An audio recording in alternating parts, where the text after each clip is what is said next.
I'm muted. I was muted, sorry. Um, I'm here now. I was saying I was playing a little game, or I was trying to get Zeke to come up, and you can see his little face there. Come on, Bubs. He plays his little game. He'll come up, and he's like, he wants me to pick him up, but he'll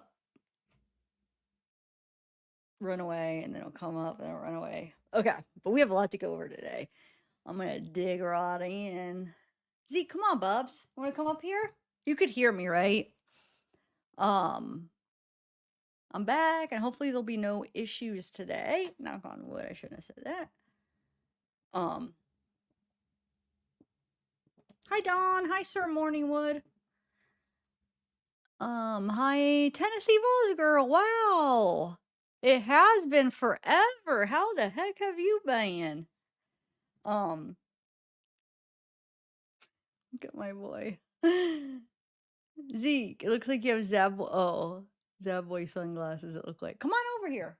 You could sit right here, or you could lay in your bed. Whatever you want to do. I'll pick you up.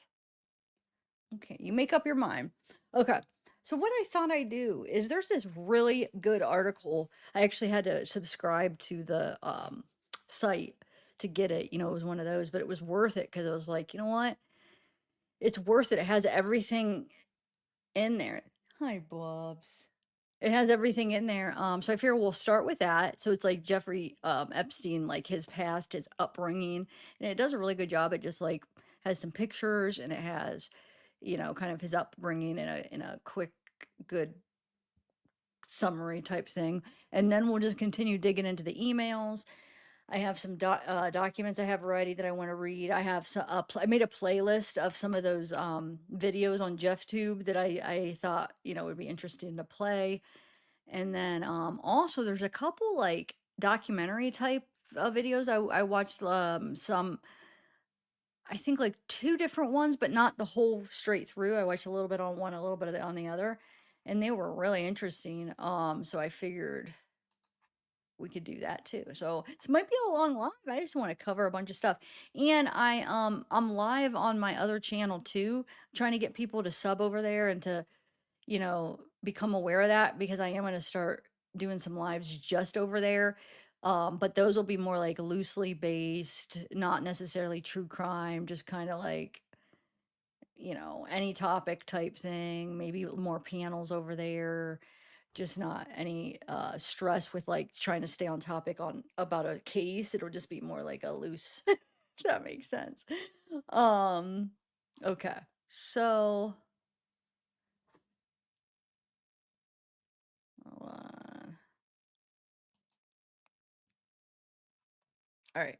So let's start with the upbringing, like his past, because I don't know a lot about. I didn't know where he came from or anything like that, and I haven't even really read. I just kind of skimmed this to see, if it was how good it was, and so I didn't actually thoroughly read it through. So I'll be learning with you guys, but it looks like it's a very good article though. What it covers, it's like in different parts. Um, okay, Tennessee Falls girl. It depends. I have 4 lives going on, and it's really only 2 lives, but I've been doing vertical and horizontal, which is just like a setting on there. Well, it recommends, like on YouTube or on StreamYard, it'll recommend you just do it both, like vertical and horizontal. So for both channels, I did vertical and horizontal. So depending on what chat you're in, you'll only see the chat in that chat. I'll see all of them on StreamYard. Um, but let me also say, so like I said before, um, what was I gonna say? Um, what was I gonna say? Oh, uh,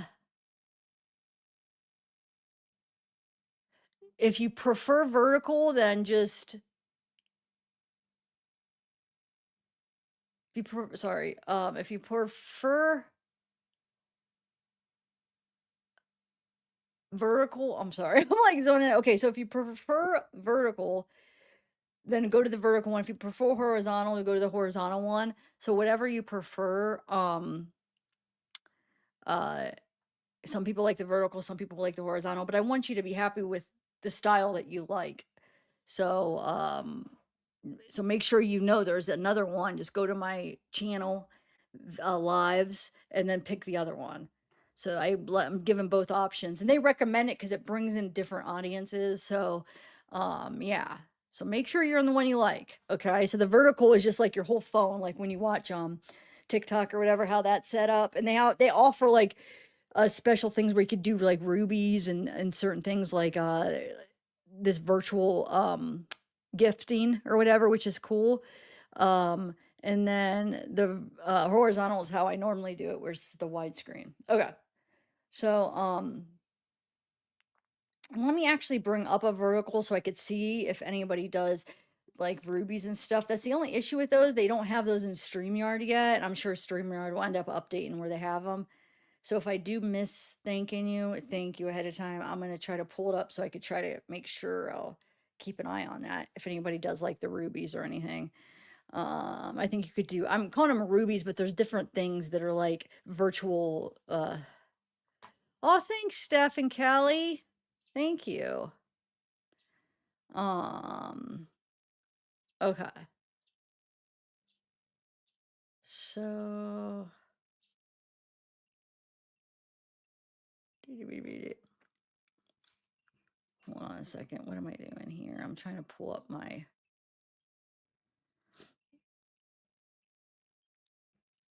vertical one so I could see. Okay. Nobody's in my vertical one. Huh.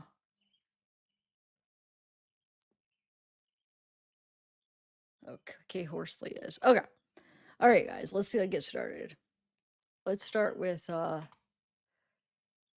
upbringing. Let me take a sip of my coffee real quick. But hi, Quick K Horsley. Hey. Like I said, if you don't see anybody in the chat, because there'll be 4 different chats. I know it's confusing. I just wanted to get people familiar with my other channel, number 1.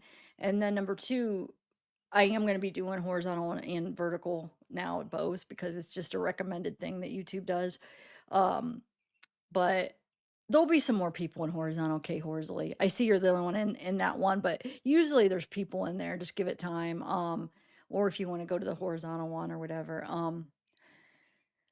But yeah, okay.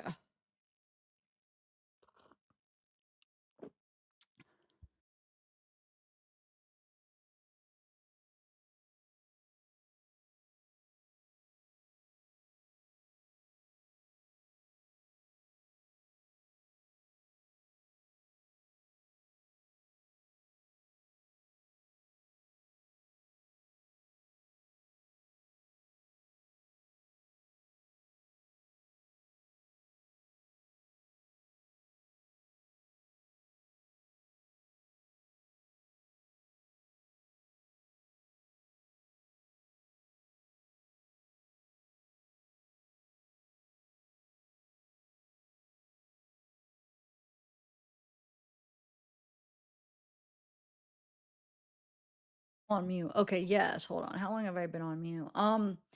It should be other channel. Wait. Explanation, other channel, I think it is. Hold on, let me make sure. I shouldn't be muted now, right? I just want to make sure that pops up. And then, of course, you're going to see me commenting on both. Yeah. Maybe it is another channel.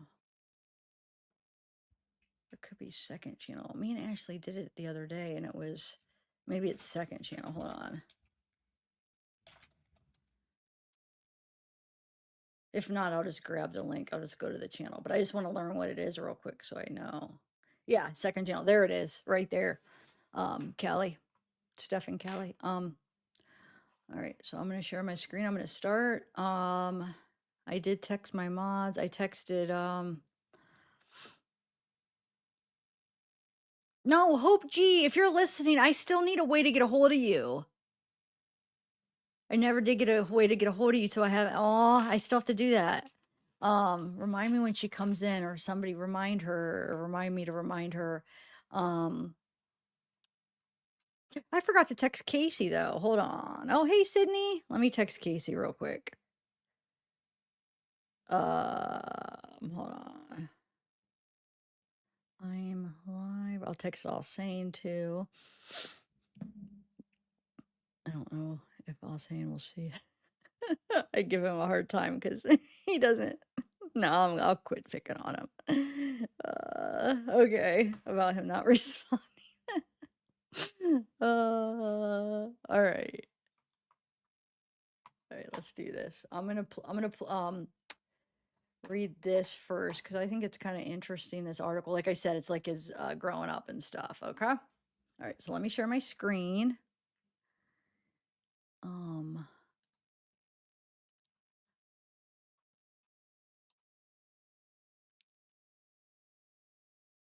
trying to think if I just should. Yeah, you know what? I'm gonna share this screen and do it.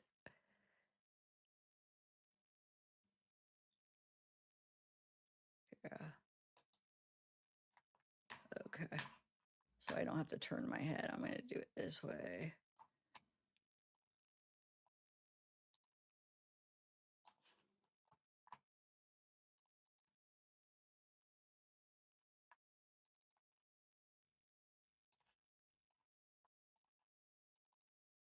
Okay.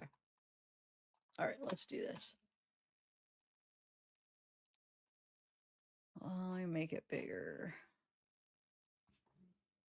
Yeah, they had some good pictures of him when he's young. I mean, just to see. Is anybody familiar with like his past and stuff? Or has anybody read this article? Oh yeah, here we go. So here's a couple pictures. There he is. I could recognize when he's younger. And then he has a brother, Mark, and then a sister. There he is right there. 1957. Wow. Easter baskets. Okay. Oh, thank you, Steph and Callie. Thank you. Oh my God. I saw that pop up and then I got sidetracked. Thank you so much for that super chat, by the way. I saw it and I didn't even say thank you. I appreciate that. Spring break, yeah. Wait, are you spring break like from college or spring break from what? Remind me. Are you in school or are you like on vacation for spring break or do you have kids that are on spring break or what's the situation? Um, I will check back on your answer. I'm going to start reading and then see what you say. Okay. Here we go. So this is called Oh, I wasn't even all the way down up. Jeffrey Epstein, The Making of a Monster. Oh, I'm a teacher. Ah, teacher. I didn't even think about that. You're a teacher. I do have kids, but they're on the college break, spring break timeline. Awesome. You're a teacher. What do you teach? That's awesome. Okay. Like what grade? Here we go. After months of trawling through the Epstein files, our writers pinned down the elusive truth behind the question, who was he? And this is Telegraph. Okay. Had the financier and convicted PDF file Jeffrey Epstein been motivated by an urge to destroy others during his lifetime? He could never have engineered events so effectively as he has managed to from the grave. Epstein was a man who contaminated everyone who came into contact with him, um, as shown by the continued release of his millions of emails and documents. The material is not only staggering in its sheer volume, but for what it reveals about his life and crimes, not at least in the network of connections that he established through the years, from magnates and politicians to celebrities and members of the royal family. Dozens have been disgraced, but only 3 people have been arrested. Andrew Mountbatten Windsor, Peter Mandelson, and Ghislaine Maxwell, who alone has been convicted of conspiring with Epstein to SA and minors. The blizzard of redactions in the files protects not only the young victims he preyed upon, but others complicit in his crimes.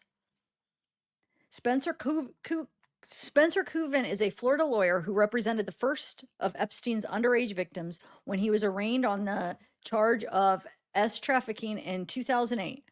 Epstein was found guilty of procuring a person under the age of 18 for prostitution. Cooven hired psychologists to prepare a profile of the financier who concluded that he was a narcissist, incapable of empathy, and saw himself as a master of puppets. But how did this nondescript son of blue collar worker gain the power and influence to topple the rich and well connected and destroy the lives of so many? Who exactly was Jeffrey Epstein? Part one: The Boy from Coney Island. A Boy Scout who stayed out of trouble. Epstein's four grandparents were all Jewish immigrants from Eastern Europe who settled in New York in the early 20th century. He grew up in a working class family in Coney Island, Brooklyn. A mix of Jews, a mixed Jewish and Italian American neighborhood. The eldest of two sons born to Seymour and Pauline Epstein. Seymour worked as a manual laborer for the New York City Parks Department. Pauline was a school aide. And then, like I said, this is him right here and right there. I'm sure that's his dad, right? Dad kind of looks old to have, like maybe he was an older dad, you know. He had him a little. I don't know. It's hard to tell because people back then looked older than people today, you know. Epstein grew up in a working class. Oh wait, already that's just a little thing under the picture. Okay. The family lived in rented rooms in a clapboard house that accommodated three families in the Seagate estate. Modest and respectable. Epstein shared a bedroom with his brother Mark. Seagate was a gated community 2 miles from the beach, a fact that allowed Epstein and his brother to grow up protected from the rougher elements outside the perimeter. It was not unusual for neighborhood kids to earn pocket money by running errands for local mobsters, but Epstein avoided such activities. He was a Boy Scout who had graduated as a tenderfoot at the age of 10 from his local troop, intended to avoid trouble.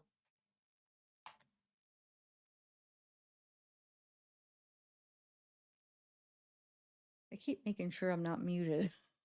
Keep thinking since I have two screens up for Zeke's is like, look how he's sleeping. Oh, you can't tell his head.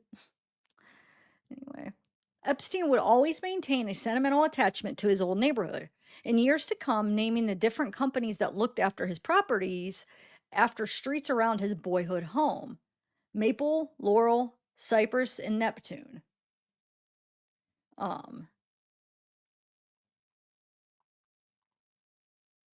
Speaking to Thomas Volshow, an associate professor of sociology at the City University of New York, who is writing a book about Epstein's family friend Gary Grossberg, said that Pauline and Seymour were wonderful, caring people. Seymour possessed, he said, a lot of empathy. He was on a different vibration, nothing at all like Mark and Jeffrey.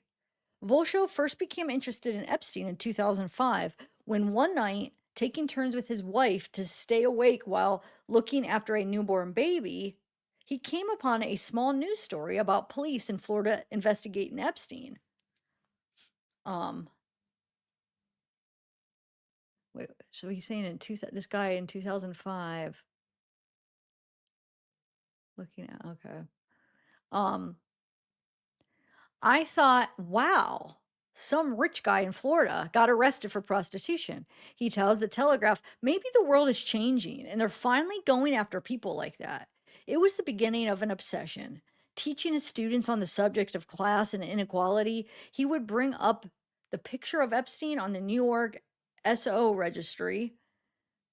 So that's, I use those initials for the offender registry, describing his wealth and his crimes.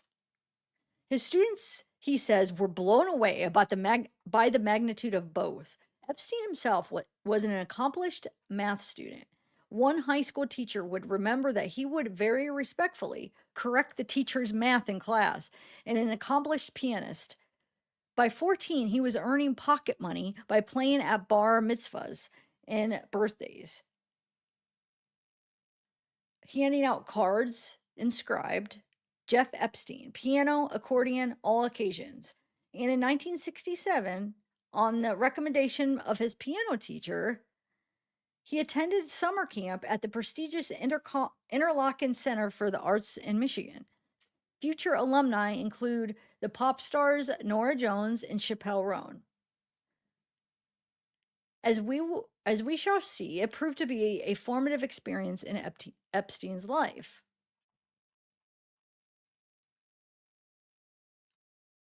I don't give a confidence. At 16, having skipped 2 grades, Epstein graduated from high school. A classmate would recall Epstein telling him that one day he would become very rich. He went on to attend Cooper Union, a private college in New York, on a scholarship, studying maths and physics, but dropped out after 2 years and began taking classes at New York University Current Institute of Mathematics. An illuminating insight into Epstein at this time comes from an entry that his childhood friend Terry, Johnny Boy Kafka, wrote for the inclusion in a birthday book put together for Epstein's 50th birthday in 2003 by Ghislaine Maxwell. Um, so what is it though? Okay, Kafka writes of a backpacking trip to Europe with Epstein when they were around 17 or 18, spent sleeping on beaches and living on bread and cheese, which really opened Epstein's eyes to another world. The following year, Epstein traveled to London, coming home with a beautiful British babe, name redacted. You had such chutzpah to bring her to your beautiful, civilized, impressive home on Maple Ave. So that's what I think that's what they're saying. He's was what he wrote um in the 50th birthday cards or whatever they were putting together for Epstein, sorry. The reference to Epstein's home was sarcastic. It was far from beautiful. Kafka goes on, think back. Think back on that now. That shows a lot. It really does. You didn't give a about what she thought because he doesn't. He just like writes the S and then because they're writing the article, but basically he didn't give a crap about what she thought. You had to have confidence and I don't give a crap attitude to bring blank home into your Seagate world. You began to realize that you could get away with crap. That chicks and people in general were schmucks. You sensed that you were sharper and more astute than most, especially the ones who had women, money, position, and power. Yes, your charisma and persuasive ways came very early on, and oh, and you didn't learn life's lessons in your house. You learned them from us. His mother, Pauline, also wrote a message. Jeff, you have been a good son from day one, and we have been proud of you ever since. Today, a limousine awaits you as a dignitary. She never lived to see her good son being indicted in 2006 on charges related to soliciting prostitution from minors. She died in 2004. I want to make sure, since I'm not looking at. Hold on a second.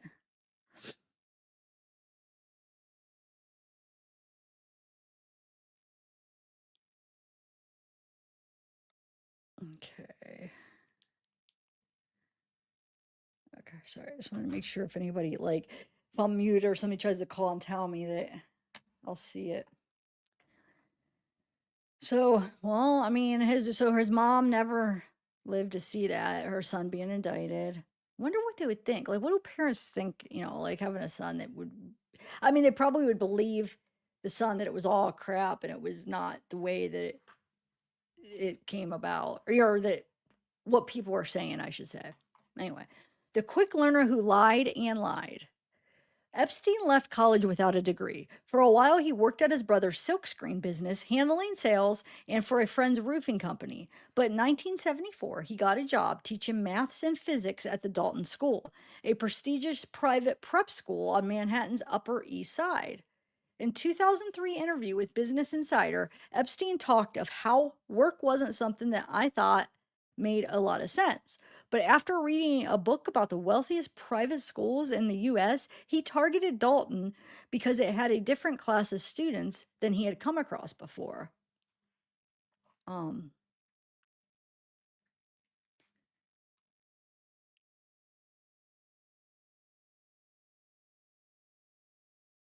on his CV, Epstein lied that he had a degree in physics from Cooper Union and a degree in mathematics from New York University. In truth, he had only a high school diploma and no training as a teacher, but nonetheless, he got the job. It was his first exposure to the truly wealthy. He would later tell the journalist Michael Wolff in an unpublished interview, which surfaced in the released files, that he concluded that the rich had just as many problems as people in Coney Island, but different ones, almost invariably involving divorce and money. I found it interesting as a science experiment. It did not really involve me. I could just stand back and watch, Epstein said. Epstein was from a working class background. Thomas Volshow says he sees the Upper East Side, Manhattan, and probably figures out a way he could scam his way inside. It must have been kind of funny when he went home and told his friends he'd get a job at a private school. Like these stupid idiots. I just lied on my resume and I got the job. I'm sure that was a humorous thing that he could pull off, that he could pull that off. My mom talks. Wow, these people must be really stupid. Photographs from the period show Epstein with long hair, looking more like an aspiring rock musician than a teacher.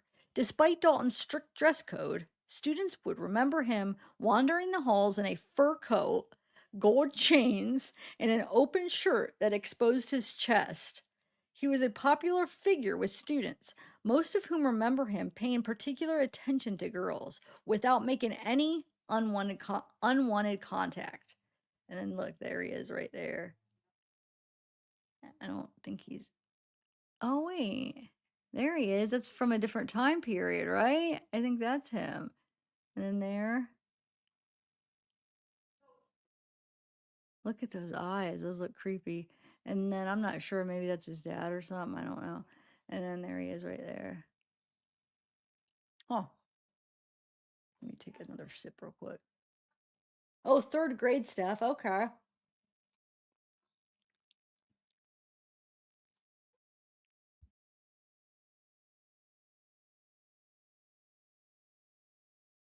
Okay. So his stay at Dalton did not last long. Epstein was dismissed following complaints from the science department about his teaching methods and persistent absenteeism. But he was about to be given another unexpected break. According to Epstein himself, the father of a student at Dalton told him he should be working on Wall Street. The man suggested he call Ace Greenberg, the chief executive of the investment and brokerage firm Bear Stearns. Oh my God, my mom talks so loud. Is it, can you guys hear that? I'm gonna have to, because if so, I'll shut the other door. I leave a back way so Zeke could go in and out, but dang it, she's on speaker and talking so loud. It doesn't bother me, but is it, can you guys hear it? I want you to be able to follow. Oh. So this says a book compiled by Ghislaine Maxwell for Epstein's 50th birthday in 2003 includes photographs of him as a teenager with a close knit group of friends. So it must include these, the book compiled. No? Okay. Not many people are chatting. Where's everybody at? Okay. An alternative version is that on the verge of being fired from Dalton, Epstein pleaded with a member of the school's board of trustees to be introduced to Greenberg, who had a policy of hiring young strivers who were what he described as PSDs, poor, smart, and with a deep desire to become rich. Epstein fitted the bill. On his list of character references, he included his friend Terry Kafka, giving him the bogus honorific doctor. The friend who owned the roofing company where Epstein had worked was elevated to the status of professor. Wait, hold on a second. So he's saying on his list of character references, he included his friend and gave him the bogus. So basically lied and said, oh, he's a doctor. So he said Terry was a doctor. And then his friend who owned a roofing company, he said, was a professor. And then Epstein also included his girlfriend. So he's just been scamming his whole life. Among others solicited for a reference was Rita Goodman, the aging landlady of the Epstein family home, who described him as a bright, well behaved young man of good character. According to an internal Bear Stearns memo, Dalton supplied references that contained no hint of the reservations they had about him. Um,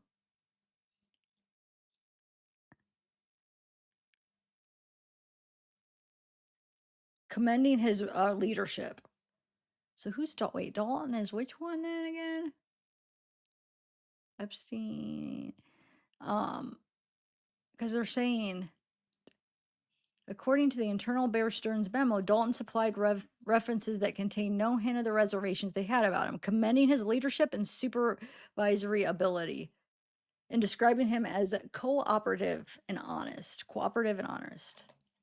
The way they wrote that, it made me say it like that. Cooperative. That was proved to be false just a few months into the job when a routine check of Epstein's resume revealed a catalog of lies. Among them, his claim that he had graduated from Cooper Union and that he had taught mathematics for a year at UC Berkeley.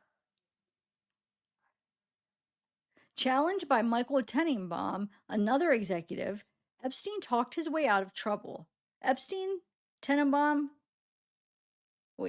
Tenenbaum told the New York Times, was a hell of a salesman.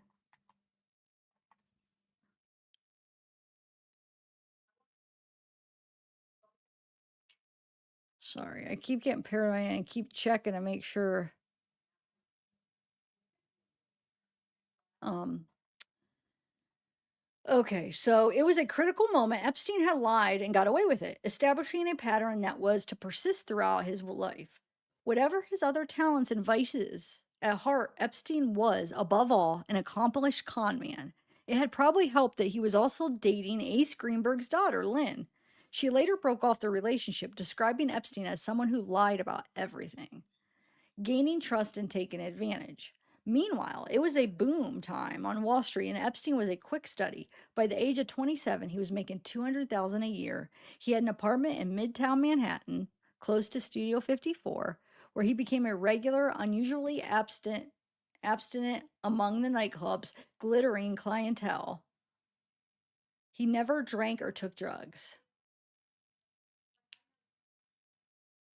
He met Helen Gurley Brown, the editor of Cosmopolitan, and in 1980, Epstein was named as the magazine's Bachelor of the Month, described as a dynamo who talks only to people who make over $1 million a year.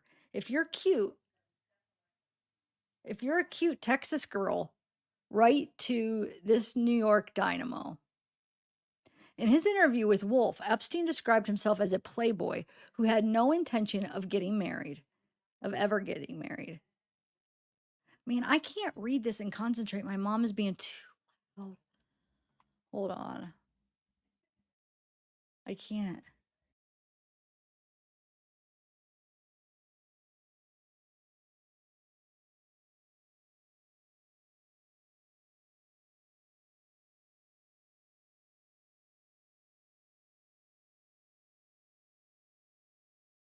I'll be right back.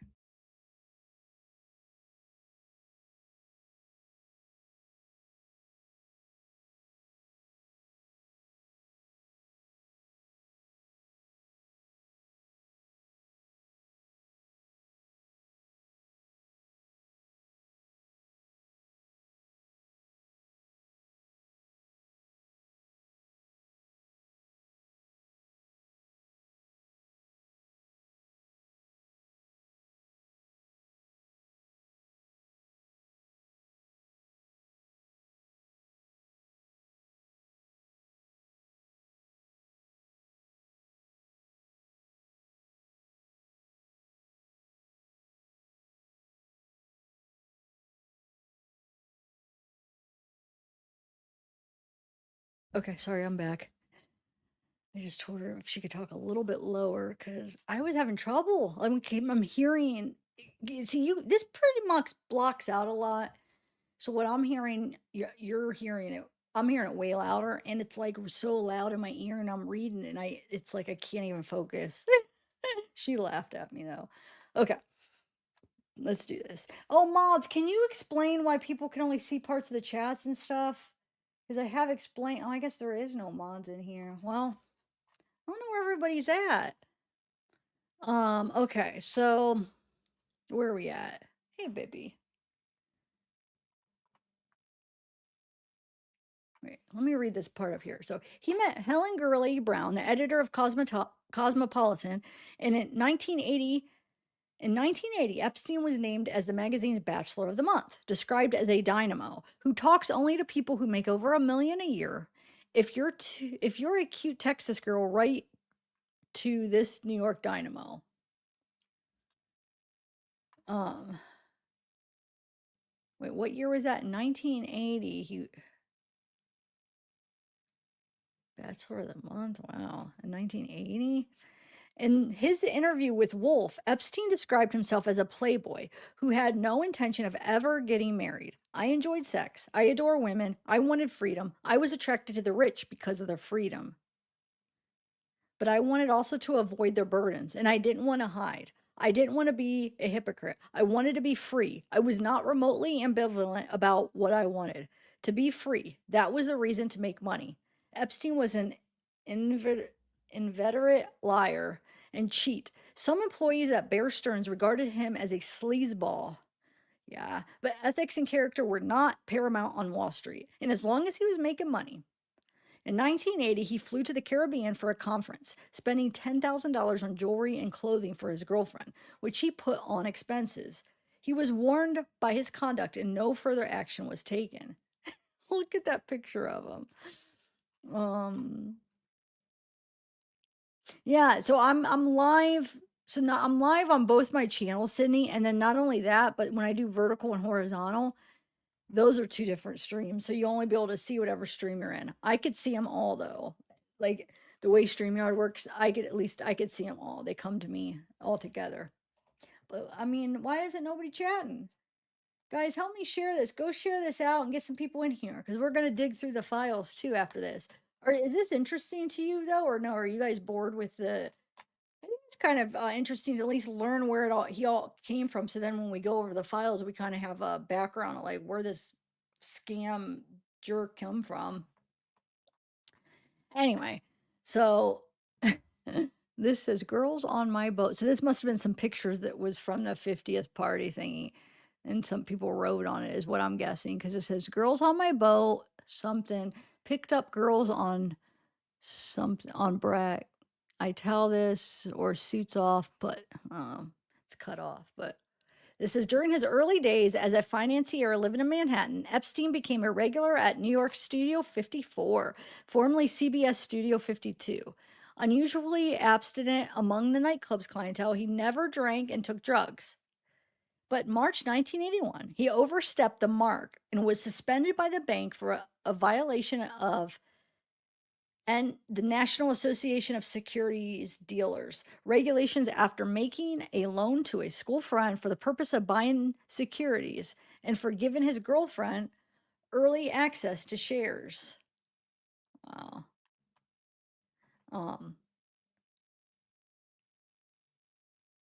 He was fined $2,500 and suspended for 2 months. But indignant at the punishment, wasn't everybody on the make? Epstein resigned. He took with him some of the bank's richest clients, including Marvin Davis, a property developer, and Herb Siegel, a major media advisor. Hey, Hope, what's up? Thanks for coming.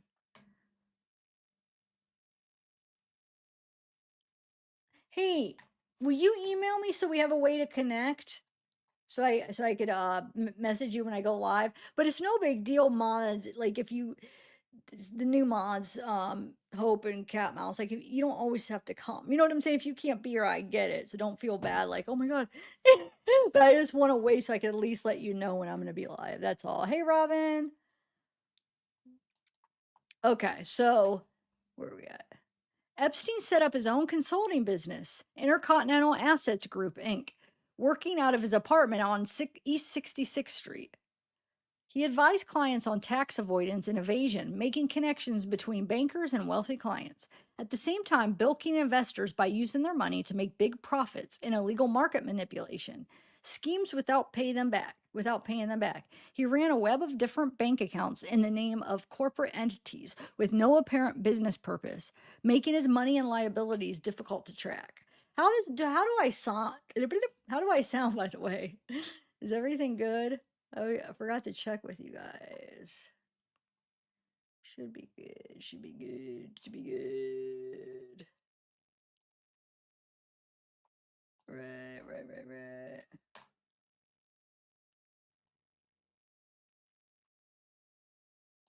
Okay.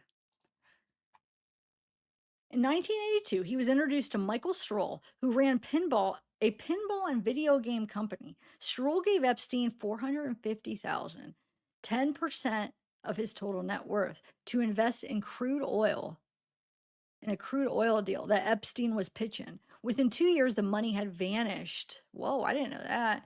The dispute ended up in civil court, with Stroll arguing that Epstein had promised to return his money but never did. A judge ruled that Epstein was not personally liable, and the case was settled out of court. Epstein would later describe Stroll as a disgruntled, at one time friend, loser in a lawsuit after the loss of his investment, looking to me for reimbursement. Stroll would describe Epstein as a despicable prick and lament to Thomas Volshow, and unknowingly ceded his growth. Or wait, in lament to Thomas Volshow, I unknowingly ceded his growth. Why can't I talk right now? I unknowingly ceded his growth. I smell a rat and I don't trust him. By now, Epstein was a millionaire many times over, but in 1987, he met the man who would bring him unimagined riches. Leslie Wexner was a billionaire founder and chairman of L Brands, the parent company of clothing labels such as Victoria's Secret and The Limited.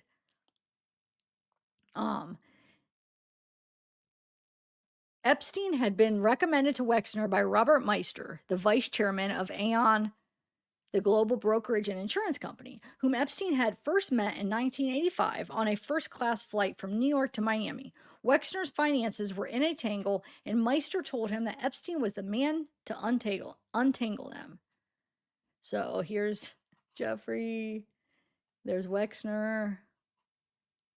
There's Jeffrey right here. Oh my God, he's got like something over his head. He's got like a gun or a fake gun or something. It looks like he's putting in his, I don't know, crotch or whatever. 1980, Epstein was named Cosmopolitan Bachelor of the Month. Towards the end of that decade, he was introduced to billionaire business Leslie Wexner, the man who would bring him unimagined riches.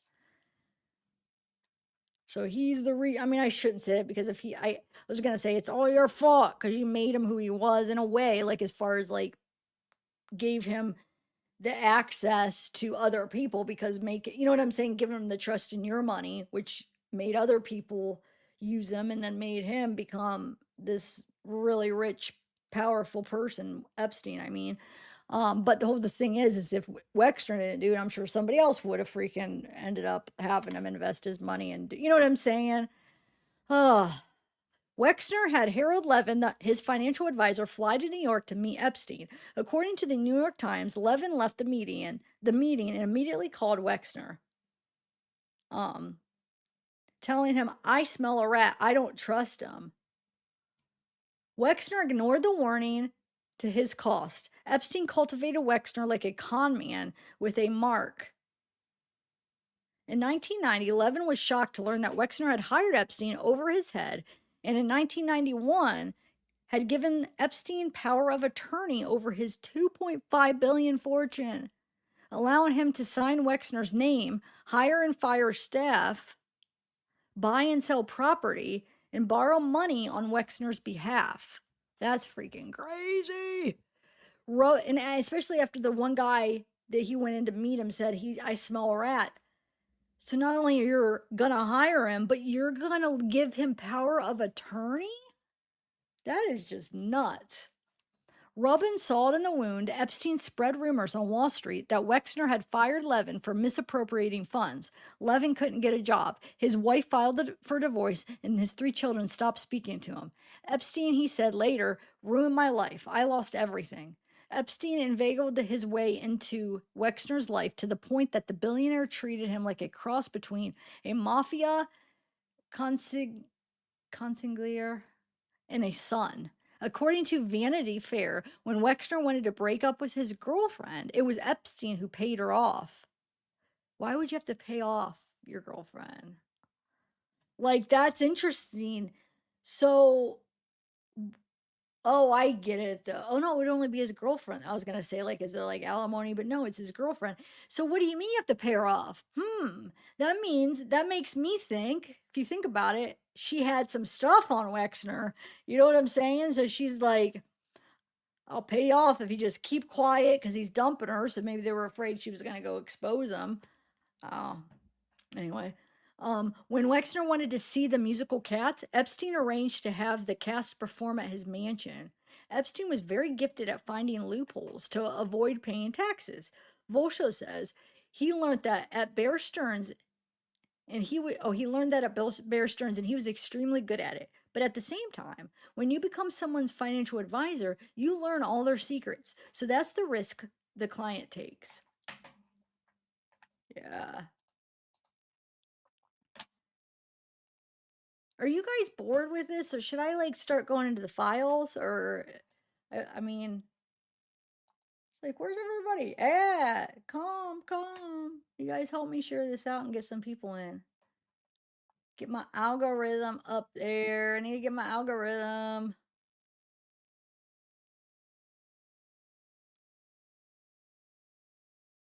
No, that's why. Cause they already flagged my video, so they're not gonna be. Had them review it. What did I say that it would already be flagged? It's probably the P word. I knew I shouldn't say that. See, that's the issue. This is why I try not to say certain words, because once you flag it, then they stop recommending the video and then it performs poorly. They already flagged it. And the only word I feel like that I said different, like, than my last lives yesterday. I said, I talked about Epstein, and it's fine. And I'm thinking the word is the Prosti, that word. I debated as I was saying it, like maybe I shouldn't say that. I don't think I said anything else. Dang it. Okay, so I'm gonna finish reading. Oh, okay, good hope. That's probably a good thing when people aren't chatting as much. They're paying attention. That's a good point. Oh, shoot. I'm over there hitting buttons again. I don't want to do what I did last night. All right, hold on 1 second. And then that does suck because I was planning on doing like a long live. So then if it's flagged and not monetizable, that means like no revenue, which sucks. For what? Because I said a word that I'm supposed to say a code. You know what I'm saying? It's just ridiculous. Anyway, Epstein was very gifted at finding loopholes to avoid paying taxes. Oh, I already read this part. Okay. Oh, no, I didn't. Volsho says he learned that Bear Stearns, he was extremely good at it, but at the same time, when you become someone's financial advisor, you'll learn all their secrets. So that's the risk client takes. A lot of people have depicted Wexner as some kind of monster. Volsho continues. I don't think that's true. He was a very mild mannered person, and one of the reasons he hired Epstein was to do some of the meaner things that Wexner couldn't do. Um, Huh. Like firing people, hardball negotiations, and so on. And Epstein was very, very charming. Even victims have said it was hard to hate the guy, despite what he had done to them. He was like the con man who could con the other con men. And this overlaps with the. See, I'm gonna be careful what I say here. The S grooming and S trafficking. Anybody who grooms. God, my leg hurts. See, I feel like those two words too is gonna be a trigger. Because I'm hoping I requested a review, so I'm hoping they just let this go. But anyone who grooms, younger people and young women is essentially a con artist. Burnishing an image of privilege. With access to Wexner's fortune, Epstein's own wealth increased stratospherically. Yeah, laying the foundations for what would become his extensive ST operation. I'll just say ST. You guys understand what that means, right? Because I don't even know if this word itself could trigger it. I sometimes say it and sometimes not, but I don't like to say these two together. It's such a stupid game we have to play though. It's like, think about this though. What why is what I've said so far today, right? Why is that gonna be flagged so I can't, get revenue? But then yesterday those were fine. We're talking about the same concept, right? And think about all the stuff I went over yesterday. You know what I'm saying? It's not consistent. So like, how is a person supposed to learn what it is that they did wrong? Like, what? How would you try to figure that out? Like, okay, wait, yesterday's video is fine. What did I do? I mean, it's you can't. You just guess and you become more code words and everything. Anyway. In 1990, he bought a house in Florida's Palm Beach, and in early 1992, he moved into a grand townhouse on Manhattan's Upper East Side, paying $15,000 a month in rent. Then in 95, he moved into one of New York's grandest private houses, which occupied almost a half a block on East 71st Street between 5th and Madison. The property, a 7-story Beaux Arts house, which had once been a convalescent home, and then a private school belonged to Wexner. Oh, it was a school? Wait, 7-story. So it was once a home and then a school. Wow. Wexner had bought it in 1989 for $13.2 million, then the highest recorded price for a townhouse in Manhattan. Wait, did I read that right? 7-story is considered a townhouse? But he spent most of his time at the rambling estate he owned in Ohio. Yeah, because he's from Columbus. At some point in the mid 1990s, Wexner transferred the property to Epstein's control under circumstances that remain cloudy. A New York Times interview in 96, in which he described as Wexner's protege, he was described as Wexner's protege, and one of his financial advisors, Epstein said that Wexner had never spent more than 2 months in the New York house. In 1998, Epstein bought the house for a reported $20 million. In the early 1990s, Epstein purchased a private jet, hired 2 pilots, and began flying extensively. One of his first flights in August, was from New Jersey to the small regional airport in Traverse City, Michigan. From there, he drove some 15 miles to the place he had spent the summer as a 14-year-old, the Interlochen Center for Arts. Traveling with him was the woman who was his sometime lover and whom Epstein described as his best friend, Ghislaine Maxwell. Part 2, The Arc Manipulator. Jane Doe, the first victim. In his letter in the book Ghislaine Maxwell made for Epstein's 50th birthday.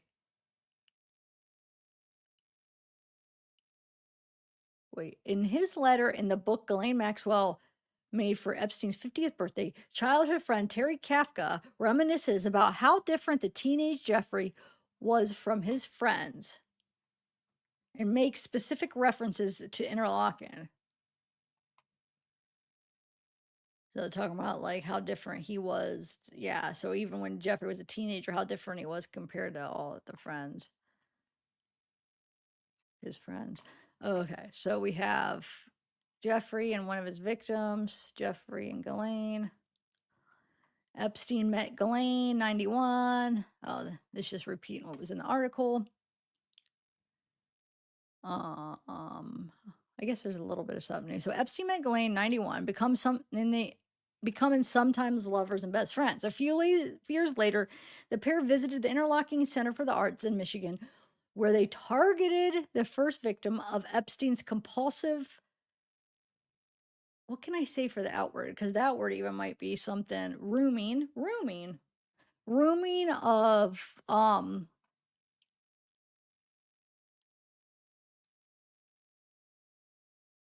don't know.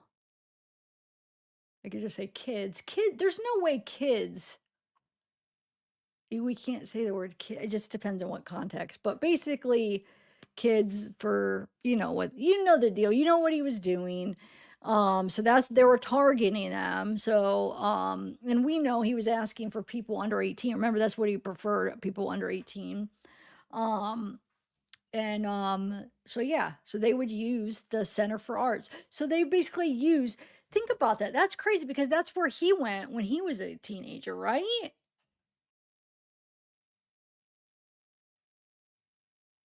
Hold on, let me see some. When he was 14 years old, he went to that Interlochen Center for Arts. Okay. So now he's going there with her, trying to find kids. So trying to find women that were his age when he used to go there. That's just crazy. Anyway, you were special. You did things like, so this is what one of his friends, that Kafka, childhood friends, is writing. Because remember, this picked up where he said he was different than his other friends. And then he writes, you were special. You did things like music camps in Michigan, etc. Which brings me to when you lost your virginity. You may not remember, but I was under the same roof. That could be New Year's Eve in 66 or 67, not sure. The first time I ever flew was with you. I went with you to Michigan to visit your friend, the Interlochen girl, for New Year's Eve. It was the first time I had ever laid eyes on a bright, attractive, bubbly, blue-eyed Midwestern female. She was like an alien to me. She wasn't Jewish or Italian. Wasn't she your first? Question mark.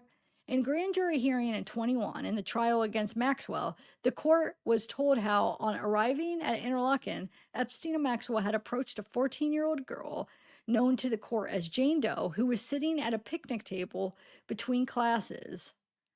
They told her they were donors looking to give scholarships to aspiring artists. When the girl asked why they had approached her, Maxwell allegedly replied that it was because Epstein liked her beautiful blue eyes. It was believed that the Jane Doe was the first victim of Epstein's compulsive grooming of them. Okay. I mean, Mellow, hey! Guys, help me share that. Will you guys like to help me share some? Help me share this video. Let's get this out. Let's get a big crowd in here. Look at Zeke. He's ready. He's getting cozy. When the girl said she came from Palm Beach, Maxwell asked for her phone number, suggesting that Epstein might help her with a scholarship. That's just sick that they did that.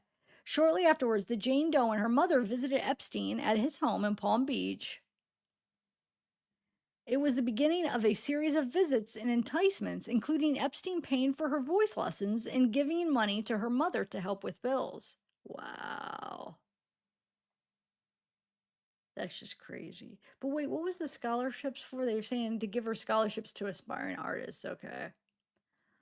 Man. When the girl told Epstein that it was her ambition to be an actress and model, he told her he was best friends with the owner of Victoria's Secret. He told her that she would have to have photographs taken and that she should be comfortable in her underwear and not be a prude.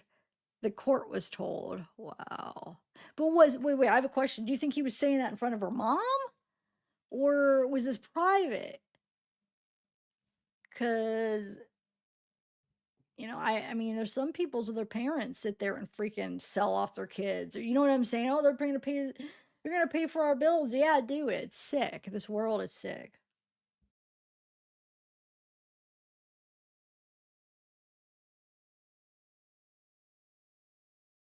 Look at this next one. When asked what he meant by that, he pulled her into his lap and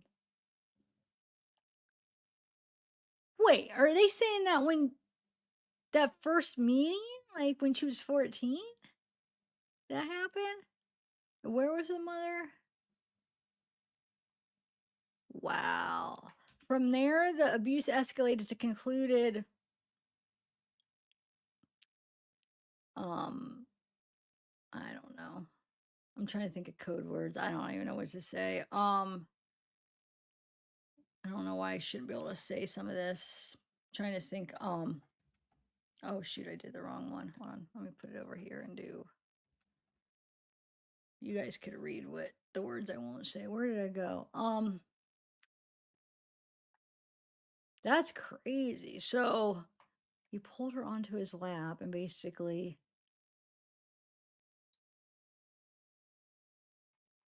did himself, and then it escalated, as time went on to the actual act. And then an essay in Florida and New York over a 3-year period. So for 3 years, it just escalated, and oh, there's them two little evils.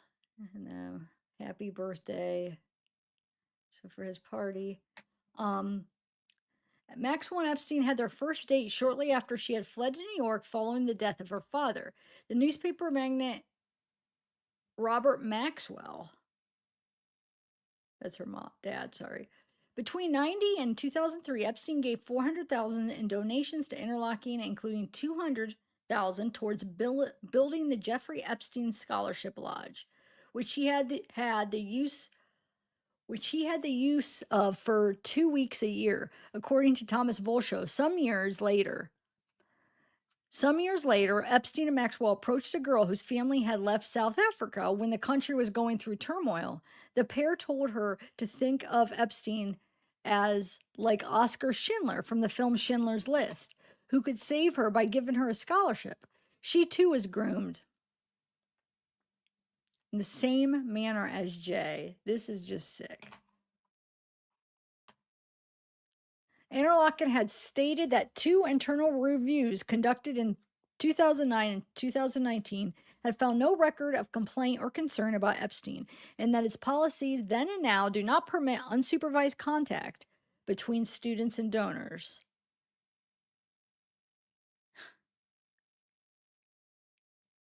Wow. I was duped by a world-class con man. Back in New York, Leslie Wexner has said that he cut off contact with Epstein in 2007. An 86-page investigative memo prepared by New York federal prosecutors in 2019 revealed in the Epstein files included claims by Wexner's lawyers that Epstein had stolen or misappropriated several $100 million from Wexner over the years, as Epstein exercised control over the billionaire's finances with virtually no oversight. According to a memo in January 2008, in a private settlement, Epstein returned $100 million to Wexner, marking the last time Wexner claims he had contact with him. It has been widely rumored that Epstein had knowledge of Wexner's alleged bisexuality. So I didn't know that. Okay. That's crazy though. Wait a minute. Did you guys watch his deposition? Because do you remember if you guys watched it, I watched some of it. I don't know if I watched it all. I might have watched it all. But they asked him if he ever had like sex with Epstein, and he says, "No, I'm straight." Huh. I guess it says alleged bisexuality. Beyond any suggestion, wait. It was widely rumored that Epstein had knowledge of Wexner's alleged bisexuality beyond any suggestion of Epstein's trafficking activities. Excuse me. So beyond any suggestion. Huh. In a sworn deposition in 2016, Epstein victim Virginia alleged that she was ST'd to Wexner by Epstein and on multiple occasions. So she's saying that she was, basically, given to Wexner by Epstein on multiple occasions, a claim that was strenuously denied by Wexner's lawyers, who said that he had never met Guffrey and that any claims to the contrary were not true. In 2019, in an open letter on his foundation's website, Wexner referred to his discovery that Epstein was embezzling funds as tremendous shock, even though it clearly pales in comparison to the unthinkable allegations against him now. There's them too.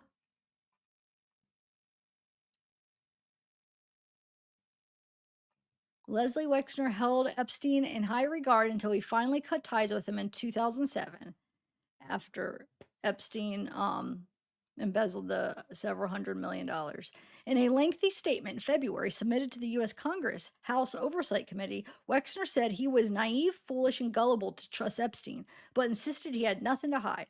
To my enormous embarrassment and regret, I was duped by a world-class conman. Epstein lived a double life, he said, calling the PDF aisle clever, diabolical, and a master manipulator. I'll just say PDF. I'm not even going to say the whole thing because it sounds too close to that. And I feel like I need to get like a little list and be like, okay, code for this, go for that. But that's why I like to put what I'm reading up there so then you can just read what I don't say. Hopefully everybody could see it. But yeah, so he's saying that Wexner saying that Epstein lived a double life, calling Epstein clever, diabolical, and a master manipulator. I can't undo that part of my personal history, even as I regret ever having met him. I completely, irrevocably cut ties with Epstein nearly 20 years ago when I learned that he was an abuser, a crook, and a liar. Wexner maintained that he had never witnessed nor had any knowledge of Epstein's criminal activity and never saw or heard about Epstein being in the company of a minor. Once I learned of his abusive conduct and left from my family, I never spoke with Epstein again. Never. Oh, wait, I said that wrong. Once I learned of his abusive conduct and theft from my family, I never spoke with Epstein again. Never. And then this is people that are, writing on that 50th book. Somebody writes, once upon a time, an intelligent something, sharp witted man they call mysterious. It's hard to read. Um, something with my life. I don't know. Call what? Mysterious, parachuted, preacher. I don't know. My life. I don't know. Can you guys read that? Parachuted into my life. That's what it says. They call, I think, mysterious, parachuted into my life, maybe. And then you got Clinton, Ghislaine, Jeffrey. I don't know. I don't know. Remember, you guys, I'm not as familiar. I'm just starting to get into this stuff, so I don't know everybody the people that have been following it, since the beginning would probably know. Wow. Okay, so where are we at? With his private jets and one of the largest residences in Manhattan, Epstein's influence extended to celebrities and politicians such as Bill Clinton. People would confide their deviance in him.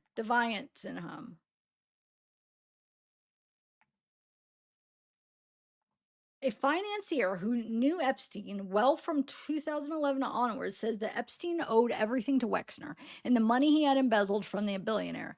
Everyone talks about him like he was this great investor, but he passed on a lot of tech stock like Palantir and Spotify. He turned them down. He didn't do well in Silicon Valley. The money he had was from Wexner. And once you have 200 million, you have access to smart people, the kind of people who manage your money.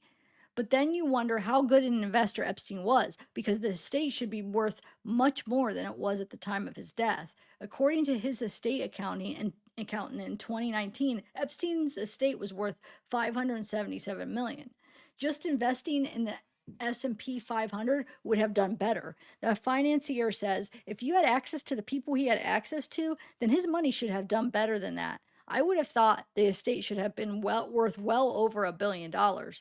In 1993, Epstein donated $10,000 to the White House Historical Association and, accompanied by Maxwell, attended a dinner for donors, winning him an entree to the then President Bill Clinton's circle. He visited the White House multiple times in the 90s and hosted Clinton on his private jet for travel in the early 2000s. He established the J. Epstein Foundation, which solicited donations from wealthy clients and made bequests to gain access to influential figures, including David Rockefeller, who gave Epstein a place on the board of Rockefeller University in New York, which focuses on doctoral and postgraduate programs in medicine and biosciences. Particular interest of Epstein for his financial expertise. He also became a member of the Trilateral Commission, which had been founded in 1973 by Rockefeller and Brzezinski, a Polish American diplomat, to foster closer cooperation between the US, Europe, and Japan. These connections put him at the heart of a nexus of financiers, banks, and institutions, and politicians, making Epstein's life grist for conspiracy theorists. Despite his conviction in 2008, the rich, powerful, and famous all came to his table, some perhaps ignorant of his criminality, others indifferent to it, and more still finding commonality in Epstein's perversions. Epstein, it seems, collected people like Pokemon cards, one of each: a former president, a former prime minister, a member of the royal family, a leading banker, spinning all these different connections. Just being Jeffrey Epstein was a 24-hour business. People confided in him because he was charming and magnetic and seemed interested, Bolsho says. And then later on, when he was a known deviant, people would confide their deviance in him because he was worse than they were.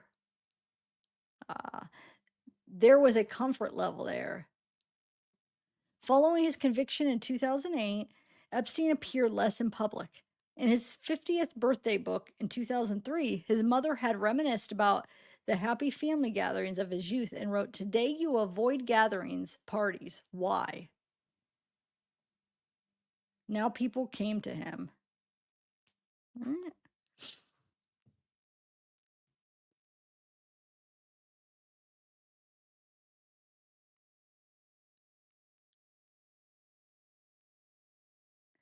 A pariah who thrived on secrecy, a British man who worked as one of Epstein's fixers in the period after his conviction, says that Epstein considered himself big enough and important enough that the mountain should come to Muhammad.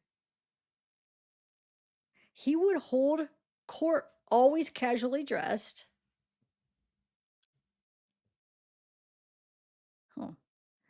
He would pretty much always wear a tracksuit, frankly, like Jimmy Savile, says the fixer. From being the consigliere, I don't know if I'm saying that right, consigliere. Don't make fun of me if I'm not. Epstein was now the godfather.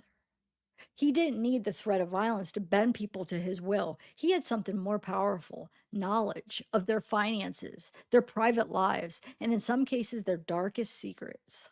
Ugh, so creepy. Um, who's there? He is. I don't know. Can't tell who he's with. What does it say? You would spend hours, something hours, just waiting for him to turn up. You would spend many hours just waiting for him to turn up. In spite of his immense wealth, Epstein was known to have sparse tastes, with little interest in trappings such as designer clothing or lavish food and wine. He was an arch manipulator who knew exactly how to make money. James Henderson, one-time spokesman and public relations advisor for Sarah Ferguson, tells the Telegraph he saw knowledge as power, and he used all these rich people to get that knowledge and know-how to play them. It reminds me of, like, he's a bigger version of Puff Daddy. Puff Daddy wasn't as, because Epstein had all the most powerful people in the whole world. You know what I'm saying? And Sean Combs, P. Diddy, whatever, was like the same breed, but just not as big. But they did the same thing. They got dirt on people. They had these connections, and they got the dirt. But see, Epstein was a little more because not only he was bigger, more powerful people, but also because he knew their finances. Man, anyway, the British fixer agrees no grifter makes that amount of money. His greatest skill, if you can call it that, was that he figured out who in his world you might want to know and tried to find a way to offer that. So it could be that somebody in business wanted an introduction to somebody in Hollywood. He could do that. If you wanted girls, he could do that. I never saw the sordid part of it. I was in my 20s when I knew him, and I didn't need girls from Jeffrey Epstein. But if I had been 65 and rich, that's a thing he would have offered. The point is, whatever you were interested in, Jeffrey figured it out. He figured out what somebody needed, even if they were already established or important. He worked out how to be relevant to people. One indication of how Epstein saw himself can be on the ringtones on his phone at the time. The theme tunes from the James Bond and Rocky films. The ranges, the range of his connections were staggering, bewildering. From Peter Thiel, the PayPal co-founder and venture capitalist, to the wellness guru and entrepreneur Deepak Chopra. That's that one that there's a ton of videos of him, I think. From the French banker Ariane de Rothschild, with whom Epstein exchanged some 5,500 emails, to the linguist and left-wing intellectual Noam Chomsky. In the unpublished interview with Epstein, Wolf writes, in a time of such radical flux and existential instability, everybody wants to seek out someone who might have some answers, or at least make you feel like he does. Even, and maybe especially the rich. The fact that he's an outsider, even a pariah, nobody you have to fear, in his own way a secret, and all powerful people like secrets, is, if you're not caught in his company, reassuring too. Wait, what? In his own way, a secret is reassuring too. Trying to read how they. Anyway. In some sense, Wolf continues, what goes on at Epstein's house confirms everyone's worst fears about power and the powerful. They are all in a secret and shared conversation. The world runs on insider information. A man forever calculating the next move. Epstein's world was defined by wealth, connections, and sex. Women were largely to be used, one exception being Selena Dubin, the daughter of an ex-girlfriend, and whom Epstein described as his goddaughter. It's alleged that Epstein said when Dubin was 19 that she was the only person I want to marry. Oh. Connections were leveraged to make other connections. Epstein making introductions, dropping names, and enticing tidbits about the people he knew and what he had on them. A chess game in which he was forever moving the pieces around the board, forever calculating the next move to his advantage. Epstein flattered himself as a Medici figure, a patron of the arts, and particularly the sciences. He made significant donations, notably $9.17 million to Harvard between the late 90s and 2007, including $6.5 million to establish the program for evolutionary dynamics. In 2000, he founded the Jeffrey Epstein VI Foundation to fund and support cutting-edge science around the world. Or that could be Jeffrey 6. I don't know what he meant. I don't know if that's supposed to stand for something, or is it supposed to be like the Roman numerals? Anyway, to fund and support cutting-edge science around the world. And in 2005, he funded the 100,000 Edge in Computation Prize to quantum computing pioneer David Deutsch. Edge, an organization of artists, scientists, and intellectuals, was created by John Brockman, a self-described cultural impresario. Its members and contributors include Elon Musk, Bill Gates, and a multitude of scientists. Silicon Valley tech figures, painters, and writers. Between 2001 and 2015, Epstein donated some $638,000 to Edge. He hosted dinners, gatherings, and informal conferences of scientists and scholars, often at his properties. In 2006, he organized a conference on St. Thomas, close to his island, Little St. James, on gravity and cosmology, attended by a host of prominent physicists and cosmologists, including 3 Nobel Prize-winning physicists, where speakers included Stephen Hawking. Epstein had particular interest in eugenics, and like Peter Thiel, Cryonics and the practice of freezing human bodies or brains to preserve them for potential revival in the future using advanced technology. That's crazy. Um, there's Stephen Hawking, and then so that must be Stuart Pivar, I'm guessing. Okay. Stuart Pivar was a chemist and art collector who, in an interview with the magazine Mother Jones in 2019, described Epstein as his best pal for decades. In '82, Pivar, along with Andy Warhol, founded the New York Academy of Art. Epstein would later serve on the Academy's board, and Pivar would go on to attend a number of Epstein's so called science summits. Pivar told the magazine that Epstein was a dilettante who didn't know anything about science, but was able to pull prominent scientists and thinkers into his circle with the promise of establishing some kind of mini university of thought. He was attempting somehow, in his ignorant and scientifically naive state, to do something scientifically important. He had no compunctions about inviting people, and since he had money, they would listen. Wait, did they say? Didn't know anything. Okay. Epstein, Pavar said, would often find himself out of his depth. He couldn't concentrate on a subject for more than 2 minutes before having to change the subject because he didn't know what anyone was talking about. uh, okay. And would interrupt. What's that got to do with? So, wait. So, he doesn't know what he's talking about. He's with all these smart people. He couldn't concentrate on the subject more than 2 minutes before having to change the subject because he didn't know what anyone was talking about. And then he would interrupt with, what's that got to do with P, the P word? That Pivar said was his favorite expression. It was a subject changer. So he said that Pivar said was his favorite expression. It was a subject changer. So that's, wow. I only have two interests. Epstein once told a longtime friend and former academic, science and the P word. Pivar ascribed Epstein's sexual convulsions as I don't know how to say that. Satiriasis. Satiriasis. I don't know. Uncontrollable desire in a man. Oh, yeah. I mean, saying that Jeffrey was a very, very, very sick man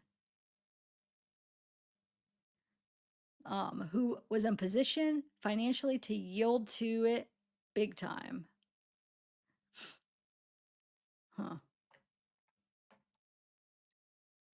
There's Prince Andrew and Elaine and one of their victims, and then this is the whole thing. If I watched, I don't know if you guys watched Prince Andrew's interview.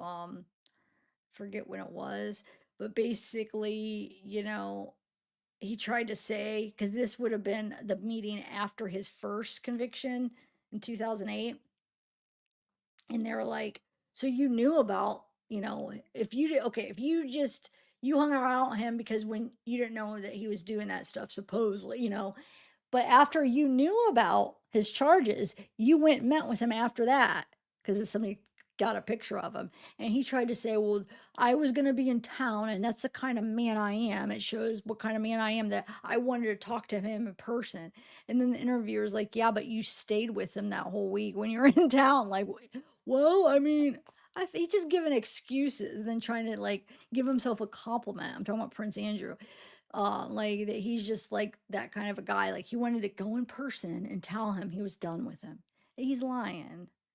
And now he's in jail. Is he still in jail? They arrested him for it was for uh shoot, I forget how they worded it, but which would carry it could carry like a life sentence, I think. A long time. And they arrested him on his birthday. Hey Casey, hey Marnie. Hey Ashley, how are you? Um. Anyway. Okay. So let's continue. Y'all. Both Maxwell and Epstein were implicated in claims by Virginia that she had been basically given to men, including Andrew.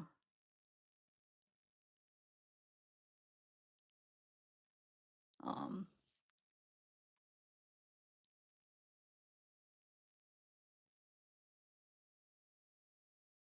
Okay. Sex was the bait. The former Epstein fixer believes that Epstein had some form of neurodiversity, most probably ADHD, but possibly some form of autism. He was quick to get bored, and when he was bored, he would just cut people dead. He could be really curt. He was capable of great charm, but you could also see another side to him.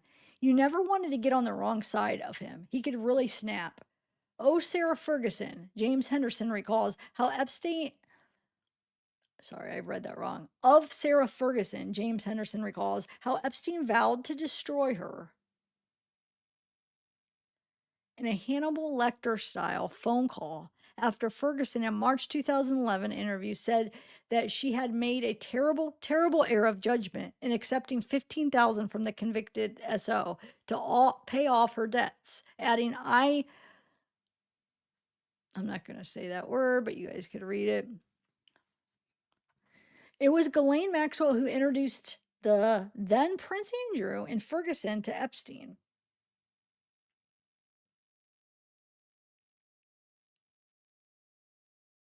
In his infamous BBC interview, Andrew claimed that he first met Epstein in 99, although other reports indicate they may have known each other from as early as the mid 90s. So I think that's the interview that I'm referring to. To begin with, one royal source says Andrew was more useful to Epstein as a bait to lure others to his table. Jeez.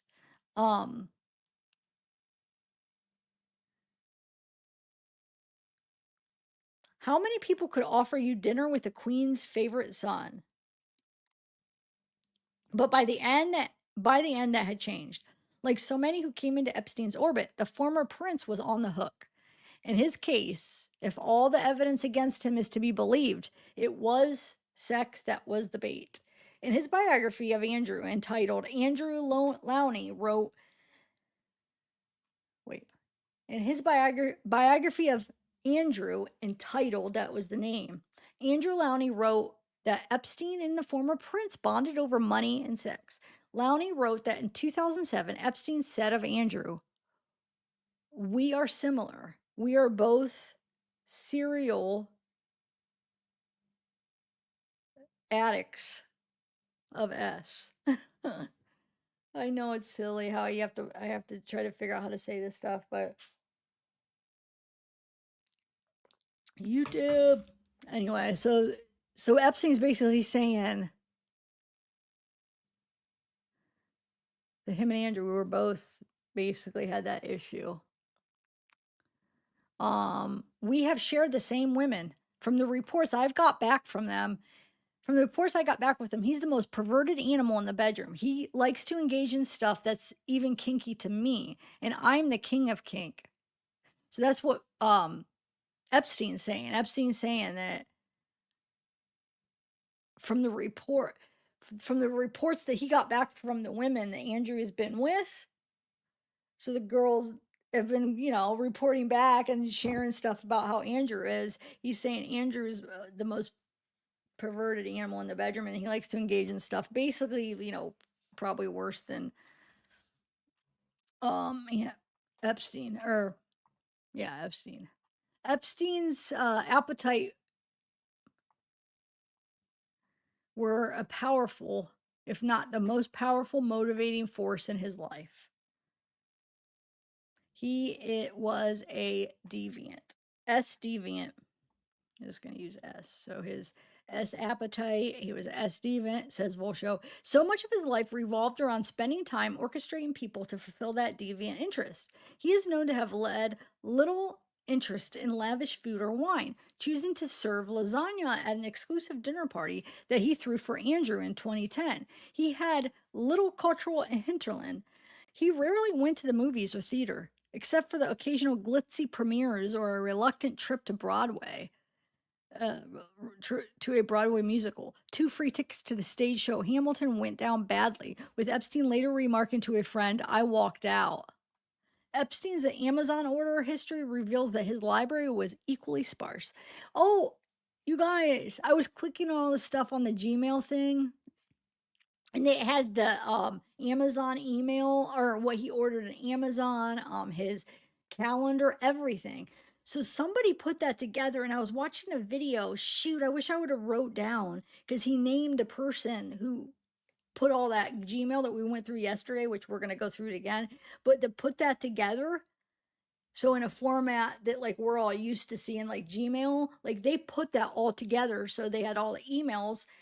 So it would look like, how Jeffrey would have saw it in his emails. And then they put like, the YouTube, that Jeff tube, and then they put so all the files that they got and organized from the government, they put them. So it's in a format where it's so easily, you know, um, user friendly to what we use every day. So they have his Amazon, what his Amazon channel base or his Amazon site would look like, what he ordered, the order. So it looks just like how he would see it. You know what I'm saying? His order list. It has his map, his phone, his plane schedule. It's crazy, dude. That person did a heck of a job. Anyway, we're going to go through all that after I read this. We're almost done with this. Okay. Where are we at? Epstein later remarking to a friend, I walked out. Um, so history reveals that the library was equally sparse.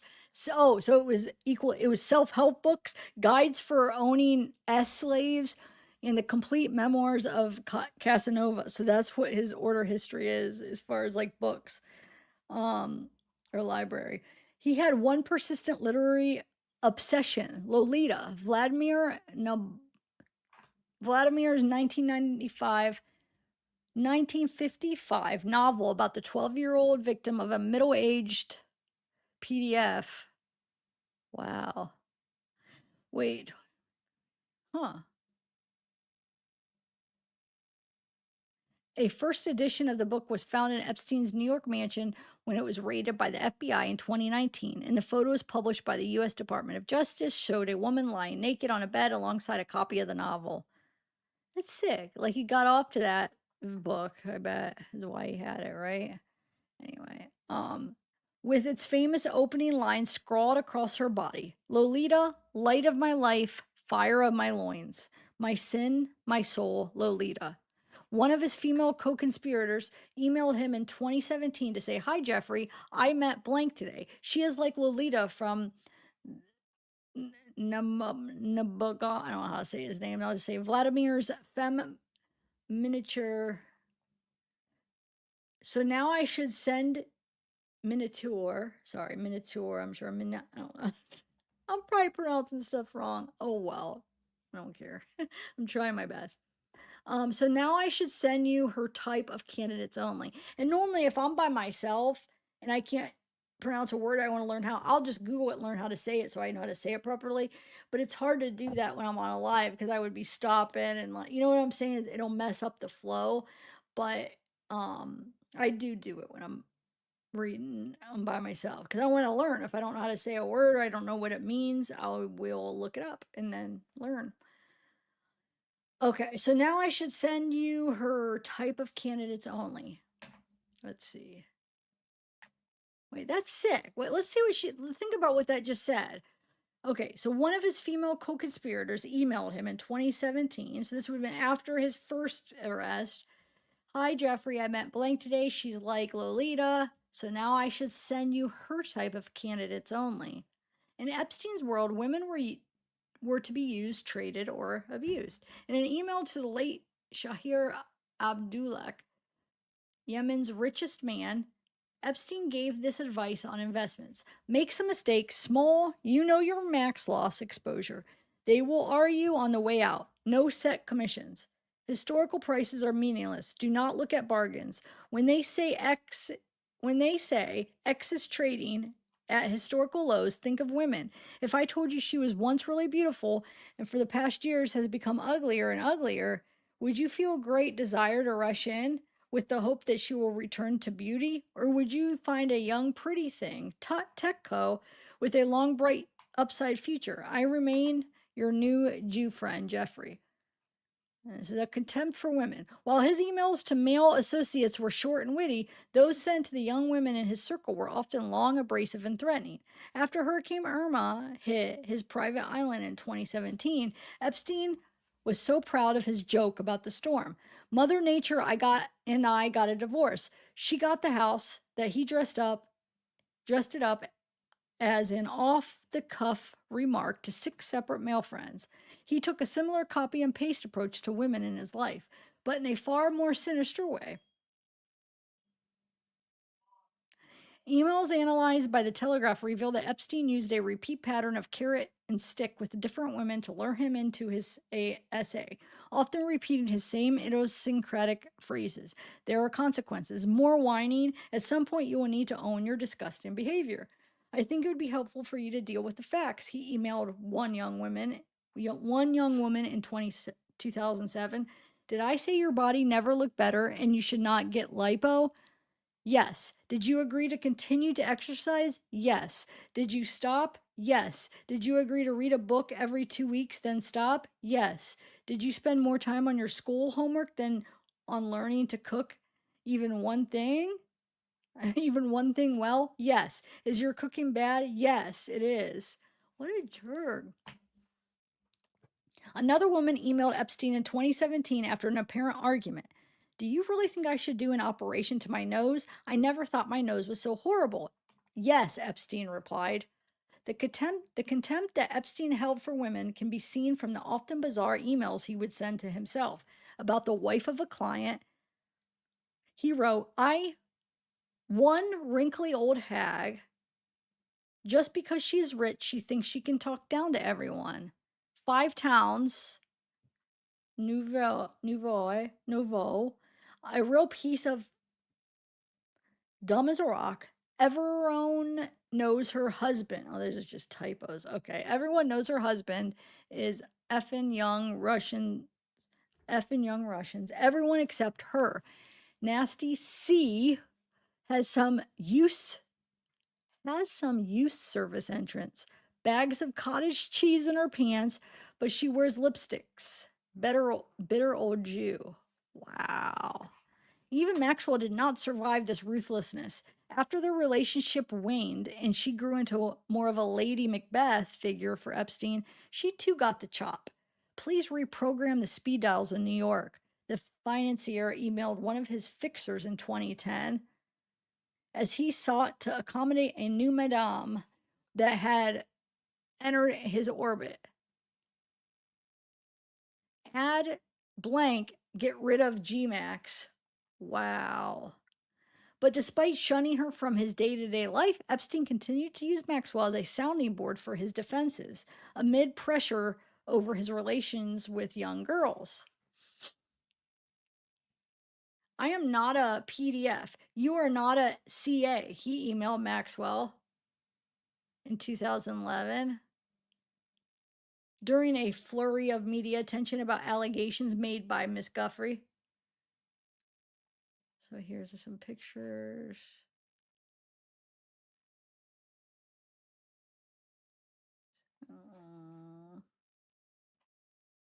Is that what's his name? Oh my God, I know. I can't. Oh, Woody Allen. Yep. Epstein counted filmmaker Woody Allen among his friends. One of the last photographs taken of the disgraced financier shortly before he died, 2019, shows him wearing an Israel Defense Forces sweatshirt. Oh, right here. Okay. Do you want me to finish this? We're almost done. I know some people are enjoying it, but some people probably want me to hurry up and get to the files, huh? Part 3, the man in the thrall to power, and Putin. Was there ever a client list? Contemplating Epstein's life, there's a film that comes to mind, ironically perhaps made by his friend Woody Allen.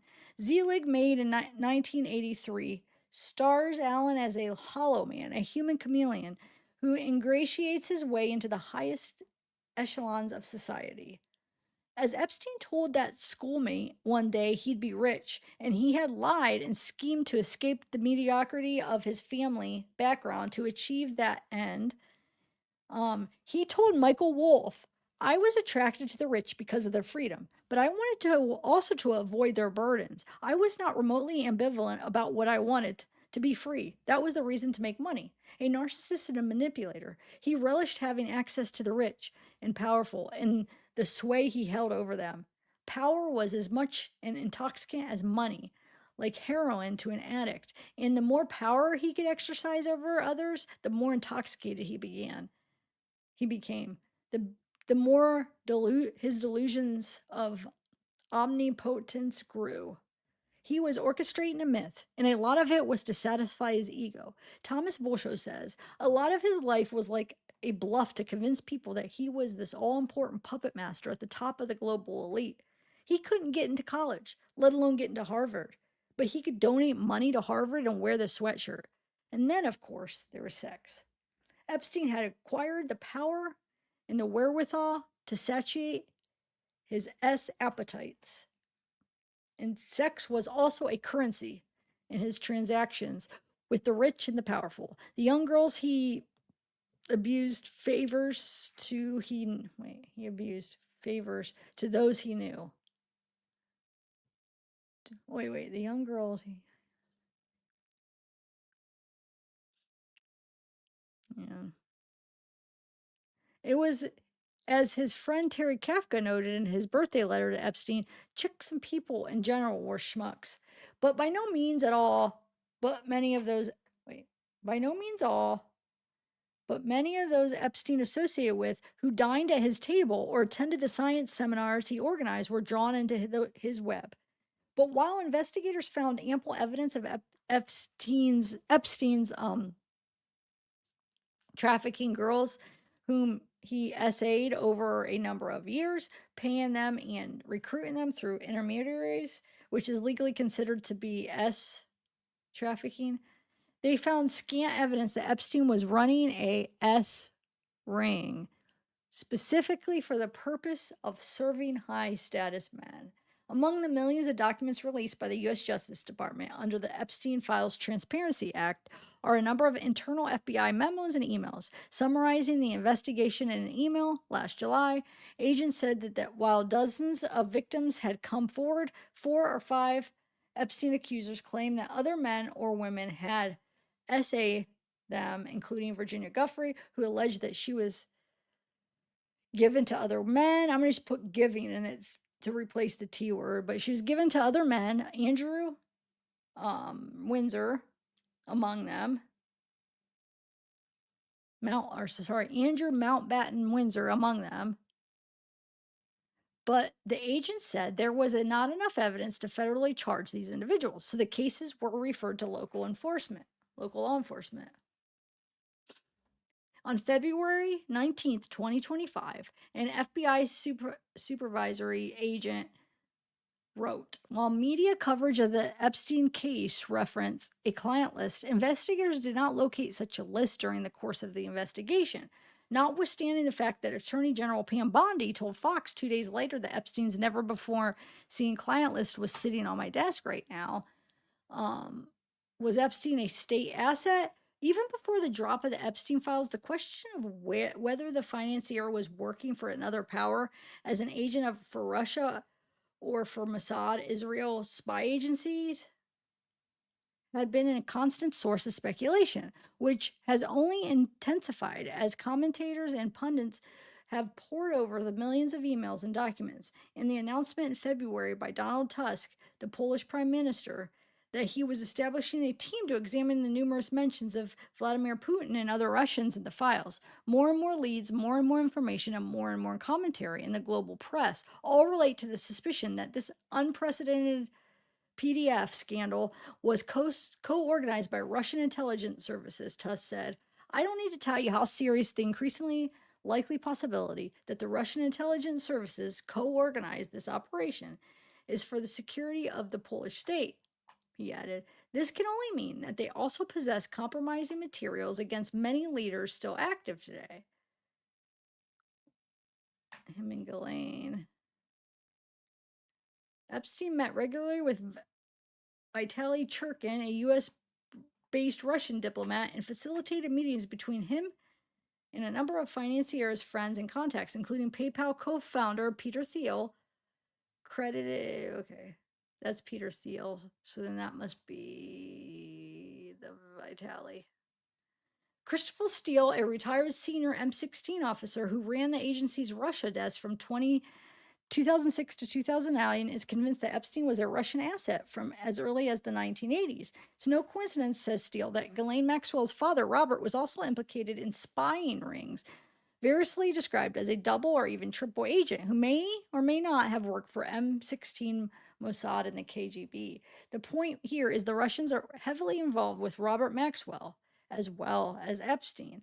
This goes back a long way, says Steele. My American intelligence contacts tell me that they were convinced Epstein was working for the Russians and that at least Russian organized crime gangs from a very early stage. So he's saying at least he organized the crime games for a really early stage. In America, it is assumed that Epstein was being run by Russian intelligence. There is no way the Russians were not all over this. Epstein is a huge asset for the Russians. They work by compromising people and leveraging them. Epstein's extraordinary network of big names, combined with his proclivities,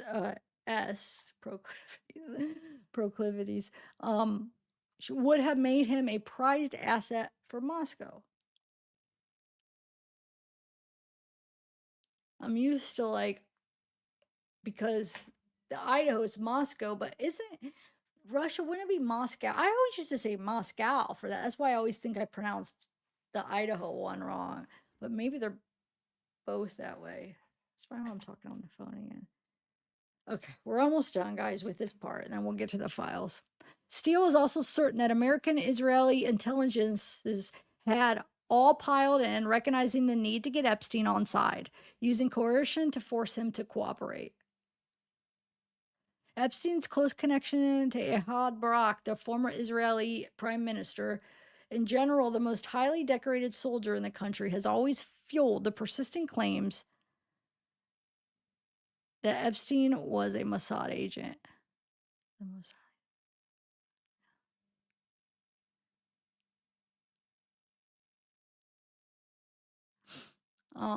Just as it happens, like the claims about Robert Maxwell. Last year, the Telegraph obtained a photograph of Epstein wearing an Israeli Defense Forces sweatshirt. The photograph was taken on his private jet in 2019, shortly before he died. Intriguingly, the Telegraph was told at the time that the White House had been concerned to see the photograph placed in the public domain. What is certain is that for years, Epstein had cultivated contacts in Russia, visiting the country on numerous occasions, pursuing his interest in sex and money, and always with his eye on landing the grand prize, meeting with Vladimir Putin. There are almost 10,000 references to Moscow in the Epstein files, and more than 1,000 mentions of Putin, including suggestions of potential meetings with the Russian leader. Epstein's first confirmed visit to Russia took place in 1998 to Sarov, a closed city that was the home of Russian Federal Nuclear Center. Flight logs show that in the following years, Epstein would fly to Russia at least 3 times on his plane, nicknamed the Lolita Express by the press. In May and November 2002 with Ghislaine Maxwell, a female employee, and a young woman, and in November 2003 with the same group plus Bill Clinton and his assistant Doug Band. This was one of the 4 international trips that Clinton and his entourage took on Epstein's plane in 2002 and 3 as part of what the former U.S. president has described as trips for the Clinton Foundation, the nonprofit humanitarian organization he founded after he left the White House in 2001. Additionally, emails and passport entries suggest that Epstein made at least 8 other visits to Russia between 2006 and 2018.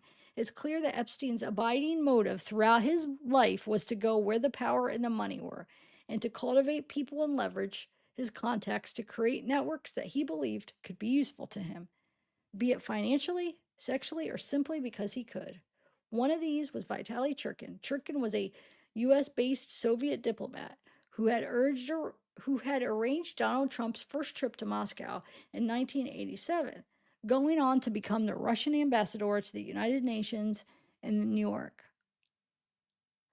Epstein met regularly with Churkin and facilitated meetings between the ambassador and a number of the financier's friends and contacts, including Ehud Barak and Peter Thiel, who downplayed his meeting with Churkin as nothing memorable.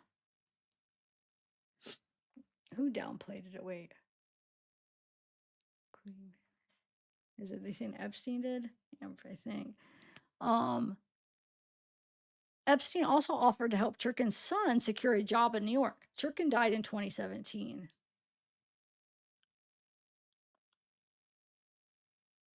Okay. Foremost among Epstein's Russian connections was Sergei Belyakov. I don't know. A graduate of Russia's Federal Security Service Academy, who became a Russian deputy economic minister and later worked with the state's sovereign wealth fund. Hey, Becky. What up, Becky? Thanks for coming and commenting. Hope, are you the only mod here? Good job. Thank you for being here. Following what appears to have been their first meeting in New York in May in 2014, Belyakov wrote to Epstein, "Our meeting was really interesting for me. I do not know how many people like you who can open new horizons and prospects." Among other things, Epstein gave advice to Belyakov about banking and avoidance of U.S. sanctions on Russia, suggesting that Russia launch its own alternative to Bitcoin and establish a so-called new bank that could be modeled after a capitalistic commercial bank, lending 9 times its reserves, not the World Bank. Those models are antiquated. In an example of how all of Epstein's relationships were transactional with his sexual and business interests often overlapping, in July 2015, he called on Belyakov for his assistance in sorting out a problem to do with Epstein's sexual affairs. A Russian girl who was attempting to blackmail a group of powerful businessmen in New York. It is bad for business for everyone involved. Suggestions. Belyakov provided Epstein with a dossier on the woman in question, believed to have been a former model named Gazelle Geneva, and promised to meet with someone who could deal with the problem. Deal with the problem? Wonder what they mean by that. Wow.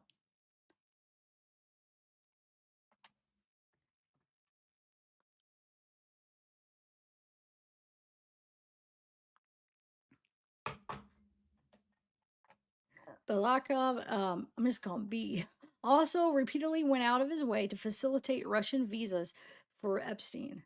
In a 2015 visa application, Epstein listed Balakov employer the St. Petersburg Economic Forum Foundation. Wait, Epstein listed Belyakov's employer, the St. Petersburg Economic Forum Foundation, as the organization inviting him to visit. And in 2018, wait, 2018, Belyakov provided an invitation letter from the Association of Non-Governmental Pension Funds for Epstein's application for a 3-year visa that would allow him to come and go as he pleased for international seminars and forums. But the longed-for meeting with Putin proved stubbornly elusive. In an email to Epstein, dated September 11th, 2011, an unidentified associate discusses plans for an appointment with Putin when the financier visits Russia. Spoke with Igor. He said that last time you were in Palm Beach, you told him you had an appointment with Putin on September 16th and that he could go ahead and book his ticket to Russia. Wait, what? Wait, spoke with Igor. He said last time you were in Palm Beach, okay, he could go ahead and book his ticket to Russia to arrive a few days before you, the email stated. Huh.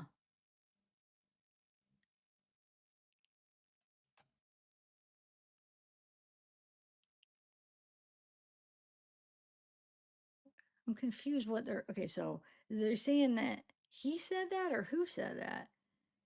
So he said last time you were in Palm Beach, you told who? Oh, it's told Igor. So they saying Epstein told Igor he had an appointment with Putin on September 16th and that he could go ahead and book his ticket to Russia to arrive a few days before you.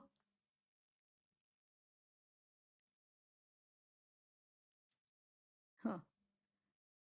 That meeting evidently did not materialize, but in 2013, May 2013, another opportunity apparently presented itself. This month, Epstein sent himself a reminder to prepare Putin paper.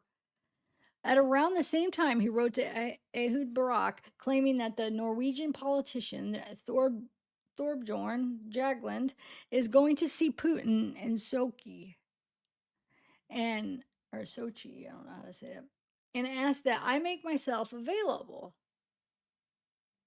Hmm.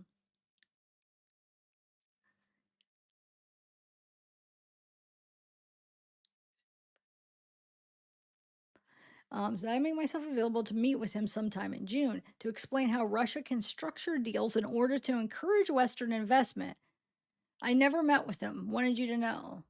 So that's uh, Epstein saying that, right? So he's saying he wrote to Ehud Barak claiming, so saying Epstein wrote there claiming that he's going to see Putin in Sochi, asked to make himself available to meet with him. Huh.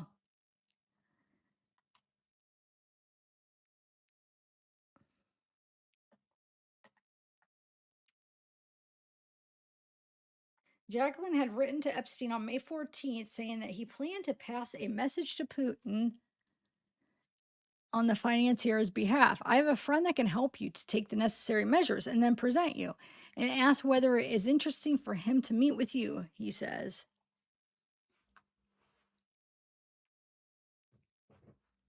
Um, Epstein's wildly inflated sense of his own importance is evident in his reply. I would be happy to meet with him, he wrote, but for the minimum of 2 to 3 hours, not shorter. It is not known whether the message from Jagland was ever passed to Putin. It certainly seems improbable that Putin would have acceded to, yeah, Epstein's time demands. In an email to Barak on May 21st, Epstein claimed that he had denied a request from Putin during a Russian economic conference in St. Petersburg. And if Putin wanted to meet him, he would. And if Putin wanted to meet him, he would need to set aside a real time and privacy. Wait, he's saying, Epstein claimed that he had denied a request from Putin? Epstein trying to say Epstein denied a request from Putin during a Russian economic? And if Putin wanted to meet him, he would need to set aside a real time and privacy. There's no evidence in the public domain that Putin ever requested such a meeting. There's no evidence that the pair ever met, right? I don't believe that. I don't know. I mean, I guess Epstein was like an associate with some, powerful world leaders, but I mean, yeah, sounds like that's wishful thinking. I mean, as far as him, like, sounds like he really wanted to meet him, but denied a request. Huh. Okay, so Epstein, as Steele suggests, a Russian asset. So saying so was Epstein, as Steele suggests, a Russian asset. There's nothing to suggest any ideological reason for him to be so. There were clear financial reasons for him to cultivate the contacts he did. And those relationships in turn opened up the opportunity for his Russian contacts to gather information on the rich and important people that formed Epstein's wider business network. Information in particular about their behavior that could be useful. But whether knowingly or unknowingly, Epstein cooperated to that end and was rewarded for doing so remains unknown. Um,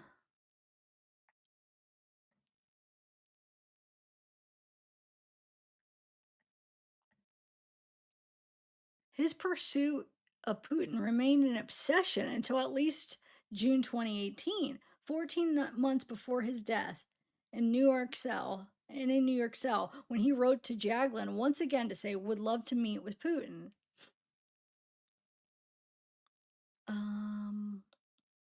Wheeling and dealing until the end. I can't believe I've been reading for 2 hours. I did not expect this part to take that long. I thought I would be done like 30 minutes to 45 minutes. I didn't realize how long this was. Oh my lord. I hope people are interested, and if they just wanted to watch the files, that they at least come back. Wheeling and dealing. For Epstein, proximity to one of the most powerful men in the world would have been the most intoxicating high of all.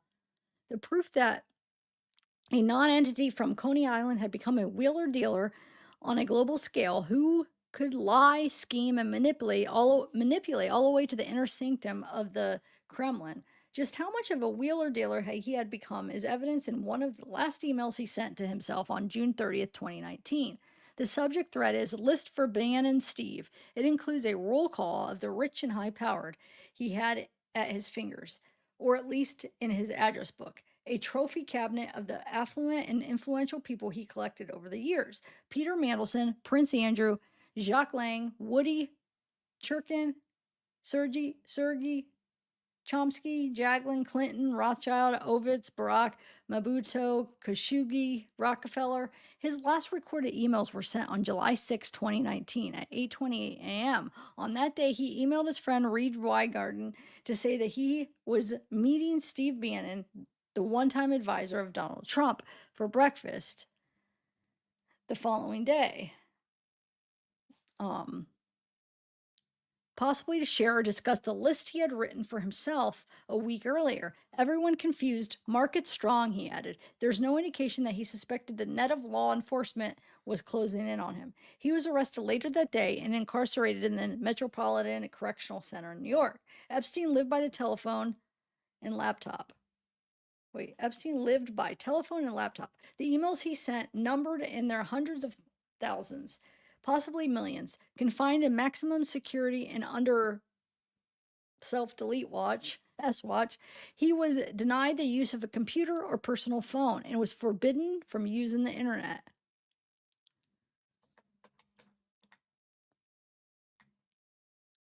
He never showed any remorse, any sense of his own morality.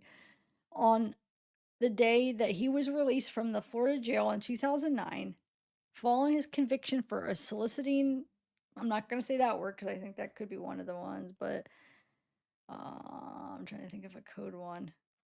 Just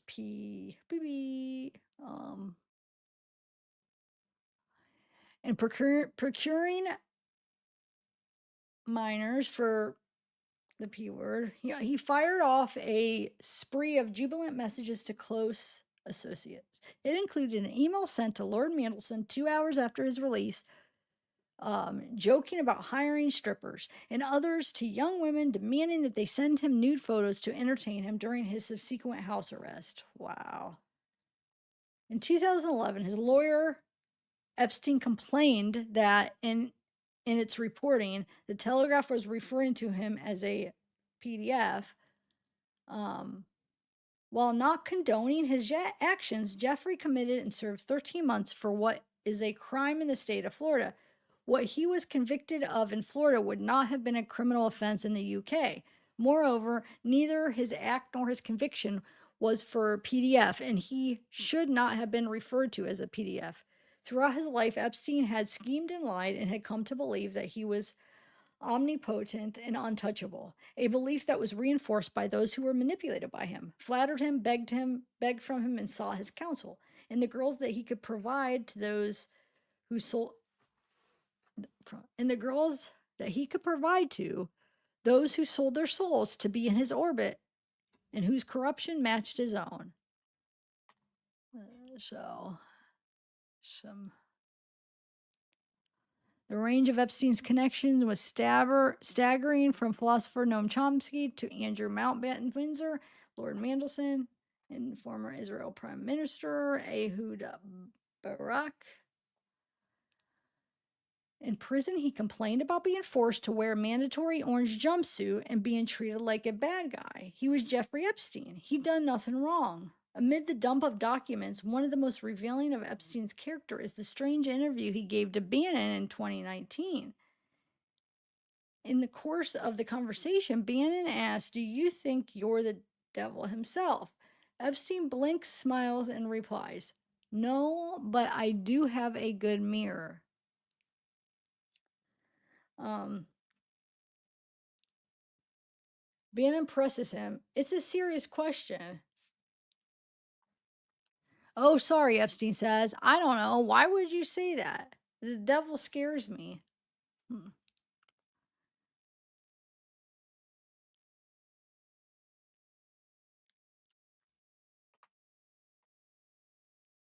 According to Federal Bureau of Prison documents, Epstein told a jailhouse psychologist, "I have no interest in self-deleting. He was a coward," he said, "and did not like pain. I would not do that to myself." 2 weeks later, on August 10th, 2019, at the age 66, Epstein died in his New York jail cell. An autopsy concluded that the cause of death was self-delete by hanging. But isn't that crazy? I mean, I guess it's not that crazy, but 66 is proper, I feel like, because, evil, they say, like, the 666, but, um,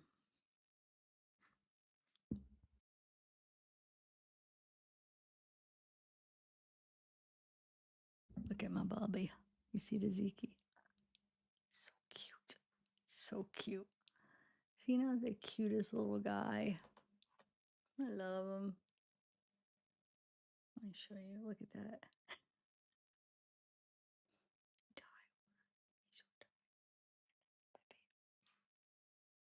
He just sighed. He's so cute. Okay. Is that a little say hi to the boy? Okay.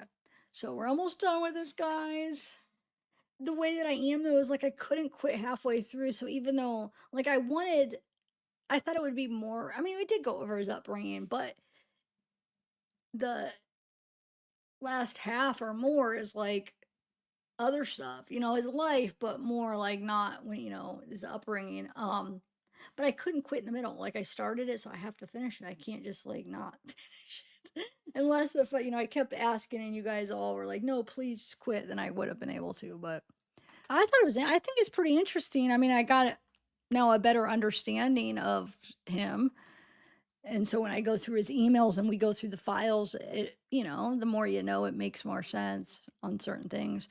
But anyway, so, but it's so crazy because there's no way, like, I strongly do not think it was a self deleting.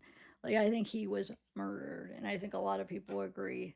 If not, he's still alive. But I mean, I think he definitely didn't do it to himself. I think somebody did it to him. Does anybody think he did it to himself and he wasn't killed? And then I know some of you guys think that, he could still be alive.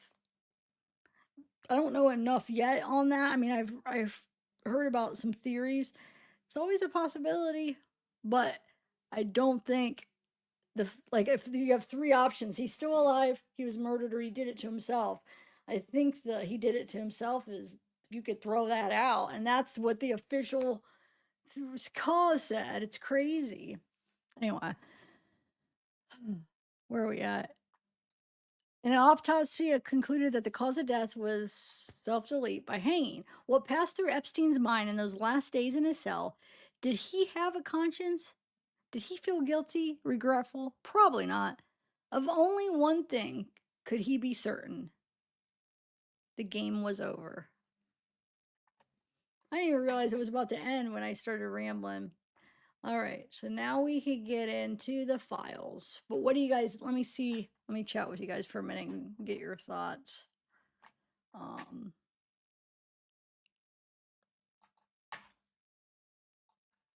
Move you over here. Hold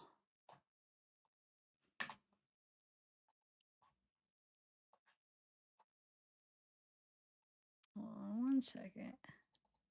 Oh, I wanted to, hold on a second. Hold on. I wanted to share those pictures, some of the other pictures of when he was younger, since we were talking about when he was younger. And we're going to dig in. We're going to watch his, we're going to look at his Amazon list of what he bought Amazon. We'll look at his maps, where he went, all that stuff. That freaking link, it has everything. Like I said, I feel like I wish I wouldn't have spent those 2 days prior downloading a bunch of files because I like the way these are organized because I use Gmail all the time and or you know, the Google, my Google thing. So I love the setup because I understand how it all goes, you know, how it all works or whatever. Okay, so let me share this really quick.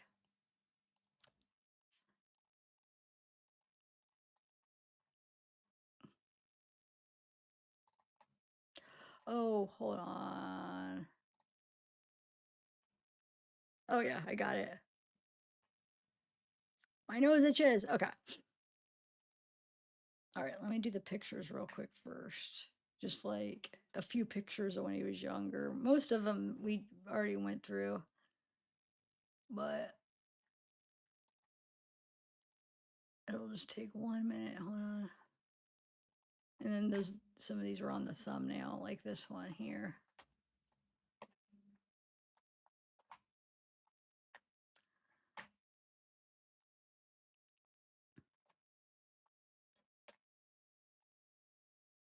Yeah, these were from in the article, but I feel like there might be a couple that weren't. This one cracks me up for some reason. I don't know. It reminds me of like a Ken doll, but no, I don't know. Like almost like, I don't know. I can't describe what I'm trying to say. But like I said, this is so all this stuff was all, it sounds like was in his 50th birthday party book that Ghislaine put together. So like I said, he's right here. Look at those crazy eyes. He's right there. And I can't really see much there. Yeah, this is new. This wasn't there. So this is on his yearbook. Jeffrey Epstein, Coney Island, circa 1969. Look at and then we have right here 1969 high school year photo of Lafayette High School, Brooklyn, New York. Okay.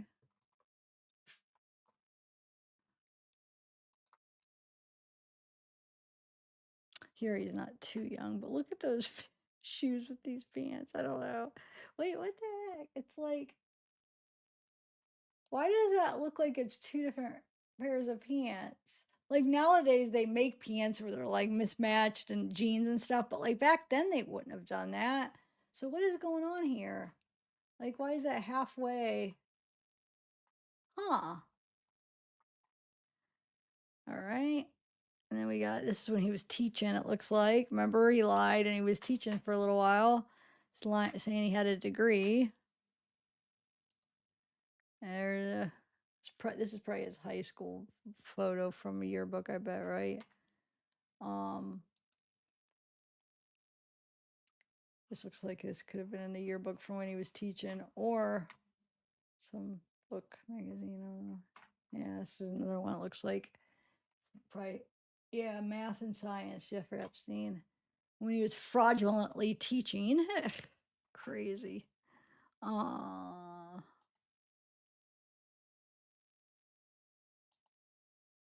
Yeah. Okay. Yeah, these are the ones that we already seen him in. Okay. So let's get, hold on a second. We go to Epstein. So here we'll go to his YouTube. I want to bring this over and bring this over. Hold on one second.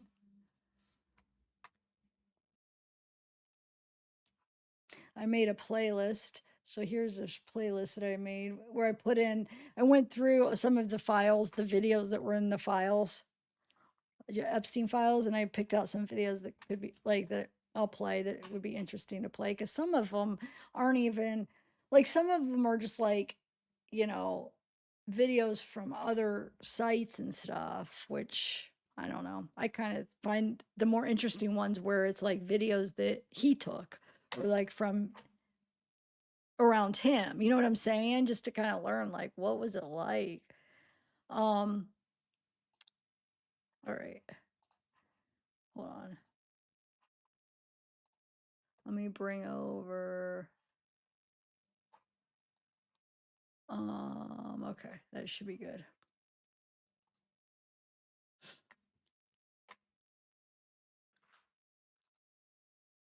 Yay, it's green again. So I requested a review and they greened it. So it says now it's good. So I have to behave and make sure I keep using the code words. You know, like the trigger ones that you can't say. All right, you ready? Let's do this. Let's start with let's do his Amazon. Let's see what he ordered. You want to? But I want to say hi to hold on. Let me say hi to a few people here. Let me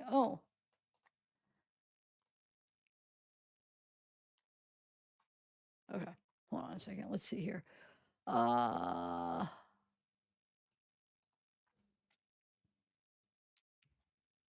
well, there's not really many people in chat here. Hey Hope and Marnie.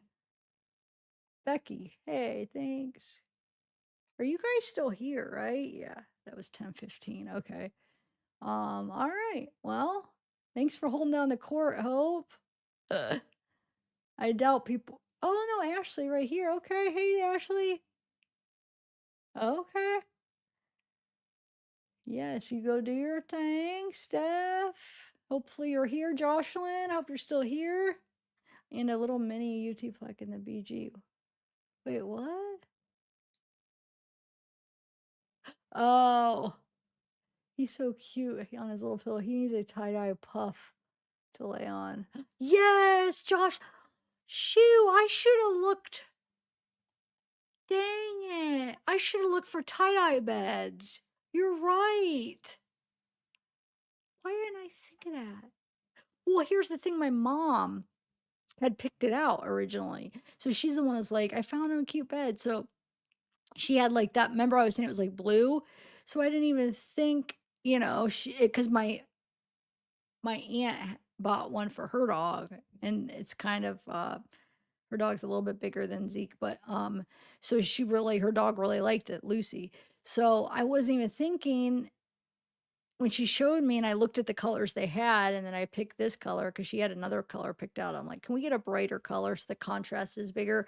But so I feel like if I would have just been the one maybe going in and picking out, I might have thought about it, but dang it. He loves it though, comfort wise. But yeah, that would have been so good. Maybe his next bed I'll get that. Or I'll have a two bed. Well, let me finish this coffee real quick.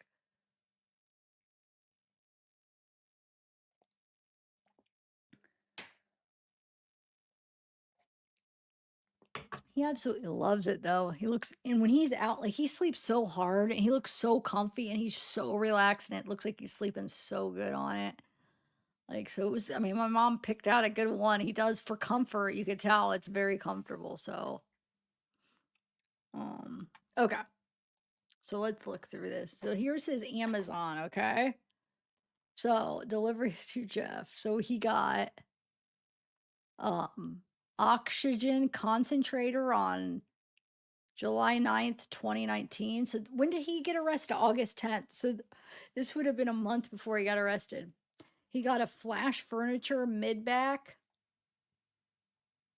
Wait, let me make sure. Hold on. Let me see what happens when I click on it. Excuse me. Um, oh, it took me back to. Oh, okay. No, it did.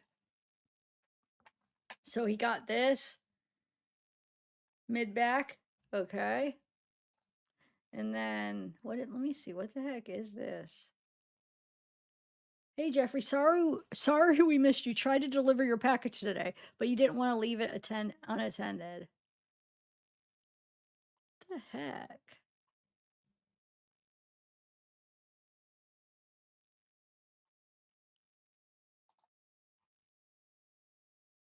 Oh, he did have sleep apnea or something, didn't he? Because didn't he have like something like tubes and something like that in his prison? Like, because one of the things were if he was gonna hang himself, he could have used like those tubes or whatever, the cord, whatever. It would have been a lot more, I don't know, easier.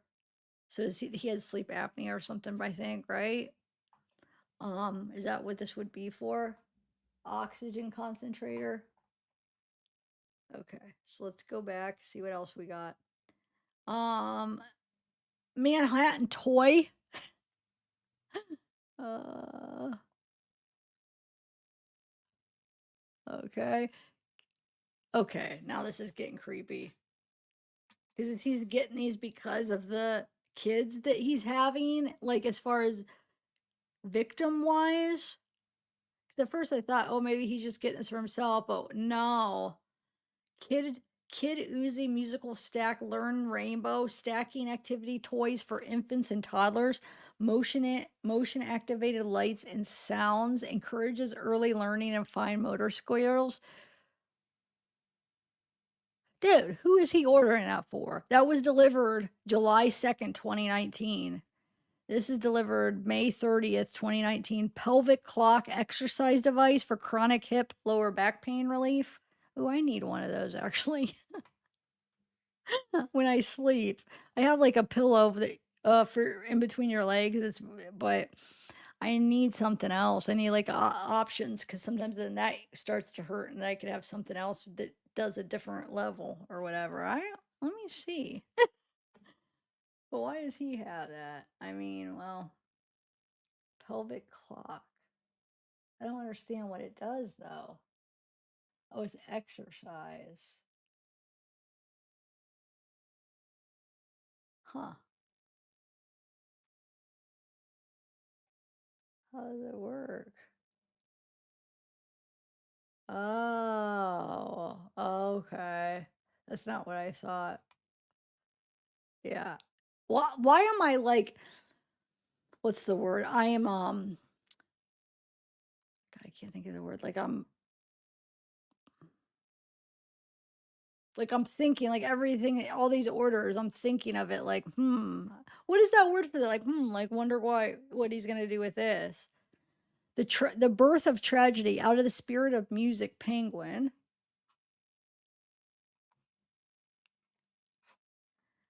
Got that. Let's see.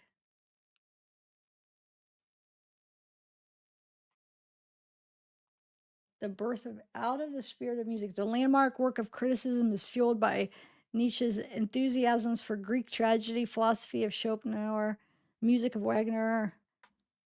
This outlined a distinction between two central forces in the art. Okay.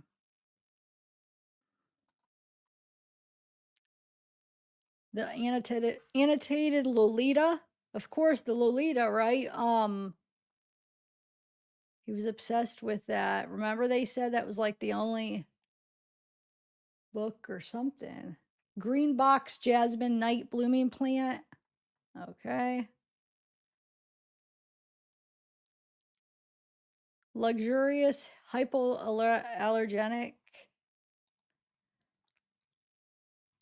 Package will arrive. Luxurious hypoallergenic. $600. Trying to see what it is though, because it cuts off hypoallergenic what?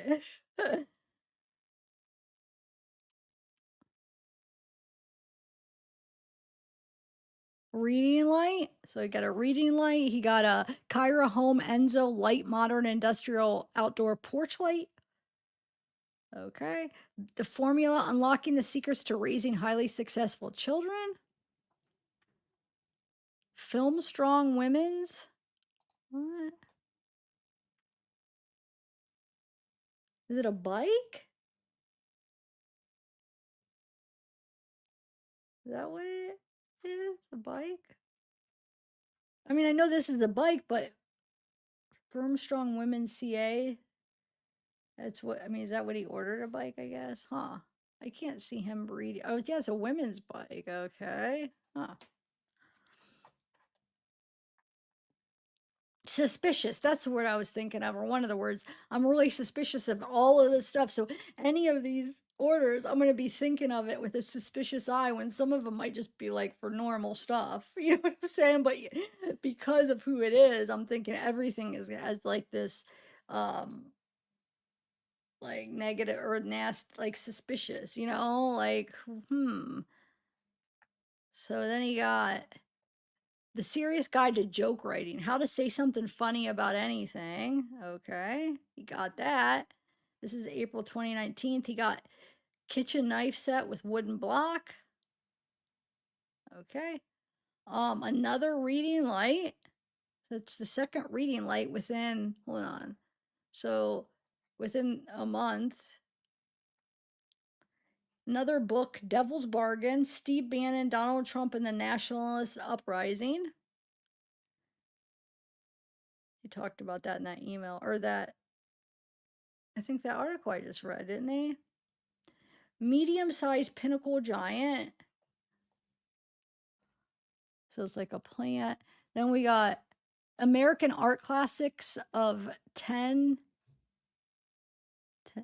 10 to 10,000, $10,000 gold certificate novelty bill. And then there's prices over here. Super Z outlet canvas natural money bag pouch with drawstring closure and dollar sign. Okay. Design for toy party favors, bank robber, cowboy pirate theme, carrying case. Let me see if I make this. There we go. Now you guys could really read it good. King mattress topper for back pain. Extra thick mattress pad cover for 8 to 21-inch deep pocket pillow top mattress. Theological Political Treatise, Spinoza. Cambridge Text in the History of Philosophy. Then we got The Conscious Mind in Search of the Fundamental Theory, Philosophy of the Mind. So this is all April 2019 is when it was delivered. A lot of books. So another book, The End of Science, Facing the Limits of Knowledge in the Twilight of the Scientific Age. Helix books. Remember he was talking about the Helix stuff in one of the emails I read yesterday. Discourse on Metaphysics and Other Essays. Discourse on Metaphysics on the Ultimate Origination of Things. Preface to the new essays. The Monodialogy. Philosophical Essays. Proving Darwin. Making Biology Mathematical. Hindu edition. The Prince of Mathematics. Carl Friedrich Gauss. Euler's pioneering equation, the most beautiful theorem of mathematics.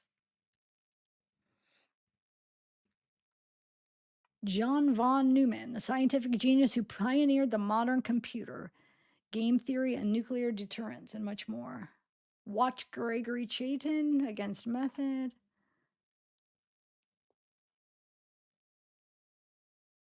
In the closet of the Vatican, Power, Homosexuality, Hypocrisy, the New York Times bestseller.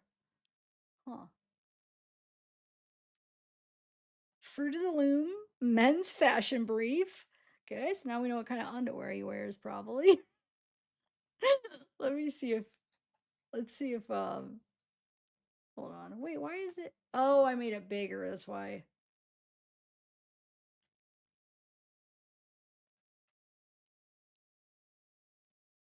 I wanted to see if there's like a history or anything, but no. Okay.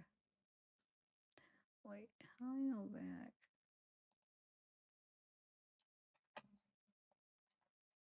Okay, so what's next here? A lot of books. We got Custom Pro Floating Pond and Lake Fountain Complete Kit. Floating Pond, though. Wait, what? I don't understand.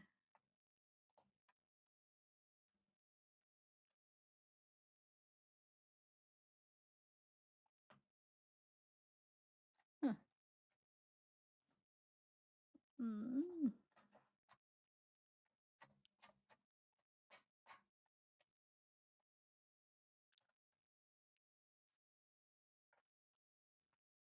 Wait, is that working there?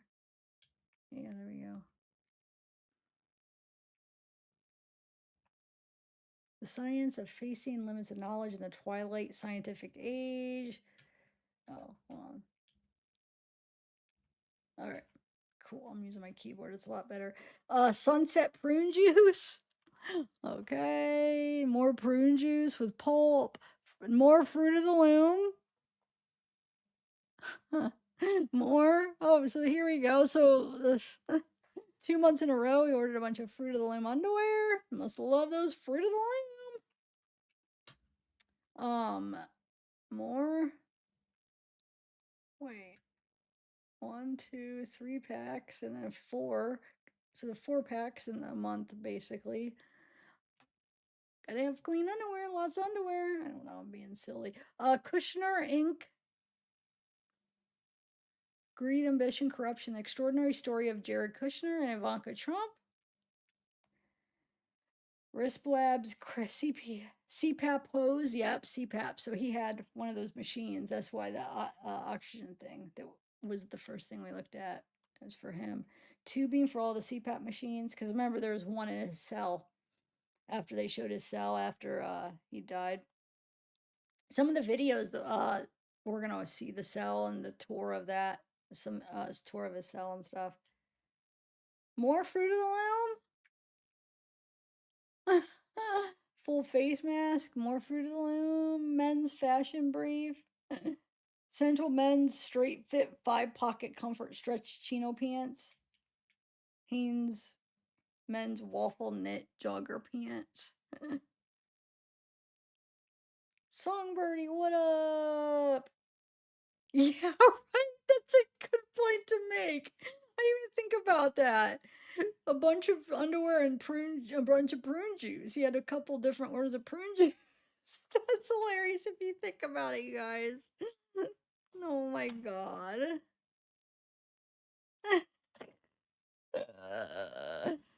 Oh Lord. Yeah, right. Oh my. All right, let me click over here so I can scroll down. Fisher Paykel Formula Full Face Mask Cushion Seal. Is this interested? Are you just interesting to you to see this? Spend a little time on this, and then we'll read some emails. We'll kind of go back and forth, but I want to like spend a couple more minutes going through a little bit more before I start reading something else. Excuse me. Dreamwear Full Mask Face Value. So there's all this stuff from the CPAP stuff from whatchamacallit. Oh my god. The last 2 days my recall has been really bad. I can't even think what I'm thinking of.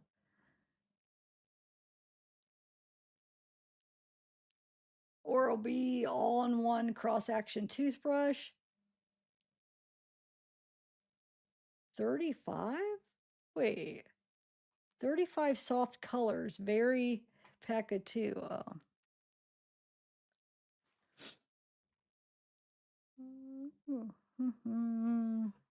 HP Floating Pond. $798 for that. Wow. I want to see. Wait, let me see. That's a lot. Shipping information has been updated. included the following items. Wow.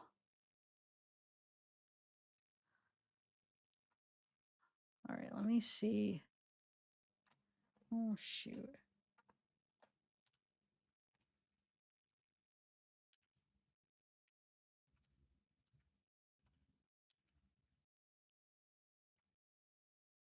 I'm going to see what the heck. I don't understand what a floating pond is.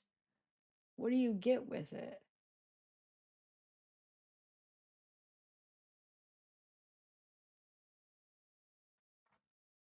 Like you have to have like somewhere to dig a. Like I'm a little bit confused. With included raw predator, robust pumping. Don't you have to have dig like a place to put it, or what am I missing here? Or do you already have to have a pond and then you just put it in there? Oh, it's misleading when it says floating pond, though. Help me out. Essentially a floating pond. But I don't understand. Like, do you already have to have a pond and then you just put this in there? Or I probably sound like an idiot, but I've never heard of a floating pond. Let me see. Hold on. Why can't I hear? Let me see if. Why can't I? Okay, that's not me. All right.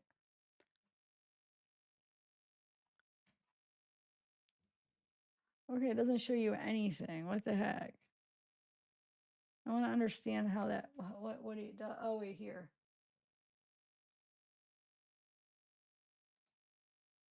Oh, I just feel like you have to already have a pond, and then you just put this in there. I mean, what does it do? It's just like a fountain. Why would a fountain? Why would it be that much money? It's just a fountain that's $800. That's I don't understand. This seems like a lot for a fountain. Okay. Custom Pro, 300, 3,500 floating, living water, true blue. Sleep apnea, that's what I was trying to think of earlier. Yeah, so he has sleep apnea, I'm pretty sure, because he has the CPAP machine, so he must have that. Like I said, I remember seeing the tubes and stuff in his cell. Magic 8-ball novelty fortune telling. Retro look for kids, grown ups, families. And we have the Zenith Patricia black metal canopy. See, my mind's getting suspicious on all this stuff and what he's going to use it for, right? The threat, how the FBI protects America in the age of terror and Trump. Cement and luxury white bath mat, soft, shaggy bathroom rugs. Okay, microfiber washable. So he's remember he's getting all this stuff. So he's getting. Remember he has like in some of the pictures or it might be videos and that we'll eventually watch. I don't know how far we'll get today, but you'll see a closet where he has like a bunch of white towels, white robes. So he must give. And then I've seen some of the like quick videos or pictures where you could see like a girl in the white robe. So must give the girls white robes to wear. Some more toothbrushes. We're all made of molecules book. How mushrooms can help save the world book. How the FBI protects America in the age of terror. I already read that one. Toe pal, gel toe separator, 2 pairs toe spacers. Pleasant Bay 4 feet. Then we have women's chinchilla collar slippers. So these are all in 2019. And then we'll read some stuff, and then next time we come back and look at more, we'll put in a different year. See if like in 20 see if we could get back to 2007 or 8 and see what he was ordering. This light's pretty cool. Some floor lamp, and then we have Noel Hume braided Balta rugs, unique loom solid shag collection, Hat Depot, Safety floor lamp or chippy, sorry. Chair, desk, chair. Yeah, chair for your desk or whatever, office chair. Um, then you have smoke gray, economy indoor, carpet patio, pool area rugs. See if there's a picture. Oh, stone pebble, indoor, outdoor.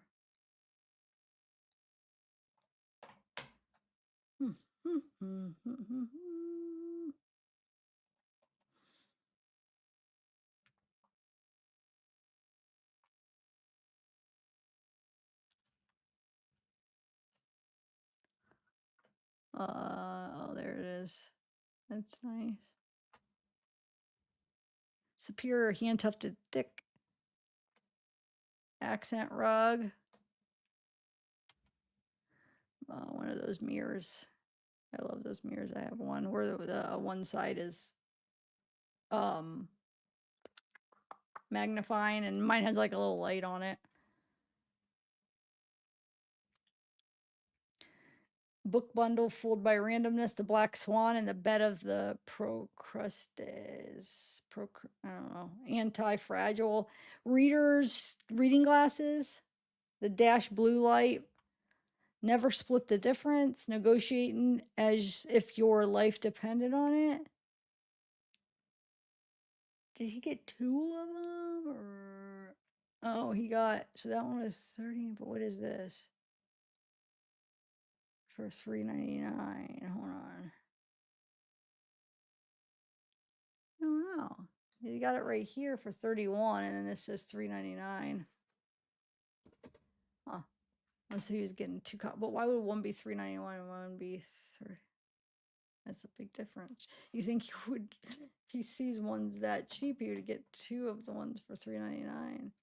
But I'm wondering if it's like a, I don't know. Your power motion sensor light, laundromat inside the Panama Papers investigation that illicit money networks, the global elite, which he was like associated with the global elite. I feel like that's the people that he was in that circle. I feel like Luminox men's.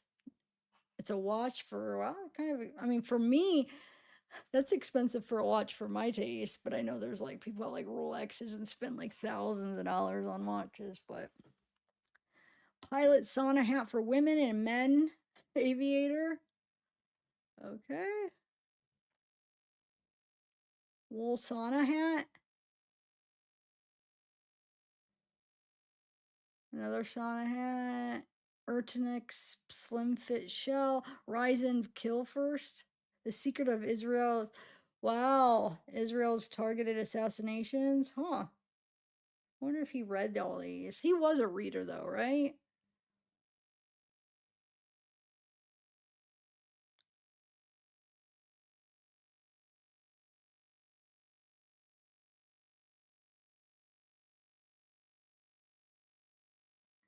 Anyway, secret history of Israel's targeted assassinations. Second generation head up display, smartphone iOS. Wait, what is that? I don't understand. Hold on.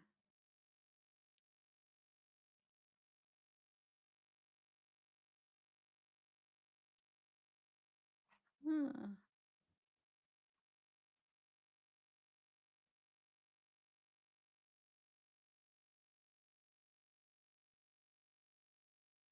Head up. The time, vehicle speed. Oh, huh. I never seen that. That's kind of cool. Why is it there's no price? Is it like really expensive? Huh. So you put that,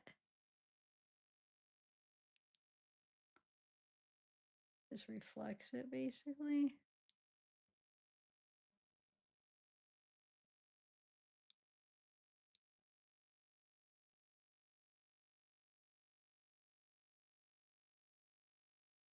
I'm trying to like see. Huh. Anybody seen one of these in like real life?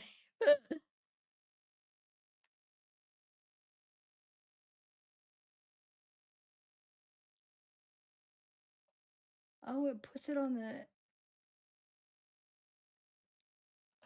like the window. Some kind of something I wouldn't mind trying, but let me see how many stars. 2.6. Nope, I'm not getting that. Huh. Okay. Well, anybody have seen that? Did he get it? It doesn't say a price though. What does it? I couldn't find the price either.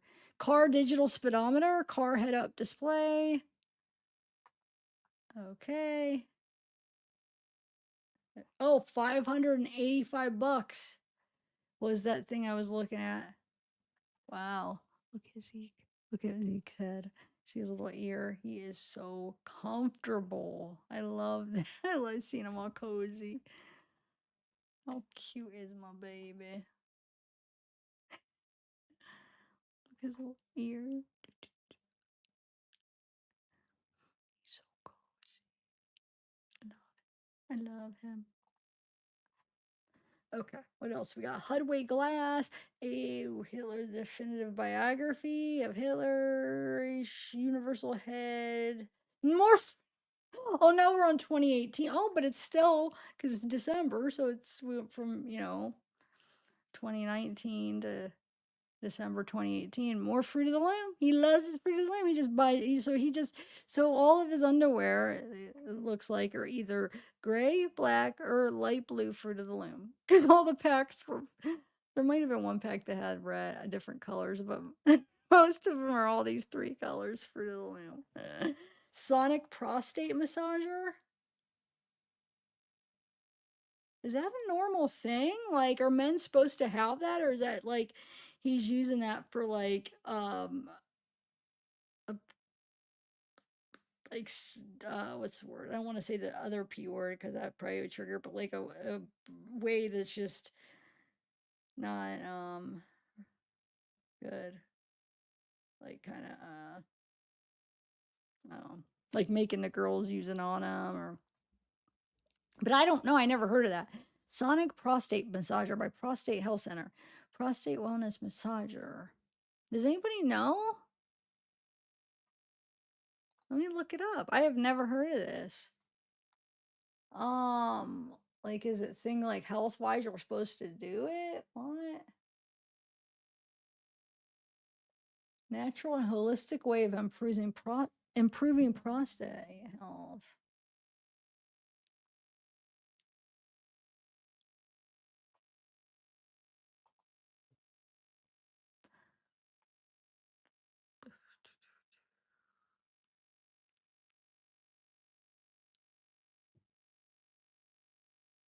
Wait, you have a prostate massage head and a colon massage head? I feel like he's not using this. He's using these for in a S way, SEXUAL way. Right? I never heard of that. Huh. Help me out. Some people say something. I need your somebody else's opinion. Cuz I want to know that like I'm not the only one that's never heard of this. Please, please. He got it. I mean,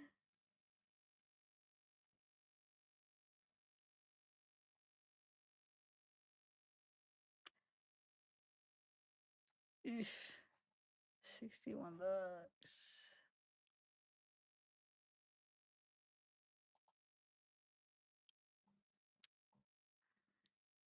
All right, we'll look at a couple more things and I'll read something. I'll read either some emails or I might read one of the victim statements, like a shorter one that's like a couple pages. I have a few files that I got ready to that we could read. Okay, so now we got this underwear, and then we have Amazon Essential Men's Straight Fit 5 Pocket Comfort Stretch Chino Pants and Hanes men's waffle knit jogger pants sleeve. Well, yeah, because he always had like, sweatpants on or sweatshirts. He did. He never was really dressed real nice. I guess just dressed for comfort. I mean,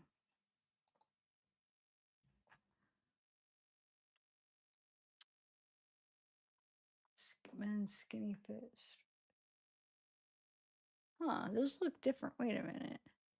Oh, I guess those aren't sweats. Those are like comfort stretch chino pants. Doesn't even look like these. I know it's black. No. Why do I feel like that? It doesn't even look like it's those.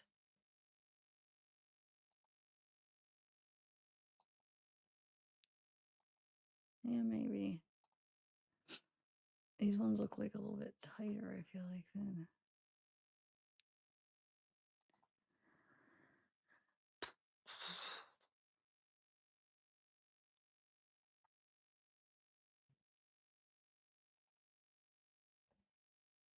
All right, one more thing. Let me scroll down to two more little things. Let's see.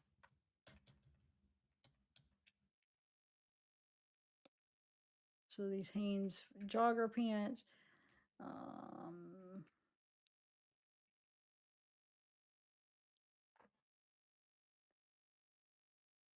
Face kit.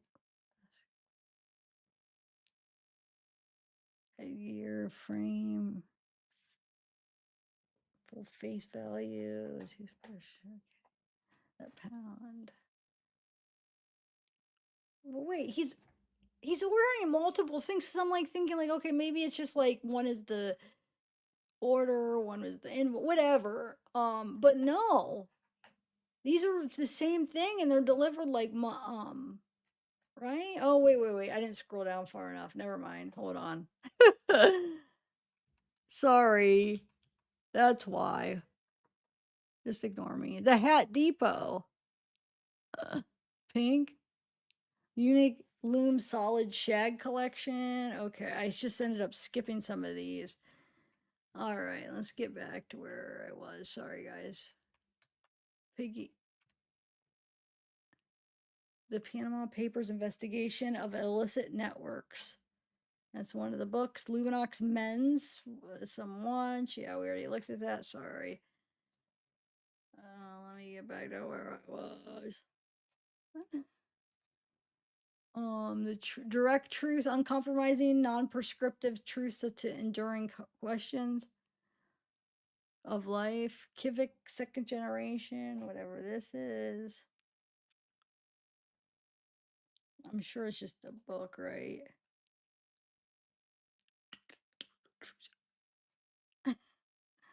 Your package will arrive.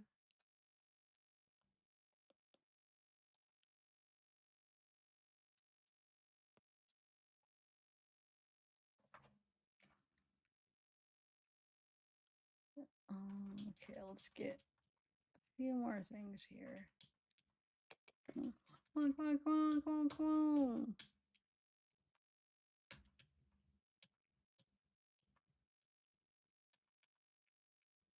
Mm.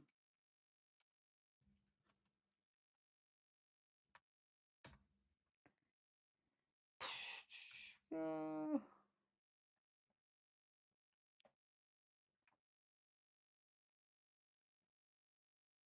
I don't know. Oh, that's one I just did. Hold on.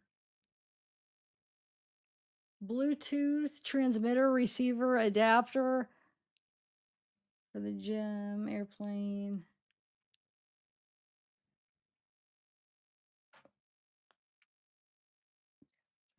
Huh. Then we got home goods, blood pressure monitor, Balta rugs, square pillow, and a set of two white 600 thread count, 100% natural cotton, Jerubi best anti-snoring. So you got anti-snoring. What is it though? I don't understand what this is. Let's see. Is it a pillow? I know they have pillows or certain things.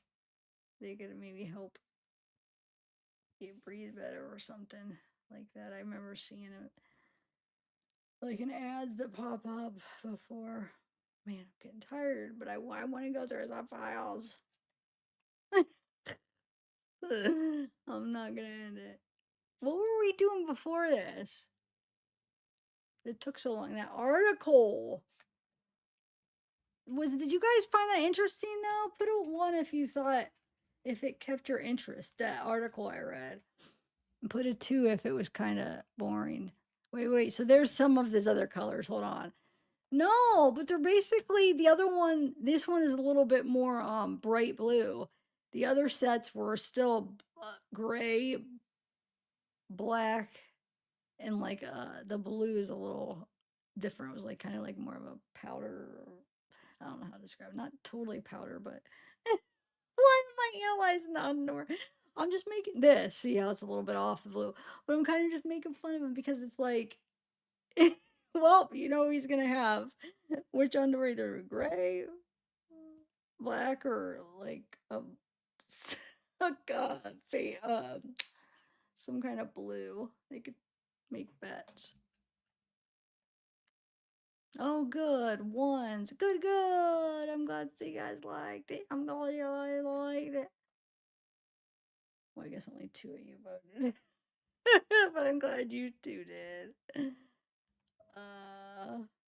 When I get kind of like tired, I get like delirious and I'm just rambling. I'm probably not making sense, and I would be so like, if I watch this back, I'd be embarrassed to listen to myself. So we got a nice bath mat, toothbrushes. Okay. All right, let's do pair of slippers. Oh, I'm gonna scroll real. I'm gonna hit this. Oh wait. What was that? Oh, the windshield thing.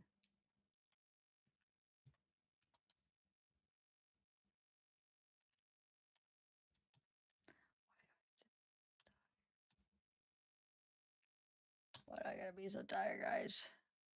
Charles Dickens. Bunch of books. He's got a bunch of books. Ernest Hemingway. As I Lay Dying. We got the anti-snoring. So Ernest Hemingway, Mark Twain, Charles Dickens. Books with active table contents. Oh, Shakespeare, Oscar Wilde, a complete collection. Collected works of George Bernard Shaw. James Joyce. Finnegan's Wake. I wonder if you did read all these. Or was it just like a show off thing? Like to act like he's like, oh yeah, I've read all these books. I have all these books. But I mean, do you think he read them all, or he just got them because those are like he wanted to look like more elite that he had these books? I don't know. Another snore stopper, mouthpiece, snoring solution, anti-snoring devices, sleep aid, custom fit mouth guard, bruxism, and snoring solution, healthy. Then you got a pair of noise canceling headphones. You have a knob, toothbrush holder, and another pair of headphones, and then you have cabinet pulls, tyrants destroyed, and other stories, Bolterex, details of a sunset,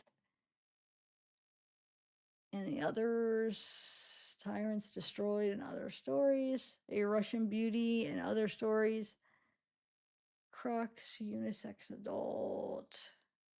Oh, one of those O2 meters, which that was definitely a lifesaver during the COVID period. We didn't have it when we first got it, when we all first got it, until the very end after my dad died. And then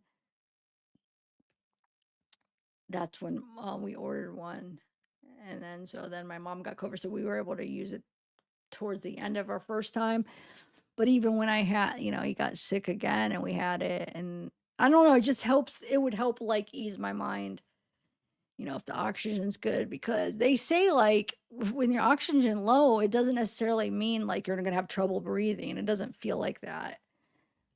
I don't know why I'm rambling into that, but yes, I have that exact monitor.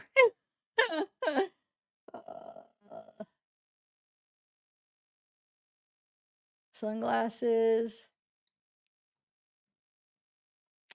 light spot flood combo for bad bar driving, fog, more toothbrushes, more anti-snoring pillow cover. Oh, got some boxer shorts now. A little bit of something different there. Okay. Mirror disc roll ball, Southern Hills polished chrome cabinet knobs. All right, I want to move on. Vendetta home collection. It looks like what? Pillows, maybe? Yeah, pillow. Abstract oil painting. Anti-snoring mouthpiece. How does that mouthpiece work? Huh.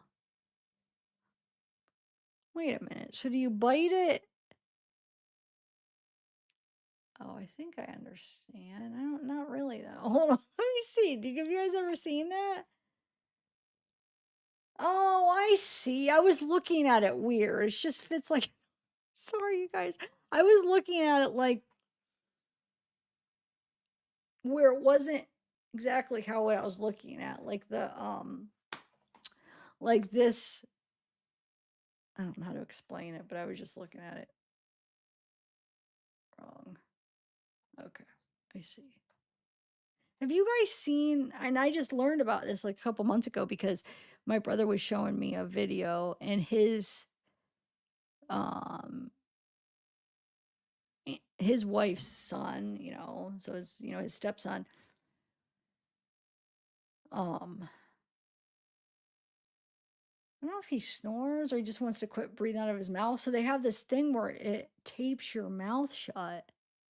So then you don't open your mouth when you go to sleep. And I'm like, what is that? Like mouth tape, or I forget what he called it. Like, what? I never seen it. Like, oh yeah, like people, yeah, it's a big thing people are using. It's like, I don't, I'd be nervous. Like, I feel like I couldn't breathe. I mean, even though I breathe out of my nose, I usually fall asleep and I'm breathing out of my nose, but then, I wake up and, of course, a lot of times my mouth's dry, so I end up breathing out of my mouth. But still, just the thought that it's shut and then you're going to go to sleep, it kind of freaks me out. It gives me a little bit of anxiety to think about it. Probably have to get used to it, but it's just like, wait, your mouth is tight, tape shut. She was like, I don't know. And then you're going to fall asleep, so you have no control over, you know, you have to make sure you're breathing out of your nose. But it's supposedly supposed to be good because it's better to breathe out of your nose when you're sleeping. But yeah. All right, let's move on to something else now here. Let's go to his all right, so let me exit out of this. Oh, let's do his tour. So this was another little section where you could go to tour Epstein's properties. But that's kind of interesting. So we got front entrance. Let's see.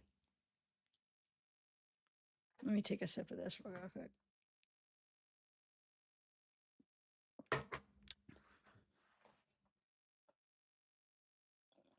Hope, you're the only one that's been called. Thanks for being active.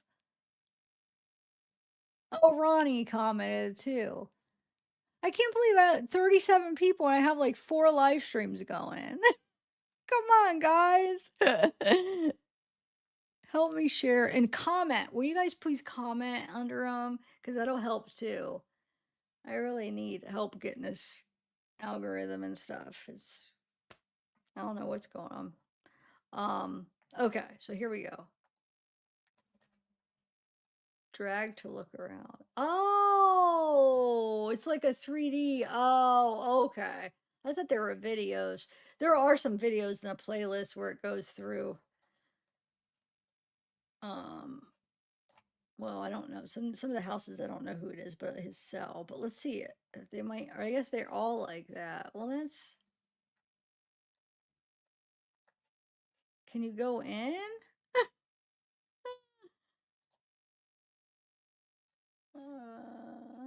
These are just from the pictures. I have the pictures.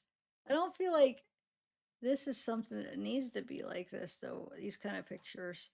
You know what I'm saying? Some of it is like useful, but so far that nothing. I don't feel like. I feel like this is better as a picture. Huh?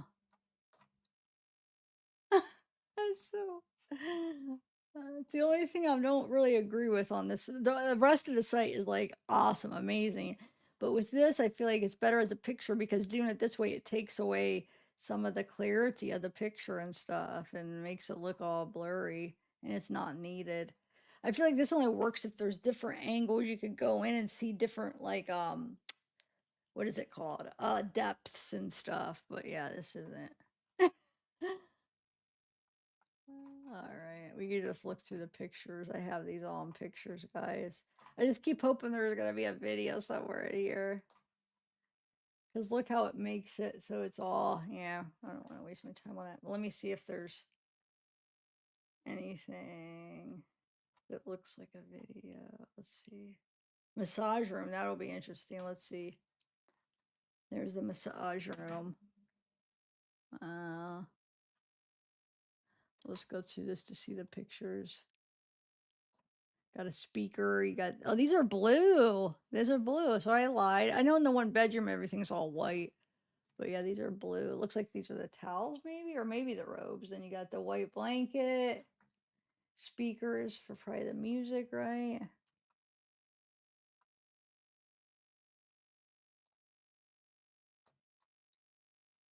Like, I want to know, these pictures are probably some of the victims, right? So, like, you're going to have the pictures of some of these people you massaged, I bet. And then that's kind of, I mean, are there all these people and men or something going to come in with your pictures up there? I'm guessing, right?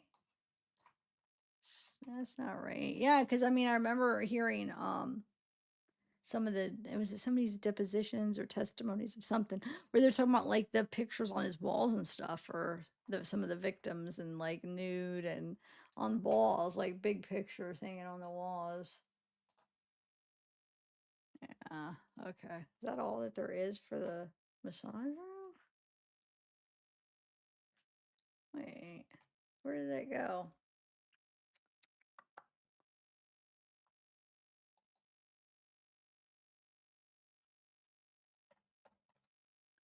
But wait a minute. What if I hit play?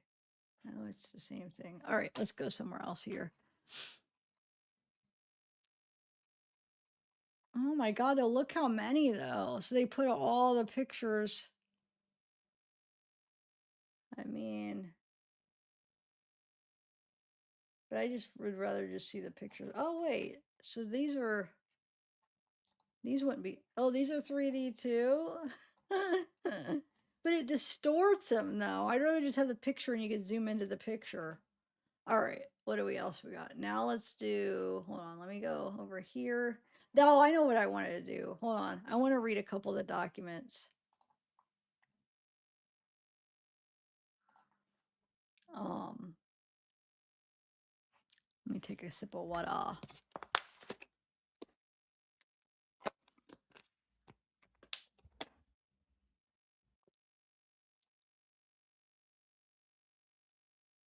I'm worried that like I feel like there's certain people that should be here that aren't. I'm a little bit confused.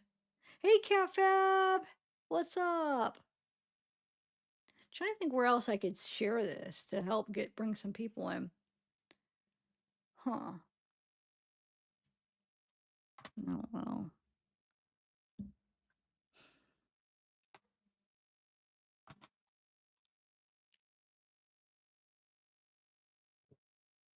All right. Let's read. And then we'll watch some videos. You know what? Let's watch a couple of videos before I read, since I've been reading this whole time. I'll go through the playlist here that I put together, some of the, and then we'll read them. Where do I put that? Here. Some of them are longer, but I want to do some of the short ones real quick.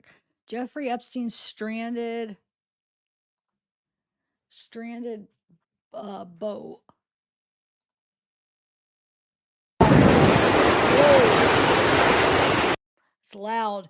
Are you guys hearing the sound right though? Whoa, that's loud though. Hold on. Well, is that too loud? Because I could just turn it down for me and keep it loud for you guys when. Ooh. I don't know though.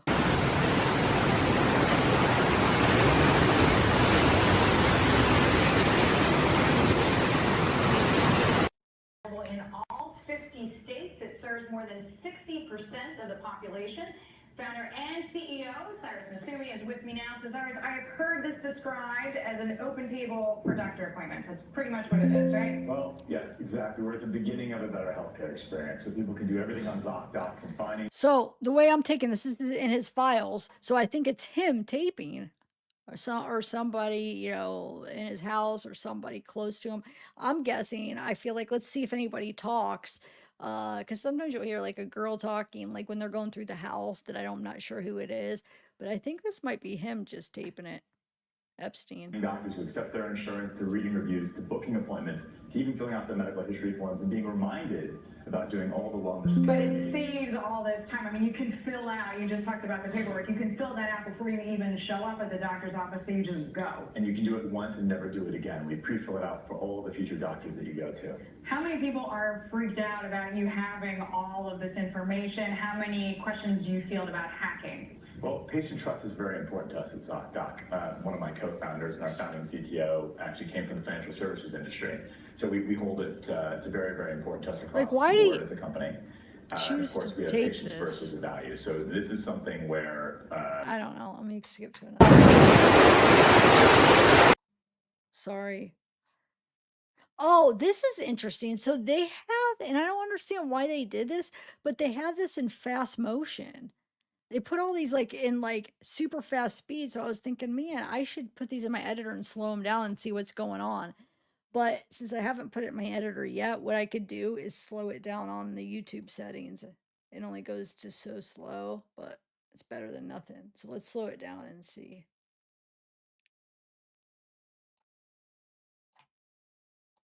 The way it's so fast though that this might not. Oh, let's see. Maybe that will be too slow. Hold on.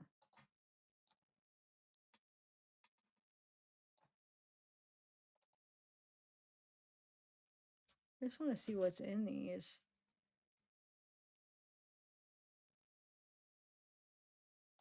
I could even make it a little bit faster. Hold on.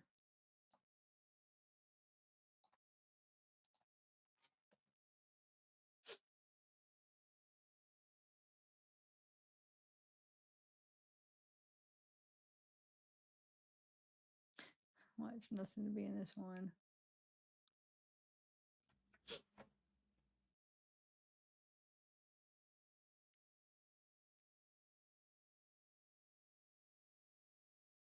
Hey, it doesn't look like there is anybody in this one.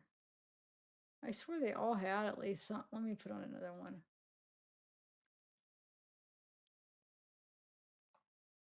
Yeah, look. Hold on.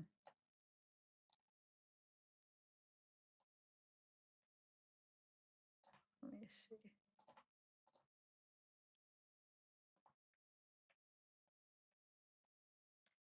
This one is super fast. This one's a lot faster than the other one.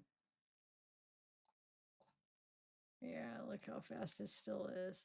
But like, why are they taping it like that? Or why are they keeping it in a format like that? I don't get it. Look, somebody just popped up right there.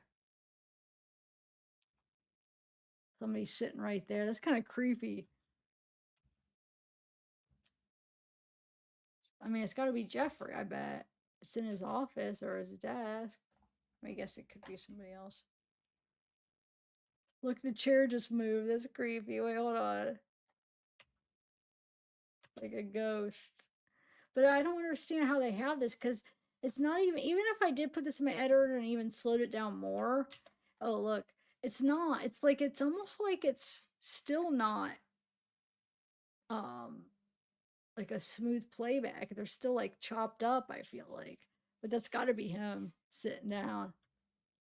And then he just disappears. So you don't see him walking away. So that's why it's like, it must be just like little instances. But why do they have it like this? Don't get it. This one is all the way through. It looks like, okay, we could see what he's doing here. He's rolling back.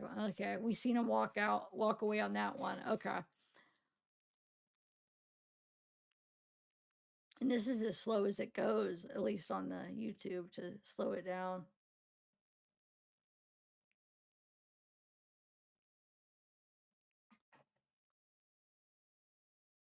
Oh, it's playing all of them in the, okay, it's playing these in order. Like, what the heck? Hold on.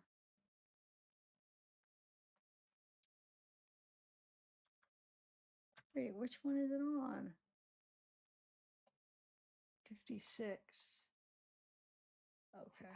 All right, hold on. Oh, that is slowed down. What the heck? Oh, that's not the one. Hold on a second. 56.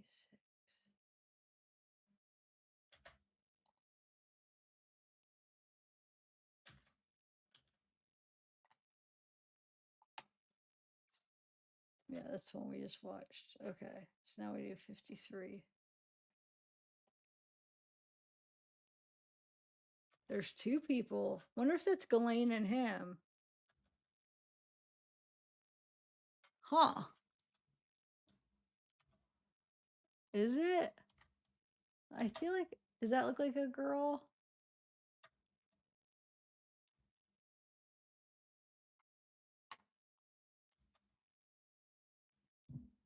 Hmm.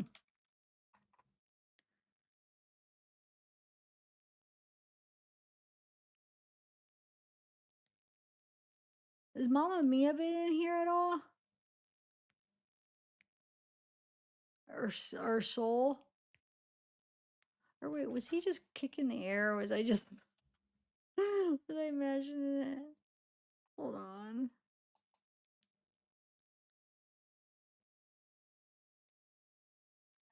I don't know.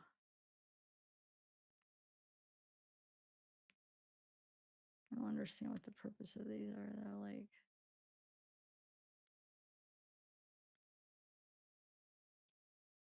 wait, who is that?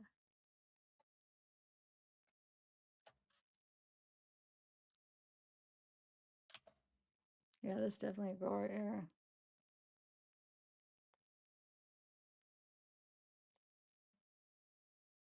Oh, Soul, you are here. Cool. So we have Soul, Casey. Okay. I was just curious who was here.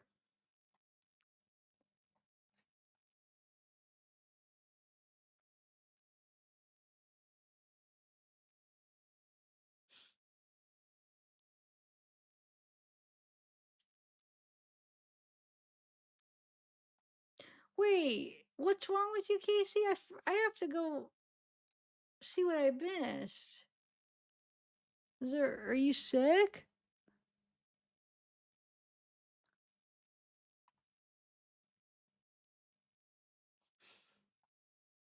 Oh, your hormones. Okay. Hmm.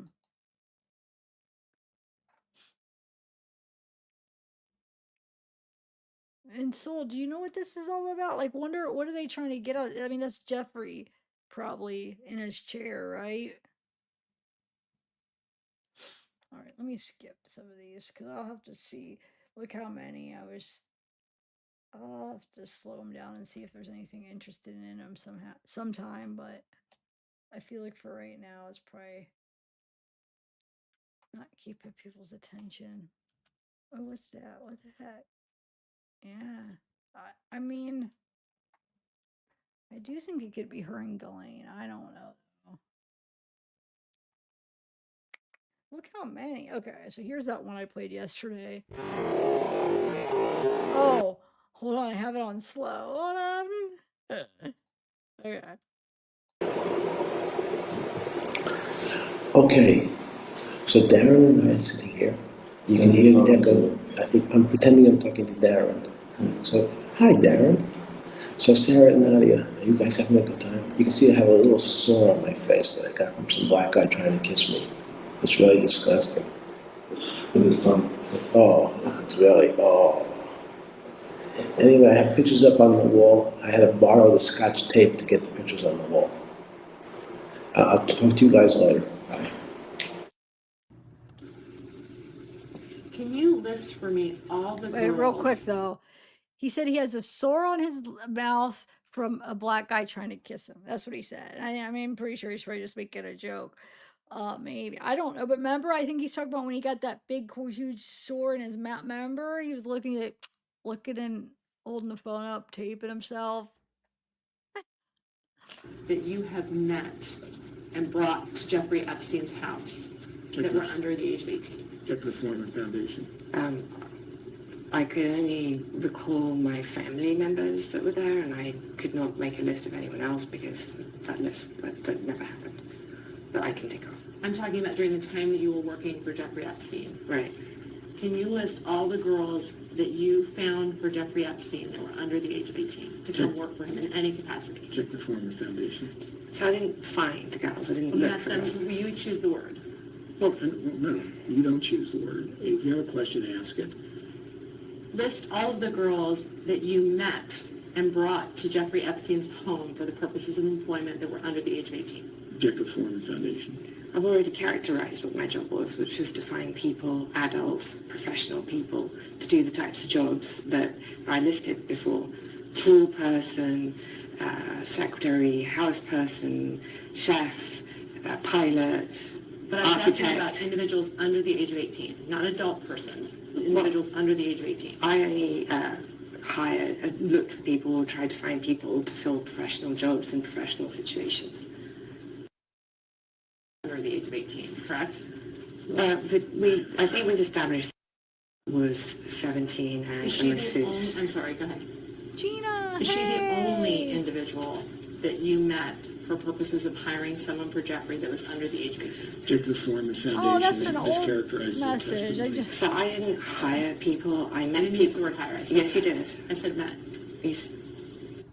So I interviewed people for jobs that were professional people for professional things, and I'm not aware of anyone aside from who clearly was a masseuse aged 17, but that's,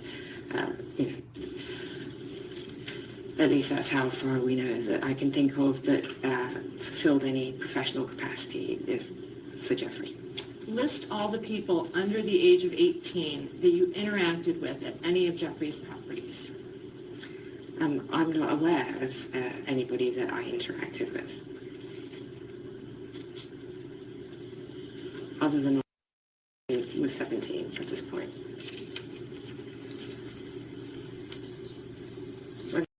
The news again.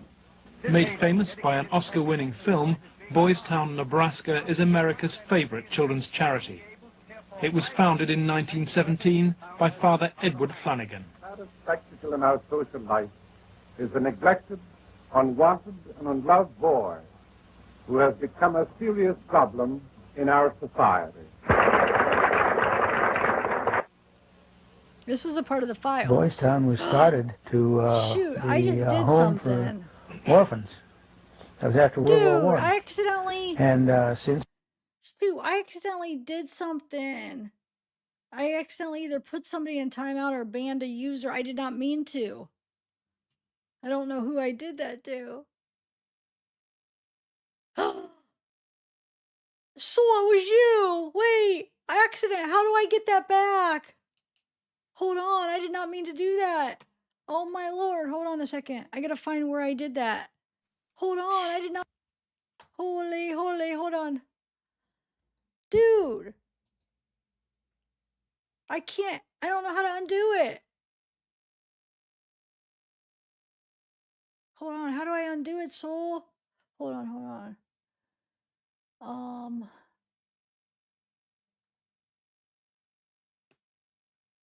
How? I don't know. What's it gonna do? What does banned mean? I mean,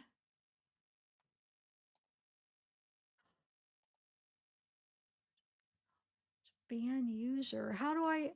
Dude, You're my mod. How does it even ban you? No, but it says banned. On my set, it said I banned her. Are you sure it was just a timeout?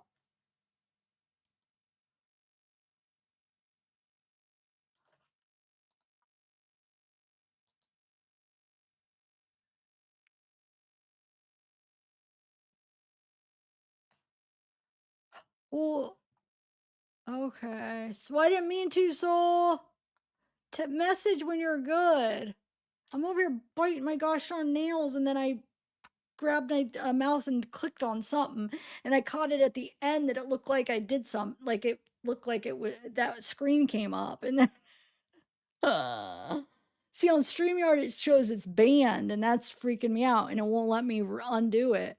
But on YouTube, I guess there is no ban thing; it's just a hide. So, but I didn't hide. I don't know what the ban does on StreamYard because I never use it.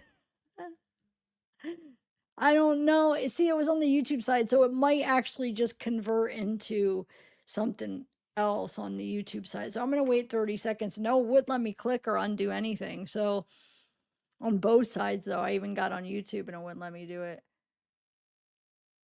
What? I don't even know what message I deleted on Souls. Oh my god! You know what message it was? Is when she did the Nightbot.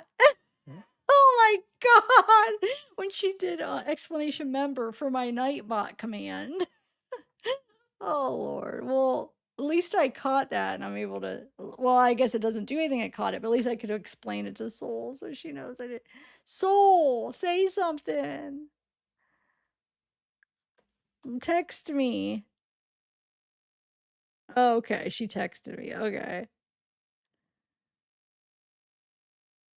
Dang it. All right. I thought I was gonna have a free thing where I didn't screw. Okay, should be okay then. All right.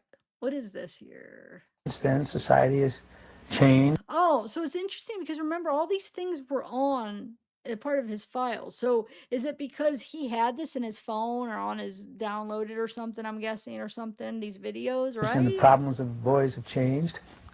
And so now it's a question of taking care of homeless, abandoned, neglected, abused boys, and now girls also. With cash reserves of $500 million, Boys Town is the richest square mile in the world. It has been granted the privileges. Okay, and then he likes to take these quick like 2 or 1 second videos. He has so many of them like he'll do it like hold on. Let me find a couple that are kind of disturbing here. I mean, he has a lot like on his island or but hold on a second. Well, I'll do it in order, I guess. I'll show you a couple on the island. Hold on. Wait. This is drone footage of his island. This one isn't the quick ones. This is actually a longer one, but he does have like these 1 or 2 second ones where but I wanted to show you a couple of those where there's one where this girl's massaging his foot and it's like one like he has 2 of them of the same girl and it's like a couple seconds where she yeah. And it wouldn't even be because we know, you know, what he does, or otherwise it would just look like some guy massaging his foot, but we know what those massages lead to. But yeah, this is his island drone footage. So I don't know. I'm sure he's not the one flying the drone. Who knows? Maybe he knows how to fly a drone. But somebody's flying one and showing like around the island. Gave it all up. He had his own freaking island and he had to be a sick freaking predator. So no more island for you.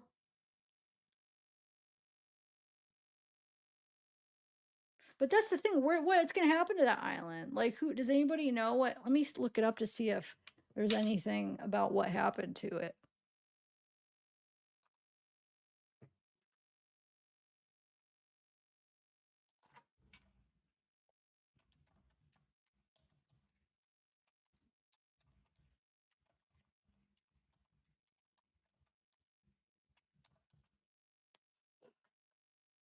So it says,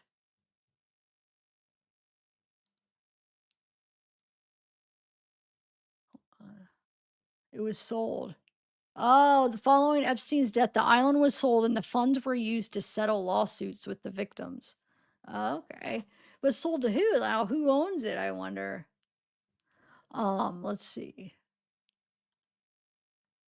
This is a People magazine. I'll read it while you're watching this.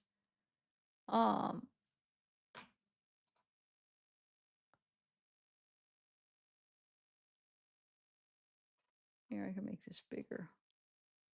All right, so hold on, let me read what it says. Okay.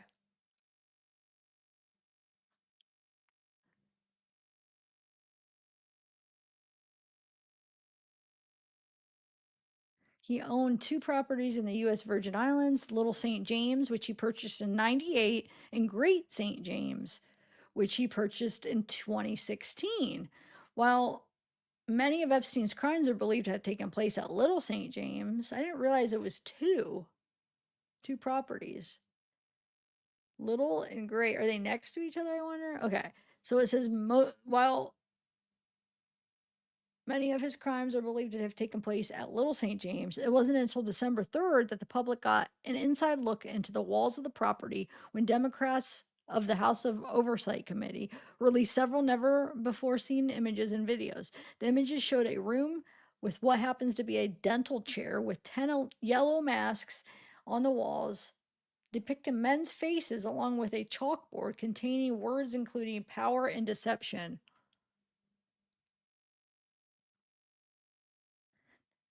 Ugh. Let me click on that and see where it takes me. Oh, cool. I was gonna go get the pictures in the on the site, government site, but hey, you could click on it right in the article and just look at them there instead of me going through and getting it there. Here, I'll move it over so you can see. Or here, let me just save it and then I'll bring it over. Hold on one second. Let me take all these pictures. I'm sure you guys have seen these, but maybe some people haven't. So 1 second.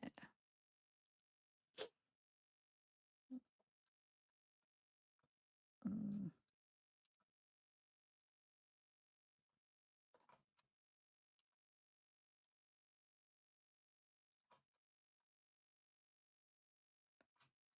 Okay. Hold on 1 second, guys. No, I didn't mean to do that. Hold on. Okay.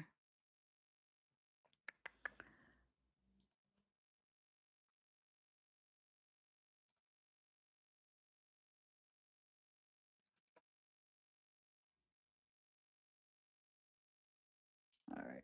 When this video ends, I'll bring it over. This is about to end, and then we can watch the. Oh, this is the other one. Or wait, did it play the second one? Yeah. So this is another drone of some more of his island, but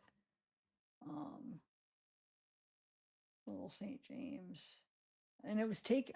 Actually, this is after his arrest. This is post arraign. Little St. James. The first one was on August 30th, 2019 is when they were taking the drone footage. So it's not him doing it. He was already dead, right? Yeah, he would already been dead. Then it wasn't August. Wait, when did he die again? Hold on. August 10th was something. Either when he died or when he got arrested. Now, hold on. I'll look it up. When did Epstein die? Yeah, August 10th is when he died. Okay. So this was taken after he died. This was on 9/11/19, and the first one we watched was 8/30/19. So it was after his death. I don't know if you want to watch any more of them. You want to finish this or not? I don't know what you guys have seen, you know. You know what? Let me save these and I could play some of the interviews to play with these videos that don't have any sound. Yes, that's what I'll do next. Okay. Yeah. There's a bunch. So then it could go with, let me show you the pictures they were talking about with the dental chairs. Hold on. If you guys haven't seen them yet. This was in one of the, on the island in one of the rooms or whatever. Look. How creepy with all these heads. Wait, what did they say the heads were of? Dude, that's so creepy.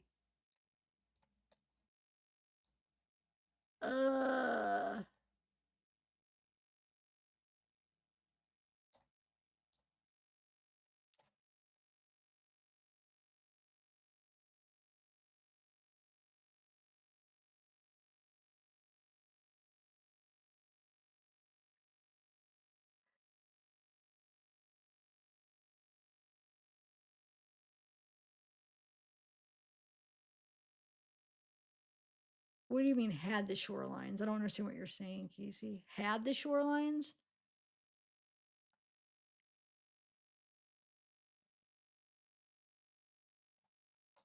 Okay, so here's another picture. Or here, let me just hit over.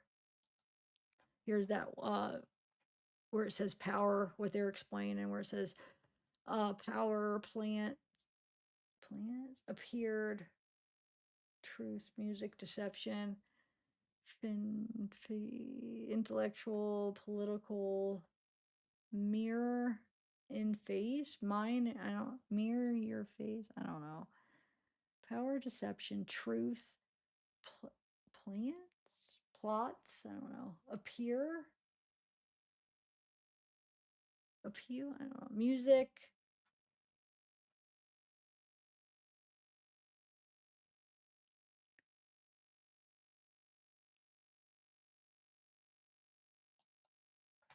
Yes.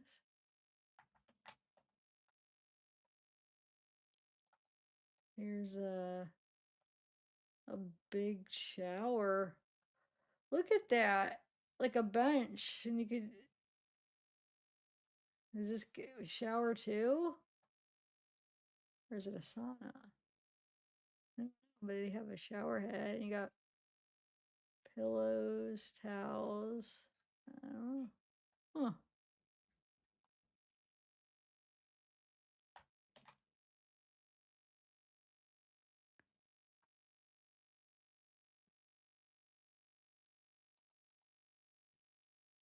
Look at this. Look at his face all smiley. And he's all red. Like he's all, ugh.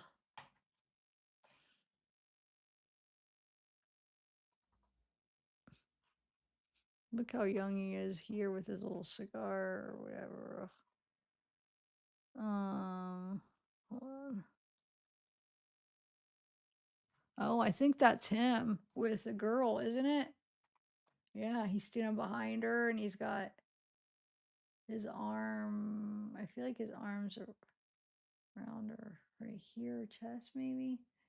And then can't tell what that arm's doing, but yeah. All right. Let me get an interview we could play. Oh, but I wanted it before I do that. I want to just show you this short real quick. Hold on, let me find it. I'm sure a lot of you guys have seen that, but we can watch that too again. But hold on.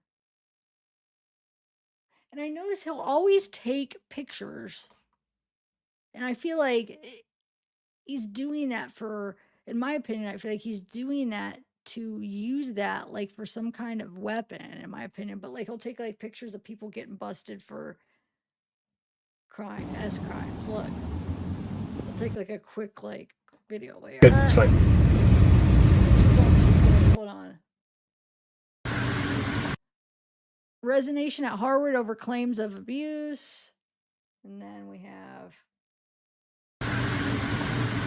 oh, that's the same one. Hold on. Okay.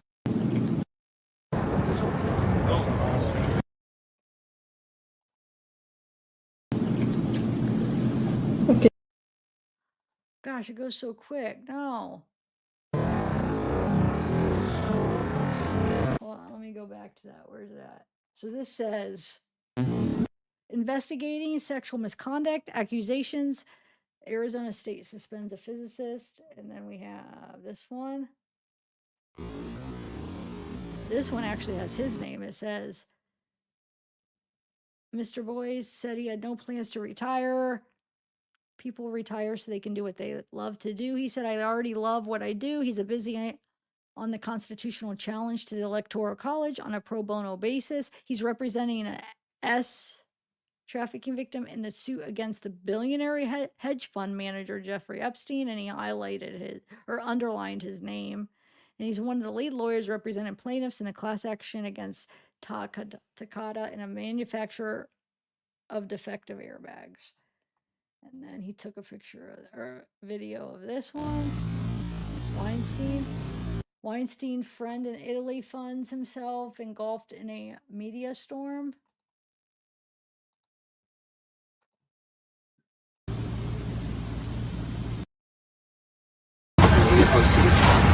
Or like those quick.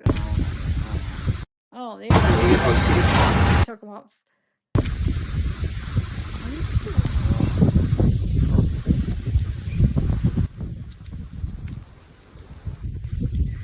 Freshwater fish. What's that one? Throw it to the right. Where? There, to the right. There's only one right. There, that big one there. See it?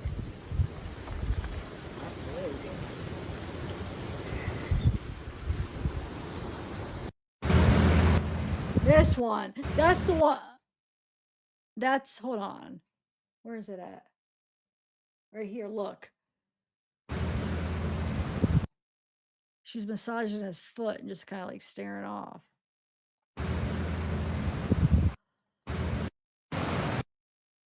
Why? Oh, I wish it would just play the next one. I wish it would play the. I'm playing a playlist. Hold on.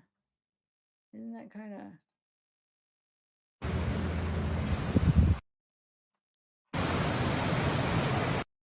There's two of them. Okay, so now I'm walking towards the lily pond. I'm here on the beach by myself. This is my swimming pool. No one's allowed to dock here.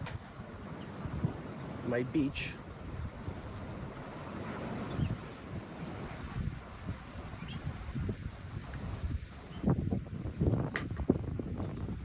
The luncheon place.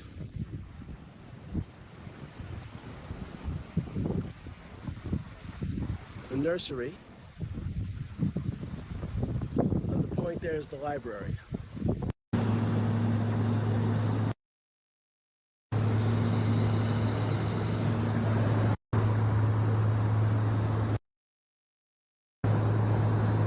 So all these are playing in the playlist. These are all from the Epstein files that keep coming. That are coming. Here's another one of that girl massaging. It's a different one. Same girl. Yeah, look. It's just because we know what happens after that. That's why it's creepy. Like, and this girl's probably a minor or, you know, young. She's massaging his foot. They're out in the beach with the, you know, his island.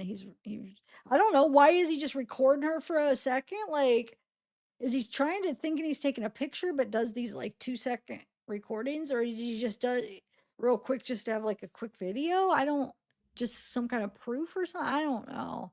It's weird because there's a lot of them that are like that. What's sitting over there? Is that one of those sauna hats that we were looking at? Look, he's got the wine bottles, glasses of wine. One has some left. Got a phone, iPhone, it looks like. Huh.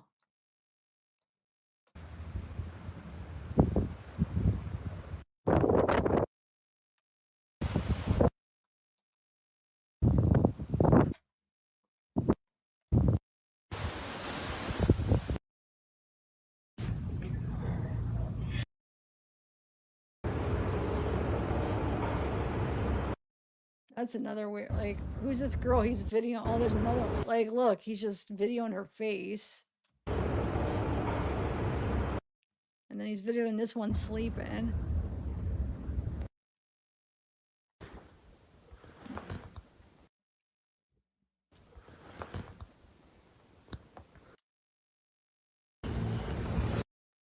All these quick ones, like, what the heck?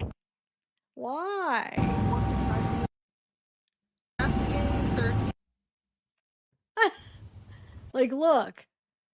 This girl is young. Like, she looks really young. She looks like she could be like 10, 11, 12, maybe 12, 13, maybe. I don't know. But like, what's he doing? He, like, this is his hand holding her head. And he's like, look, put videoing something on her head. But that's his hand right there, holding her hair back. I'm very. He starts to say something. I'm very.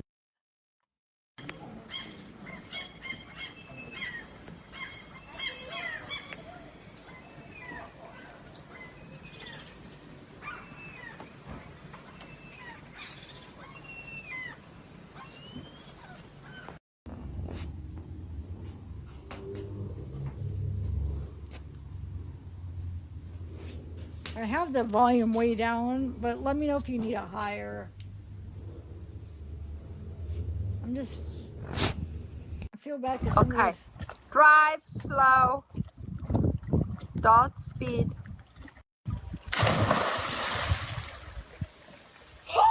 You are the best. Sonny Mo. Sonny Mo. Johnny Mo!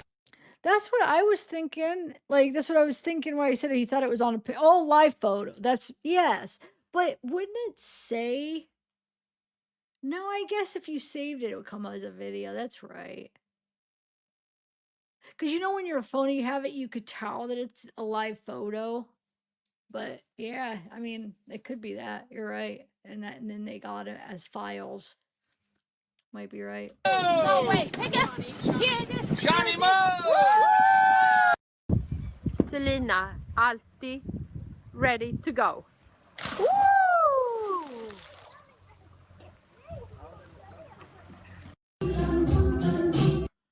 Oh, music. But this is kind of a creepy room. And there's some music playing, but I don't want to get copyright. But look at that room. What is that room? Hold on a second. I want to do something really quick.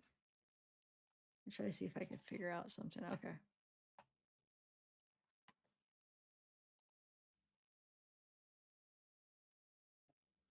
I'm going to play an interview, some of the audio interviews on that are part of the files too in a minute. So this is with his lip. Oh, like that something infection. Hold on.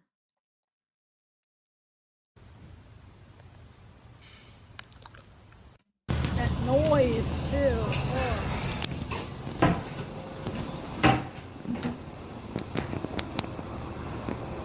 Get on there fried, that's what it's good.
creepy.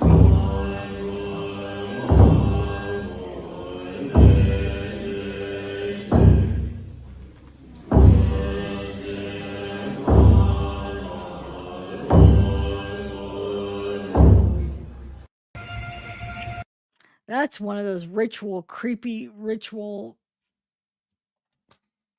it's freaky little ceremonies, right? That they have. Oh my lord. It reminds me of when what's his name snuck into the oh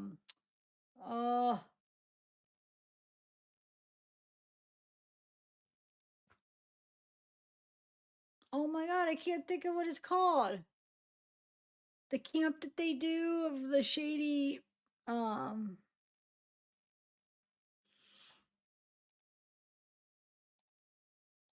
it went, oh my god, it's on the tip of my tongue.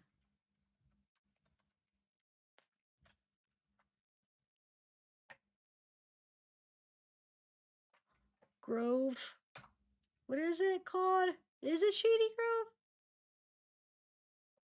No, dude, why can't I think of stuff very good anymore? But anyway, where Alex Jones, have you guys seen that? Like a long time ago when he snuck in and he snuck in a video of that ceremony that they do there. So creepy, so creepy.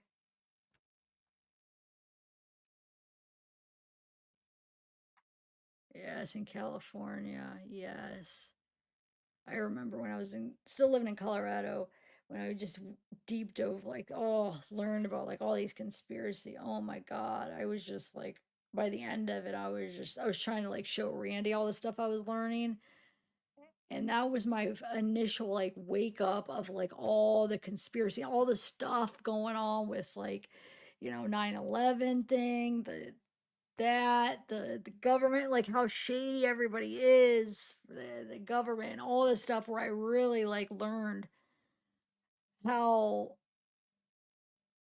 crazy it's just like. I remember just showing Randy and he's like, what? And we were just like, I couldn't stop looking into all this stuff. I'm like, oh my God. I remember when I moved home, I was teaching my grandma all this stuff. My mom was like, grandma likes that kind of stuff, like, she's smart, like, show her. And I was like, I needed to like tell people about it. I was like, oh my God, all this corruptness and all this stuff that I learned, like, oh, anyway, that's what that reminded me of though. Have you guys seen that where he tapes that and it's like this weird, like the Moloch and the sacrifice of the children, of the baby, and it's supposed to be like a, whatchamacallit, see, I can't think of anything. I can't think of words, but it's supposed to be like a representation and not a real baby. But rumors are that they do real ones, like, but kind of like, I don't know. It's creepy. It's creepy. Bohemian Grove. Yes, thank you. Thank you, Ninja. Oh my Lord. I could think of Grove and I couldn't think of the first one. The first part of it. I kept saying Shady Grove because I was thinking of that song. Oh, I knew it wasn't Shady Grove. That's why I was like, I don't know what it is, but yes, Bohemian Grove. Bohemian Grove. It's so creepy. Anyway, oh shoot. Okay, so let me play.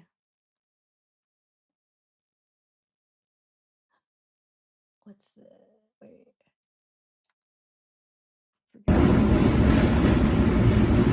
И помахай так.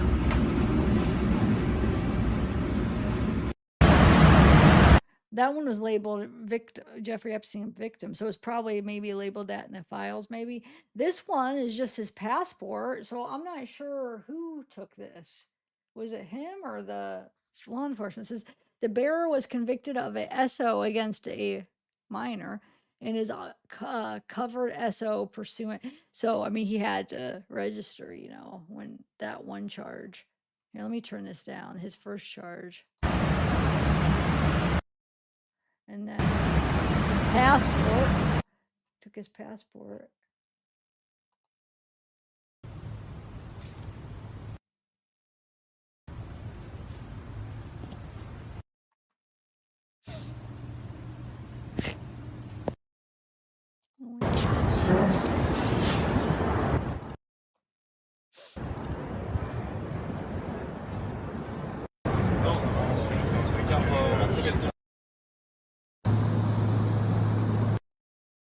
Okay.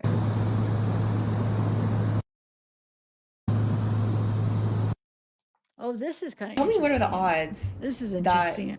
the notary to the deed of what was both Epstein and Howard Lutnick's property at 11 East 71st Street, because yes, Epstein owned that property before Lutnick owned that property. It was transferred to Epstein for just $10 in 1992. Epstein passed the deed to a Comet Trust in 1996, again for just $10, of which a Guido Goldman was a trustee, the son of one of the founders of the World Jewish Congress. And then it was passed to Lutnick in 1996 for, again, just $10. Who notarized the deed transferring this property from Jeffrey Epstein to the Comet Trust in 1996? A Gary Pollard. A Gary Pollard just so happened to be in the perfect spot at the perfect time to record the perfect shot of the South Tower collapsing on September 11th, 2001. Is it just a weird coincidence that Jeffrey Epstein and Howard Lutnick owned 911 East 71st Street? That's weird. That's weird, huh? That's crazy. All right, hold on. I want to see something before. You know what I'm going to play first before I play the interviews? Because those are, I'll have to be up here. I want to make sure because I want to go get a drink and a snack. So I'm going to play part of this documentary I was watching earlier. I'm not going to play it all. It's really good. I know people might be mad if I stop it as they're playing it, but I'm not going to watch it all at least right away. Because I want to play when I get back up, play the interviews. But I'm gonna play some of it. Hold on. Let me find it. Hopefully it'll let me play them. Hopefully it's not one of those things where it shuts off your live, you know, because it's copyrighted.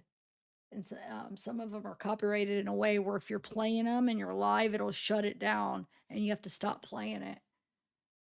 So you can't even have the choice to play it. Oh wait, let me play. Hold on. There's a couple other videos that where he's buying jewelry. So too small, no? Did you hear? Did you... Definitely will bid for the rings. All right. Hold on.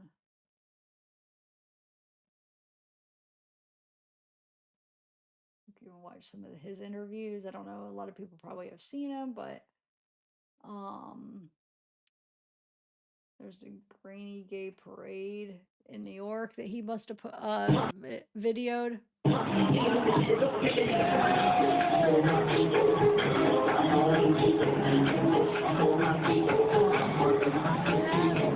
Oh, this is a good one. It's fascinating. Watching, but first, there's a bunch of clips of them and on that channel.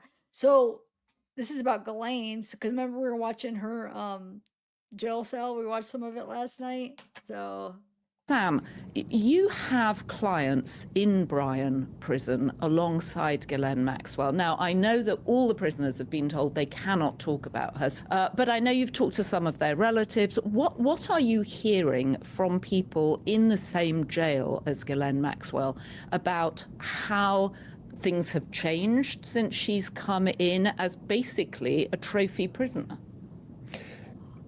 I've helped many high-profile people. I served time in Miami with Peter Madoff, Bernie's brother. And the sentiment that I'm getting from... that's a whole new episode on its own. I am dying to talk to you about that. But let's stay focused on Maxwell and then promise me you will come back and let's talk about the Madoffs. Absolutely. So there's two general sentiments amongst the inmates that are there. In many instances, when you have a high-profile individual that enters the facility, there's a lot of fascination. I've had, two people that are currently in the president's inner circle that serve time, and there's a lot of fascination. Steve Bannon and Peter Navarro, correct? Correct. And when they go into a prison, or anybody of that type of stature or fame, inmates tend to be very curious. They want to almost live vicariously through them. And many of the staff tend to be very deferential to them because they understand who they are and who their friends might be. In this case with Ms. Maxwell, it is completely different. They were warned, the inmates and the staff were warned prior to her coming in that under no circumstances are they to disclose anything that happens with her or to her or surrounding her during her time at Bryan. In one case, there was one inmate that told somebody, a journalist, something about her. And this young lady was a friend of one of my clients, and she had a very short sentence. Keeping in mind, prison phones and email are subject to being monitored. So you know for sure they have an AI system that is just looking for the name Maxwell. And as soon as this other inmate made the statement, she was whisked off that night to Houston Federal Detention Center, which is a maximum security facility. So wow. The sentiment is one of walking on ice. They're afraid, as the staff is afraid, to do anything wrong because they know that in order for her to have gotten there, the strings at the highest possible level had to have been pulled.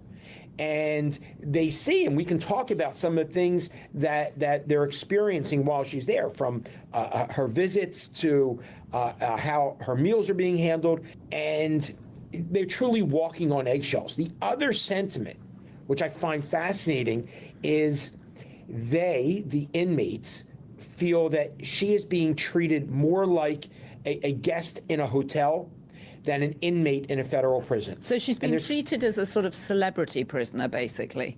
She's getting special treatment. Everybody else is feeling nervous. One person who let something slip has already been moved to a harsher jail. So this is not someone you want to mess with.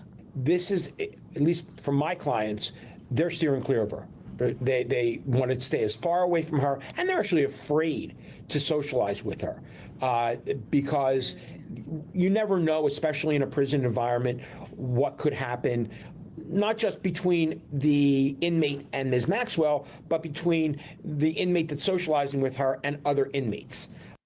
You know everybody, Elon Musk, Charlie Kirk, Jeffrey Epstein was your neighbor.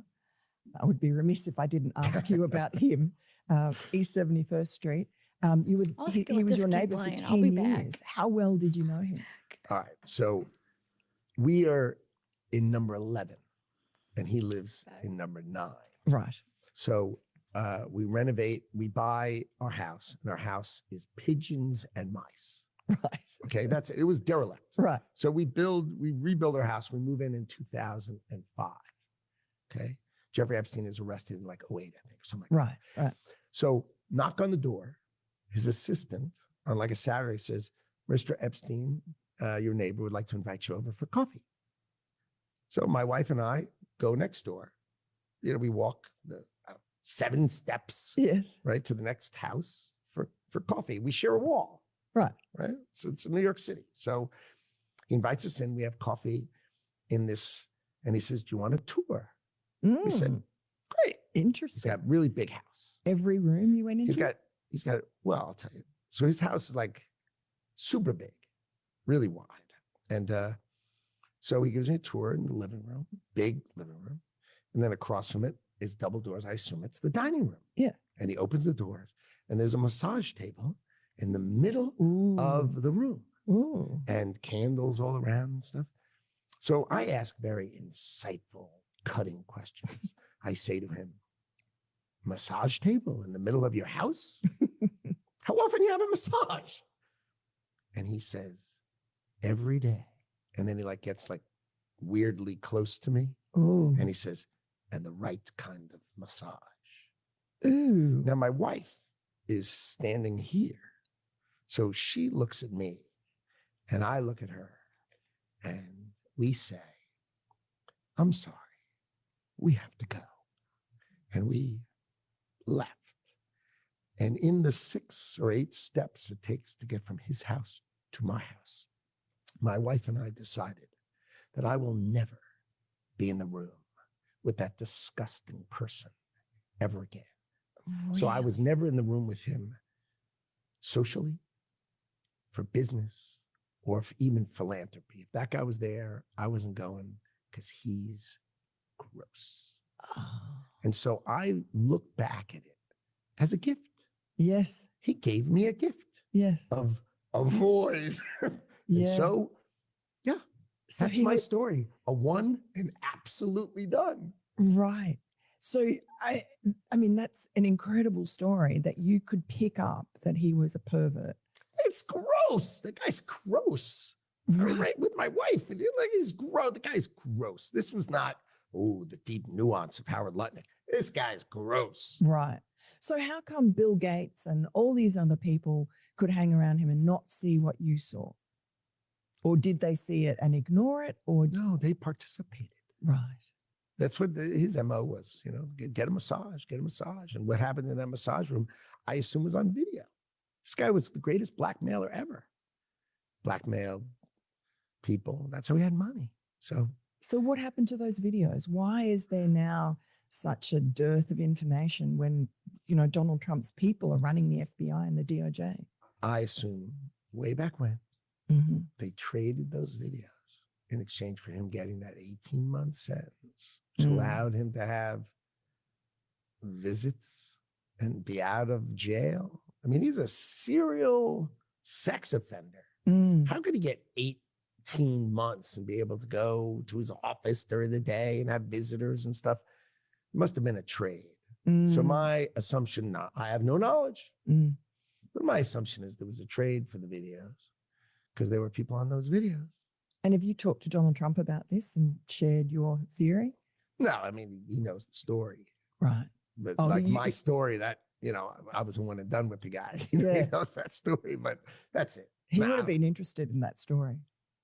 Yeah, but I don't know. It's a story. It's just a one and done. That guy. Ugh. And did Trump feel the same way about him? I don't speak to him about these kind of, these are just distractions. Would you raise your hand, please? Have you guys seen this? Or I feel like a lot of people may have seen this. I was going to play a cell thing, but if you haven't, we could watch this interview or this, it's like a deposition thing. But I was going to play, hold on, Zeke. I'm going to give him some of my string cheese. I want to play a part of, where is it? Where they do the cell tour of where he died. All right, hold on, let me find it. Where is it? Hold on, I had it up when I was, hold on, Bubba. I saw it.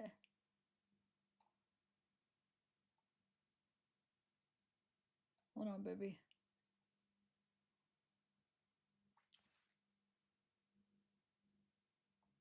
Should be around here. Jeffrey Museum. Tweet. Epstein. Dude. Wait a minute. What am I missing here? I had it when I was like, oh, I'm going to play that because it was close to where. Sleeping room. Hold on, Bubba. I know it's on this playlist. I don't know why somehow I'm missing it.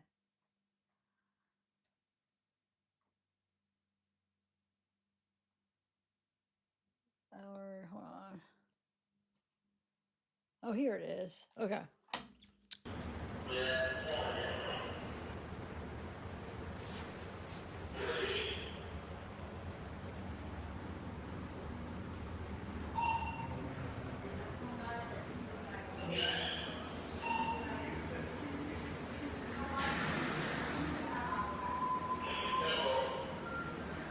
Staff bathroom?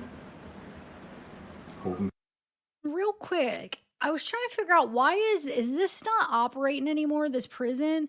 Because I mean, it's so dirty and gross, and like there's nobody in any of the rooms. Is this shut down now, or I want to look this up? Because look, it looks like that it's just, I don't know, not operating. Cell. Shoot.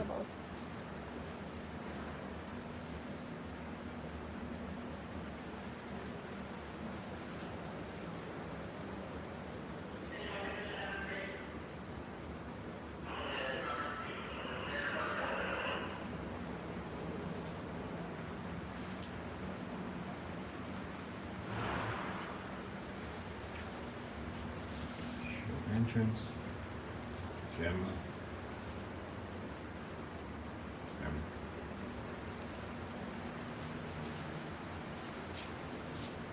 Holding cell. Entrance for the chute.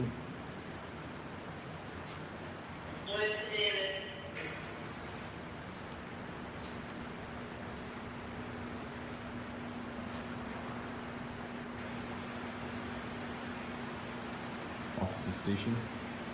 Secondary desk.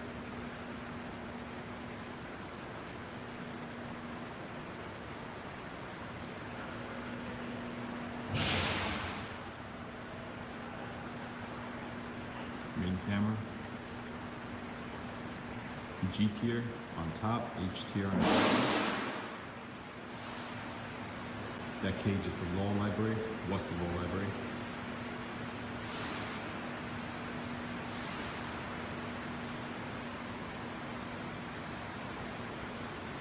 L tier on top, M tier on the bottom.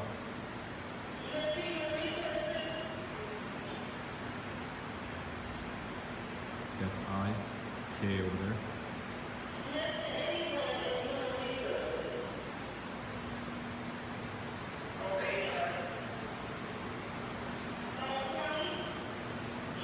Officer station, L tier.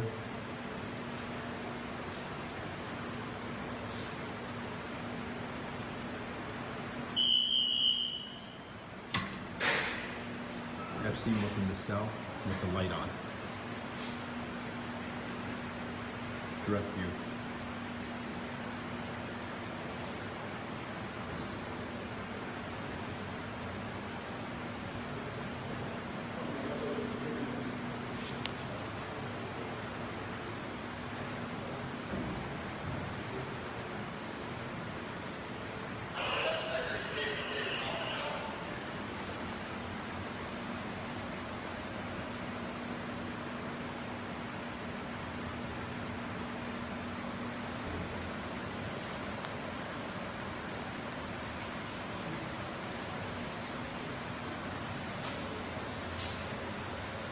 Camera at the end of the tier.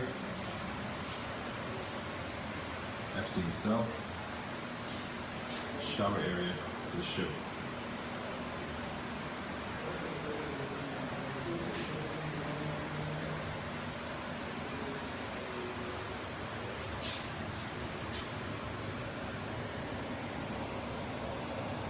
View from outside the cell.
Possible phone jack that was removed.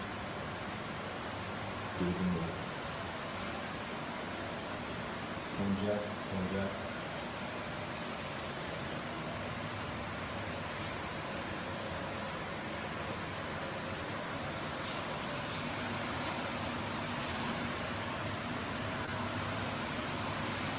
14, 15,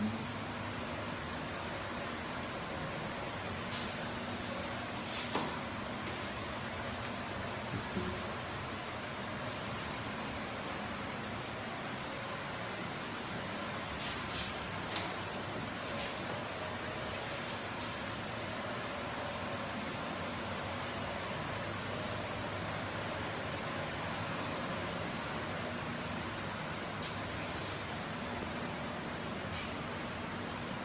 This would be the cage that Noah stated that she opened, and she stood here while Thomas made his rounds doing the feeding.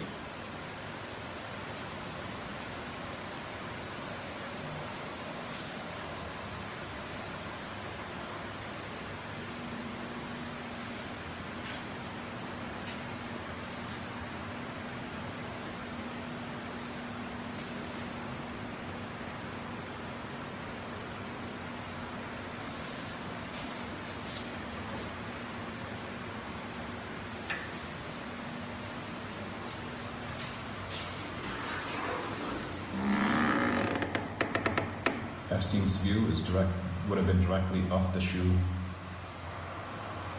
officer's desk.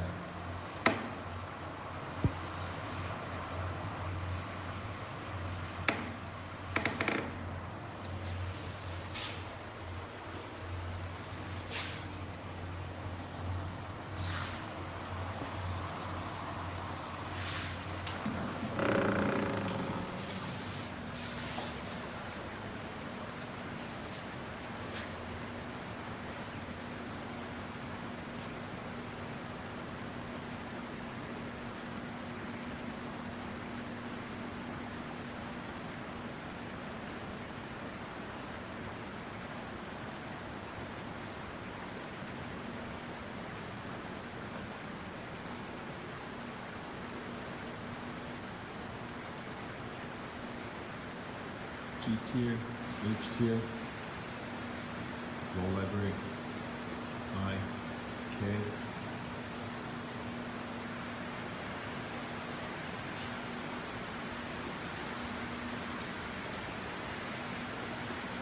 G tier,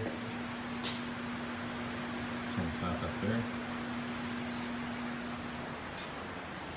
Going back, right next to the steps going down, this is the shower for G tier.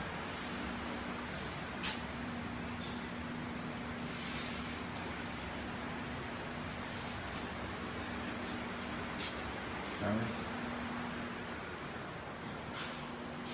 The phone jacks would have been here and here. Cameras at the end of the tier and G tier. Come back around. Turn south, it's up top. That's the camera, hold it down to its office station.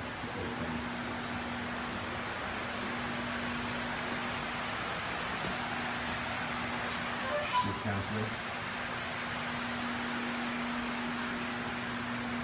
Office, lieutenant's office.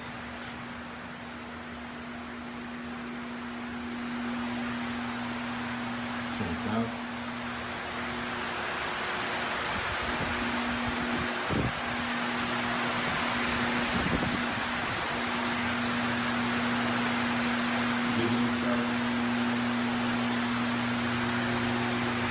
Holding cells.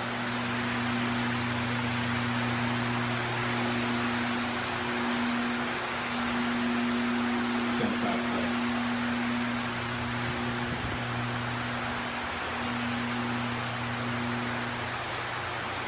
Staff bathroom, defeated. Turn south.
exploitation that we see on camera.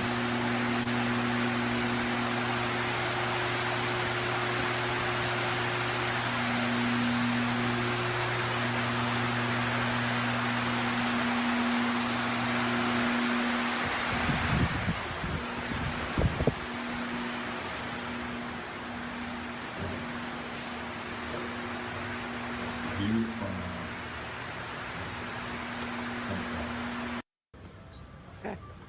So that makes sense. Even though I don't know when, wow, this is more of those videos.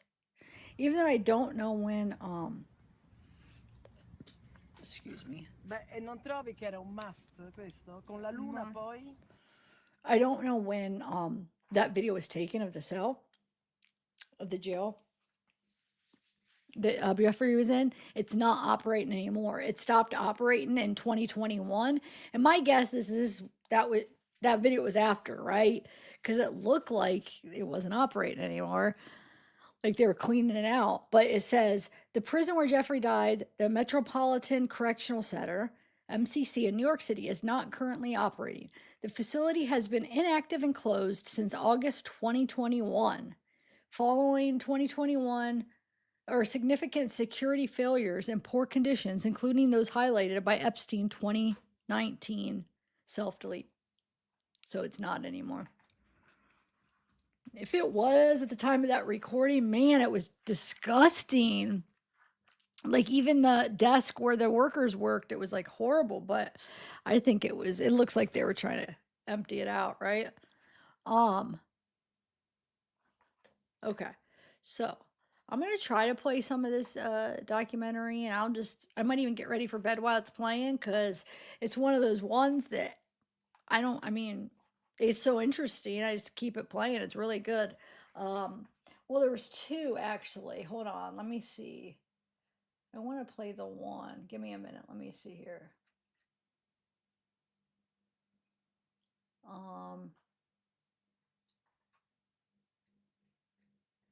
I feel like the one might have been a little bit.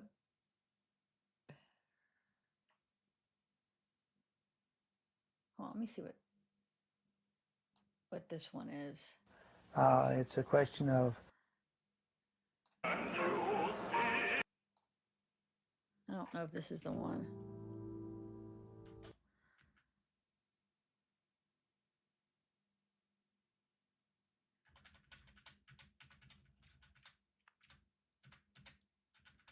Hold on. Boys Town. No, but we should watch this time. I don't think this is the one that I wanted to. This is the one. So, what do you guys think? You want to watch it? I don't know if it'll be copyright and it's gonna get taken down, but I'll try. Let's see. Epstein said this to me one time, but one day he pulled me aside and he said, "Maria, look at this. You see all this?" And I'm like, "What?" And he said, "This room, all these decorators coming and going and all this stuff all this artwork and this beautiful furniture. You see it all?" I said, "Yeah." And he said, "I got it for $1." And this is the first time I heard the name Les Wexner. He said, "Wexner gave it all to me. He'll do anything for me." When I called the FBI, I'm going to tell you what I told them. I said, "I know this is strange, but I said, I have a report to make on someone that I've been working for that recently kidnapped me." And they said, who are you talking about? And I said, "Okay, well, his name is Jeffrey Epstein." And I said, "And her name is Ghislaine Maxwell." And I said, "But here's what's important. It also involves the Clinton family. It involves Bill Clinton for sure. It involves Donald Trump." And I said, "But the most important one," and I said that he's the head of the snake, is Les Wexner. And they said, "What do you think he is?" And I said, "He's Jewish mafia." And they said, "What do you mean?" And I said, "What do you mean? What do I mean?" Yeah, I said, "What do you mean? What do I mean?" I said, "He's not Italian. He's Jewish, and he's mafia." I said, "I can't be any clearer with you." And they said, "How do you know he's Jewish mafia?" And then I went on to list everything that I'd seen. That was just so creepy. Could you and how they tell sent the me dogs what you after told me. them And how- about why you thought Wexner was part Yes. of the Jewish mob? Because that Yes. anything you can tell me there helps me build my Yes. case. I don't know if you read my Yes. background Okay. in Wexner Yes. in part 3 of my series, or remember it, but there's definitely a lot of evidence No, I haven't. pointing to him. Right. So there was this police report filed, and I think it was Columbus, about the murder of his tax attorney. And the police report was Oh, my God. destroyed, but there was a copy of it that ended up resurfacing 15 years later after it was supposed to be destroyed, that linked him pretty much directly to the National Crime Syndicate, which is the Jewish and Italian mafias working Oh, my together. God. But in the 1980s, there Yes. were these series of lawsuits and arrests made. Rudy Giuliani was actually a big part in that. It was like the pizza something, I can't remember, but they basically the Jewish mob Yes. in New York took out the Italian mafia they'd been working with all those years and consolidated and basically just took over the whole thing. So anyway, Wexner has ties to those guys. So, but anything you can give me about what you saw that Oh, my made you God. think, so I mean, there's clear ties from that, right? But beyond Yes. that, Okay. anything you can tell me about what you saw, Right. Right. why you thought it was organized crime and not like intelligence, things like that. So anything there Okay. is helpful. Right. So one of the things that made me think it was all the passports. I know for a fact Epstein had an Israeli passport because he showed me. Okay. Yeah. But Epstein, and I'll tell you about the Wexner, like why I think he's mafia. But I just want to say too why Okay, sure. I thought it was really sketchy that they had like how Ghislaine had all those passports. She had a passport, a French passport, an English passport, an Israeli passport, an American passport, and there was one other.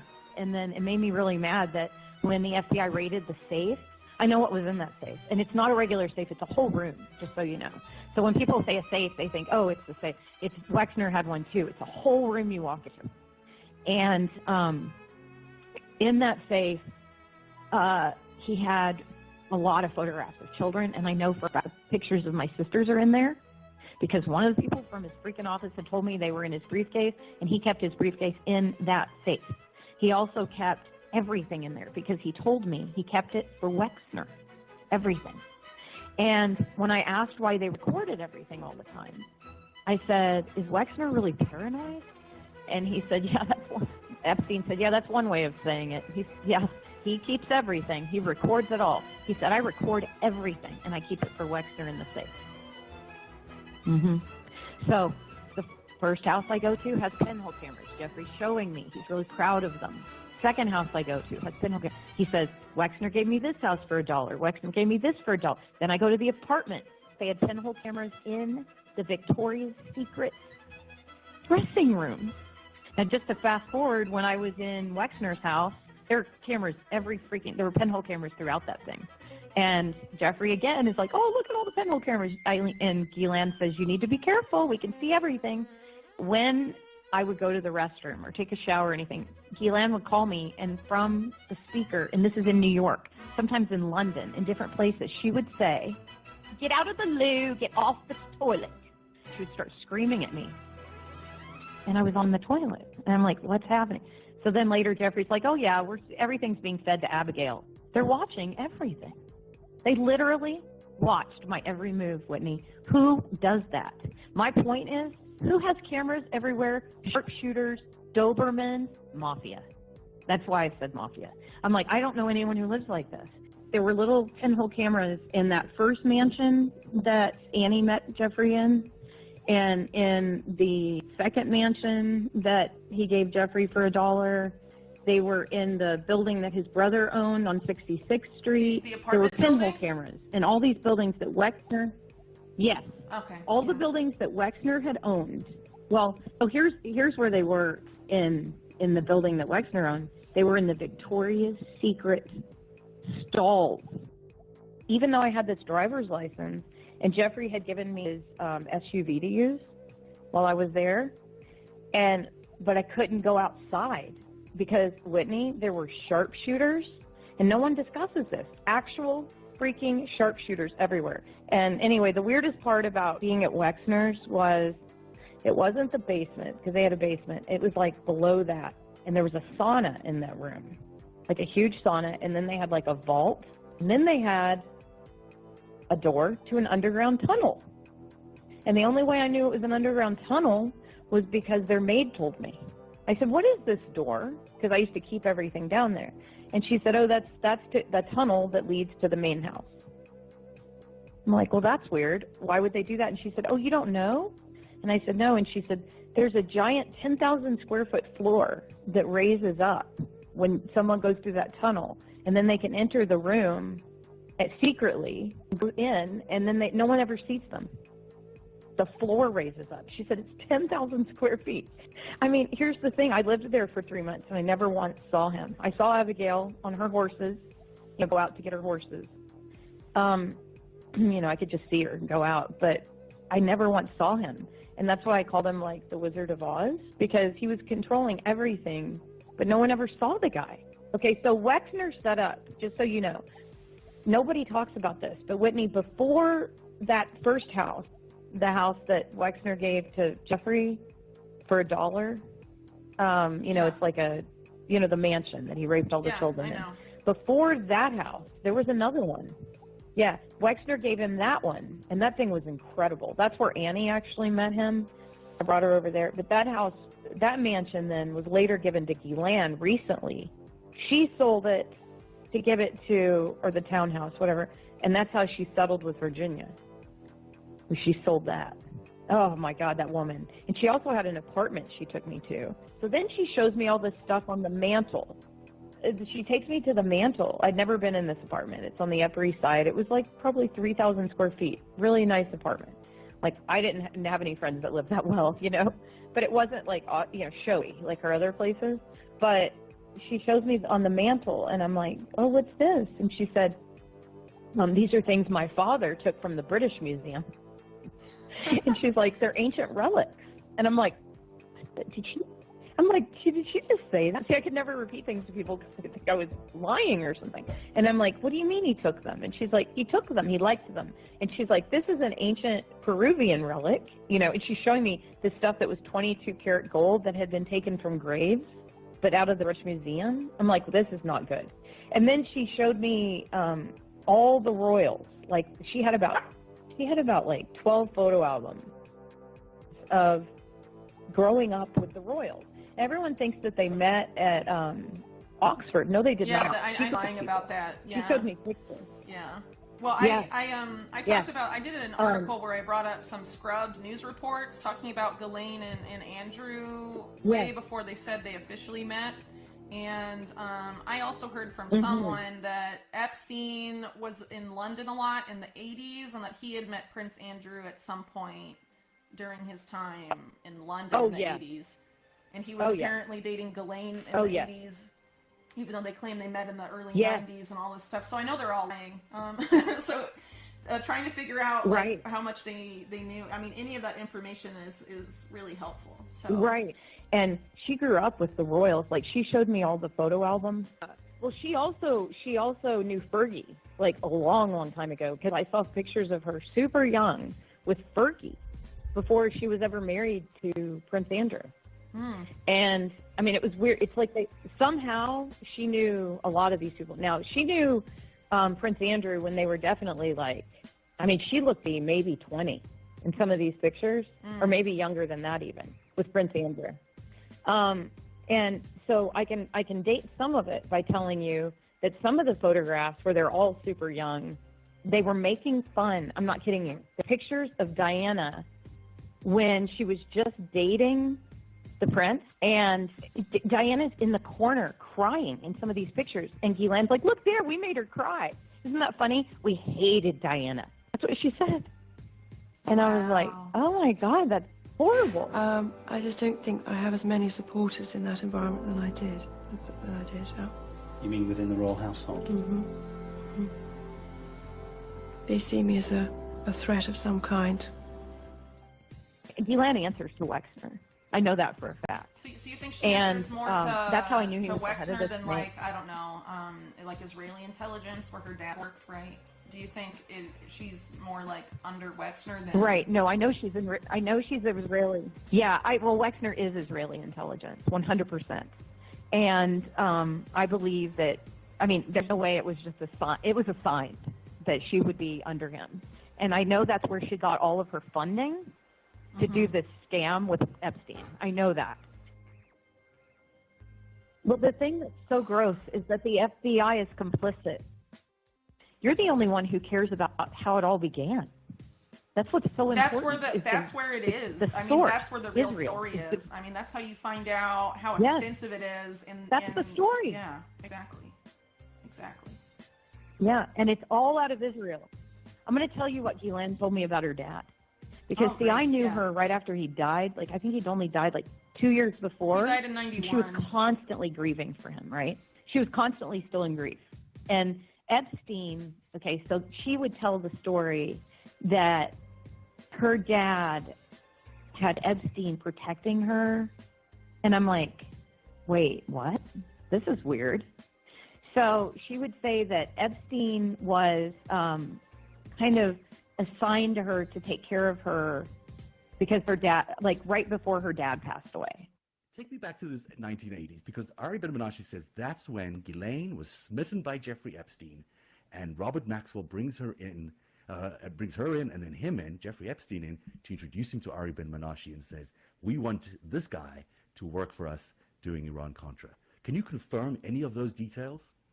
I can help you understand the timeline and who participated with Jeffrey Epstein and how he became a spy and what he did when he became a spy. I can help you in all those areas because I was there. You were there? Did he tell you? Did he tell you I'm a spy? Did he go and say I'm working for the Israelis? Yes. He told me that he was a spy. He was fully aware that I was asked to join to be a spy and that I rejected the request. So Douglas Leese asked you to join them and be a spy, and you said, no, I don't want to have anything to do with that. I rejected the request of the spying. Okay. Jeffrey Epstein accepted the request of the spying, and he further cemented his opportunity in espionage when he met Ghislaine Maxwell and entered into a serious relationship with her as a lady-man relationship that was a very strong bond between them, a very powerful and dynamic work relationship between the two of them. And they've admitted to the public that they took over Robert Maxwell's spying records, operations, and moved that to Florida to Jeffrey Epstein's house. That's been admitted. That's a fact. He and Epstein were involved in laundering about 1.5 billion, I think it is. And Hoffenberg ended up in upstate New York in a federal prison. And he was there at the time that Epstein was in Florida being charged. So Ghislaine Maxwell had she was the glue. She was Although the Epstein fixer. was with Les Wexner at the time, right? Yes, he was. He was with people called the mega group. I mean, these group of big sort of businessmen who are linked to Israel. Some would say they're the rich Zionists in America. But I think that if as I believe, Epstein more than likely was connected to Mossad, she was too. And I think that she would have been used as the bait. My personal feeling, I think that she helped Epstein moved in that kind of direction. In other words, where he wasn't just sort of the money guy, a kind of crooked money guy. He was a money guy who can actually help Israel. But her dad knew him. Right. I thought that was really strange. A guy that used to work for Israeli intelligence with Robert Maxwell told me that he had seen Jeffrey Epstein in Maxwell's office in like the mid-'80s. So that definitely goes back several years. Part of the business too? Was she involved in what you were doing over there? No. But later on, she got involved with Israeli intelligence together with him. Right. But not in this honesty in Iran, no. business. Would you say she was an agent as well? Was she someone working for Israeli intelligence? Oh, definitely. Military intelligence as well? Yes, yes. And when that happens, because I have no idea how that world works, so I'm learning a little bit. It happened by accident. Do you get orders and you have to do certain things, or is it more like... No, you get projects. What really happened, my take on it, and the later thing, is that these guys were seen as agents. And so they found a niche for themselves, blackmailing American and other political figures. For the Israelis? Yeah. So it's hard for people to understand why Israel would want to get blackmail on an American.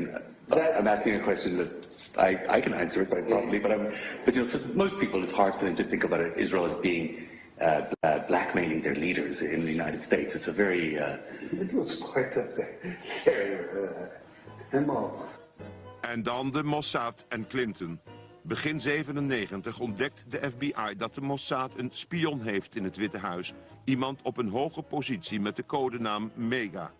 De FBI begint een klopjacht, maar moet daarmee stoppen. De Mossad chanteert het Witte Huis. So they set up an operation outside Monica's apartment, and they bugged it. And they picked up some 30 hours of phone sex between the president and Mr. Lewinsky. 30 hours? About 30 hours, yeah. And those are all taken back to Tel Aviv. Mossad probably remains still top of the pile because it's never lost its war footing mentality. Mossad also has, in a sense, an easier role to play in a way because it says first, last, and always Israel, always. And anything that only affects Israel is what interested primarily. See, sleeping around is not a crime. Maybe embarrassing, but not a crime. But sleeping with underage girls is a crime. I did receive money to go to these parties. After every party, I was paid by Mr. Epstein. There wasn't, out of all the girls that were there with me, most of them were 13, 14. I think the oldest one might have been 16, just turned 16. And she'd been there for a while. He'd see me, he would say, "Oh man, you look," and it wasn't like a, "Oh, you remind me of my daughter." It was this sick, evil, like, you remind me of my daughter. You are special. You remind me of my daughter. I've said that if Ivanka weren't my daughter, perhaps I'd be dating her. It was just this weird pleasure, sick smile. Like I don't even want to know what he was thinking about. I could imagine what he was thinking about. After the parties would end, we were to report to Mr. Epstein and basically tell him everything that happened, with who, what they liked, what they disliked, if there was any requests, if there was any talk about anything. That's what, we told Mr. Epstein everything. He ripped off all my clothes and he started to basically have sex with me, and I was screaming because I'd never had sex before. It was my first time, and Tiffany was yelling at him too. She was saying I was a virgin, and he told us to just shut the fuck up and just basically took my virginity while I was crying and telling him to stop, and that's basically begging for him to just stop. And Tiffany didn't know what else to do either. No one was there to help us, or me. And so after the fact, he basically finishes it. It didn't take that long at all. I mean, but it felt like it was like 5.5 hours. It felt like it was an eternity. Like I don't even know how long it was, but he was done, and I was crying, and Tiffany was consulting me, and She was, you know, apologizing. She told me that she would never, she just never put me in that situation again. But he comes over mad because I was crying, and he said that I should be thankful that someone like Donald Trump took my virginity. He basically didn't say took my virginity. He said, I should be glad that someone like Donald Trump popped my cherry and not some pimply little 14-year-old. And I just was like, what if I said, what if I get pregnant? Not even talking to him. I didn't want to talk to him. I was talking to Tiffany. And he said, well, you'll get an abortion then, bitch, and then just walked away. And I asked, I went out. I told Tiffany I needed to go home. He made sure these girls were underage. I have theories about who wanted him dead. Probably there were quite a number of people in the States wanted him dead, but I would think mainly the Israelis. Mainly. I mean, we look at it. Yeah. They have the most to lose from all of this coming out. Because you really didn't want the stories to come out about how they were blackmailing American politicians. No. Yeah, it's true, because Ghislaine's thing that she told me was that he was assigned to her to protect her because her dad had died. And I'm like, who assigned you? You know what I mean? Like, what does that mean? And when she was showing me pictures of her dad and crying over them, I had to sit with this bitch all the time and go through photo albums and I know her really well. And I know how she operates. And that's why I'm so afraid that she's still on the loose. And I know who's taking care of her. I know it is the Rothschild. I know it is. And I'll tell you how I know. Because Lady Rothschild is ready to kill me. Because she's best friends with the Rothschild? She's gonna sue. Is this who you're talking about? Lynn, yeah, Lynn Forrester. She's calling me a liar because she's saying that she set Dershowitz. See, I saw Dershowitz coming in and out of the house. Yeah, she introduced Epstein. She's to saying Dershowitz, it's not possible. She claims that anyway. She didn't. Yeah, she did not. She did not. But she wants to think so. So their story is that she introduced them as a gift from Wexner, because every year Wexner would give a gift to Epstein, and this year he's such a wonderful gift, Dershowitz. Look, I was introduced to him by the Lady Rothschild. So she gave him as a gift, you know. But anyway, she said to me, he was assigned to me to protect me because my dad died. And I was like, I don't understand this. And I said, well, you know, what happened to your dad? She said, those cunts pushed him. And I thought she said off the baby Ghislaine. So for years I thought it was the lady Ghislaine. She said those cunts pushed him off of the baby Ghislaine. People who knew him at the time, who worked with him, have said to me, you know, Robert Maxwell thought he actually owned the Mossad, like he owned newspapers and everything else. That he'd bought them with his millions of stolen money he was feeding to them and so on. With these incredible deals he was making with these people, he was bringing them to and so on. That didn't work with the Mossad. They thought he'd become, what we call a loose cannon. So then she says to me, you know, my dad was a very powerful man, and, you know, he was very important. She said, Maria, you don't understand. And then she's showing me, like, who she grew up with and how powerful he was and how much money they had. And then she goes on to tell me, she said, you know, Maria, and this is true, she said, and she showed me, she had passports. Get this, I don't know how this is legal. She had a passport, a French passport, an English passport, an Israeli passport, an American passport, and there was one other.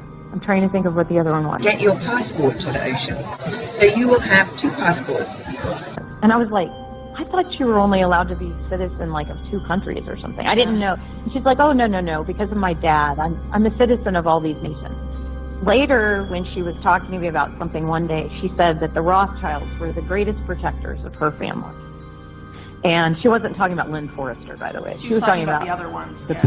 His Majesty's government view with favour the establishment of Palestine as a national home for the Jewish people, and will use their best endeavours to facilitate the achievement of this object, it being clearly understood that nothing shall be done which may prejudice the civil and religious rights of existing non-Jewish communities in Palestine, or the rights and political status enjoyed by Jews in any other country.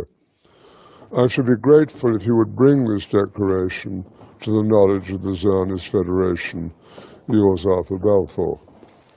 And here it is, the Balfour Declaration. What do you feel when you see it here? I genuinely feel it's one of the most extraordinary moments in the history of the Jewish people.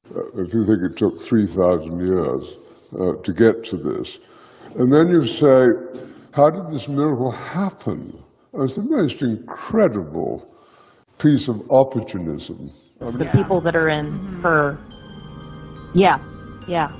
Well, And Lynn she said Forster they're the greatest. married They've always been into the greatest. Rothschild family, and that was in like the late 90s, early 2000s. So yeah, if she was talking about this to you before then, it was she through. definitely didn't mean her. No, it was through Ghislaine. I mean, it was that Lynn Forrester, I believe. Didn't she hook up through them?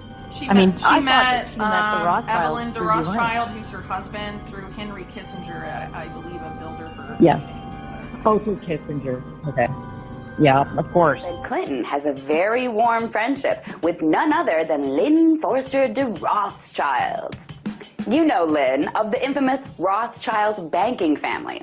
She was introduced to her Rothschild husband by none other than Henry Kissinger at none other than the 1998 Bilderberg Group conference. For real, that is how Lynn became a member of the Rothschild family, a family who has been under scrutiny for centuries for using their banking wealth to control the outcomes of wars and massive global shifts in power. You don't get more establishy than Lynn Rothschild.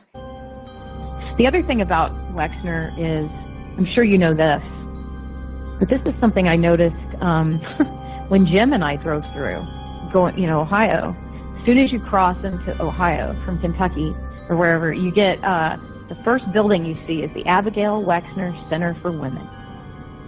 I thought I was going to die. I was like, you got to be kidding me. And then their buildings dot the whole state. So no matter where you are, you see Wexner this, Wexner that. But then when you go to the bathroom, especially as you get close to Columbus, there's human trafficking signs everywhere, Whitney, everywhere. So when you go to the bathroom in Columbus, on the door it says, do not speak to anyone, do not walk with anyone, go back to your car. I mean, there's like instructions on how to not be trafficked. Reports of human trafficking in Ohio are on the rise, according to a new report at the Polaris Project, which works to prevent human trafficking. It's happening all over the country. The state of Ohio, in fact, ranks 4th in the nation. Right here in the Buckeye State lies an underworld burning with sex and prostitution. Ohio, actually, in the United States, ranks as high as 4th in terms of the most prevalent use of sexually trafficked people. In Ohio, we see the average age of entry into sex trafficking to be about 15 years old. And I'm sorry, I don't believe in coincidences at all. I don't believe in them. And years ago, when I was in hiding, I was listening to this show, and it said, did you know that all human trafficking begins and ends in Columbus, Ohio? Isn't that interesting? And I'm like, what? I had no idea. In Columbus, Ohio. What? So human trafficking from the United States, even if they get the kid from Phoenix, before they take him to Mexico, they go to Columbus. What are the chances? I mean, he owns Columbus, and it's the hub. Now, it's not the number one, LA is the number one center for human trafficking now, but at the time it was Columbus, and it's still Columbus is number 3. It's not the 3rd biggest city, and it's also the place where they all go. They all go to there before they leave the country or go to wherever they're going. They go to Columbus first. Why? Why do they take everyone to Columbus first? And, I mean, the fact that they watched me like that Abigail, I had to get her permission to go outside. One day, I went outside and without asking first, and a pack of Dobermans came towards the door, like flying. I got inside. I had a Yorkshire Terrier, and they would have eaten me alive. And I'm not afraid of dogs at all, but these dogs are trained to kill. And so I didn't go back outside for like a month. The victims of former Ohio State University Dr. Richard Strauss are demanding a federal and state investigation into the Wexner family. The letter to the state attorney general and U.S. attorney general claims Les and Abigail Wexner assisted in the cover-up of an assault victim. Now, this is the letter that requested an investigation into the allegations of Maria Farmer. She claims she was sexually assaulted by Jeffrey Epstein in Wexner's home back in 1996. The letter states that Farmer was forced to stay on the property by Wexner's security team. A Wexner family spokesperson said the Wexners had no knowledge of Farmer and never met her. We were also given a statement that reads in part, quote, "The Epstein house was not a Wexner guest house, was not on land owned by the Wexners, and was nearly 1/2 mile away from the Wexner home."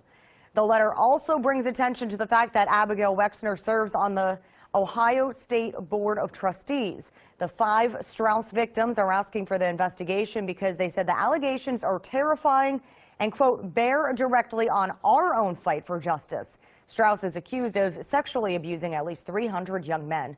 We reached out to the victims who wrote this letter and to OSU for a statement, but haven't heard back. I also reached out to the Attorney General's office and was told they are reviewing the letter and was given a statement that reads in part, quote, "The office takes all allegations of sexual assault seriously. In Ohio, primary criminal jurisdiction rests with local prosecutors and police agencies. The Attorney General only has authority over such matters when invited in by local authorities." And who has like a tunnel under their house and the floor raises up? I think Jeffrey just did his bidding for Wexner in whatever way he wanted. I think Jeffrey did whatever Wexner wanted. And he provided Wexner not only with boys, but with girls.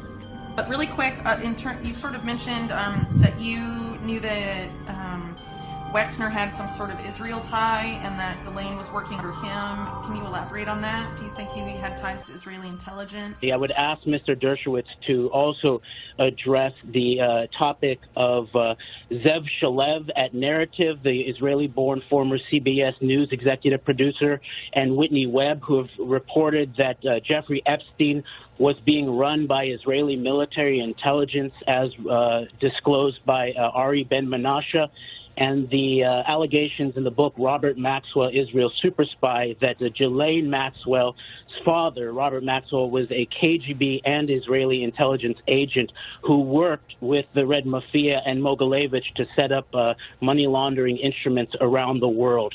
So, Mr. Dershowitz, your background in defending Pollard and then Epstein suggests that you might be an agent of a Russian-Israeli axis. So I'd ask you to address that from a Jewish American patriot of conscience perspective. That's me. Okay. Epstein working for the Mossad. What intelligence agency would trust Jeffrey Epstein? Yeah. Okay. And why do you think that? So I absolutely do. So, okay, so this is why I think it. So Jeffrey and Ghislaine, they were at the estate. You know, they came like 3 times to visit Wexner while I was there. And they would go meet with him, and then they'd come back. And Ghislaine said they were working on all these Israeli charities. The leadership is the most precious commodity. I established the Wexner Heritage Foundation because I thought it was terribly important that the lay leaders of the Jewish community be intelligent, educated, informed.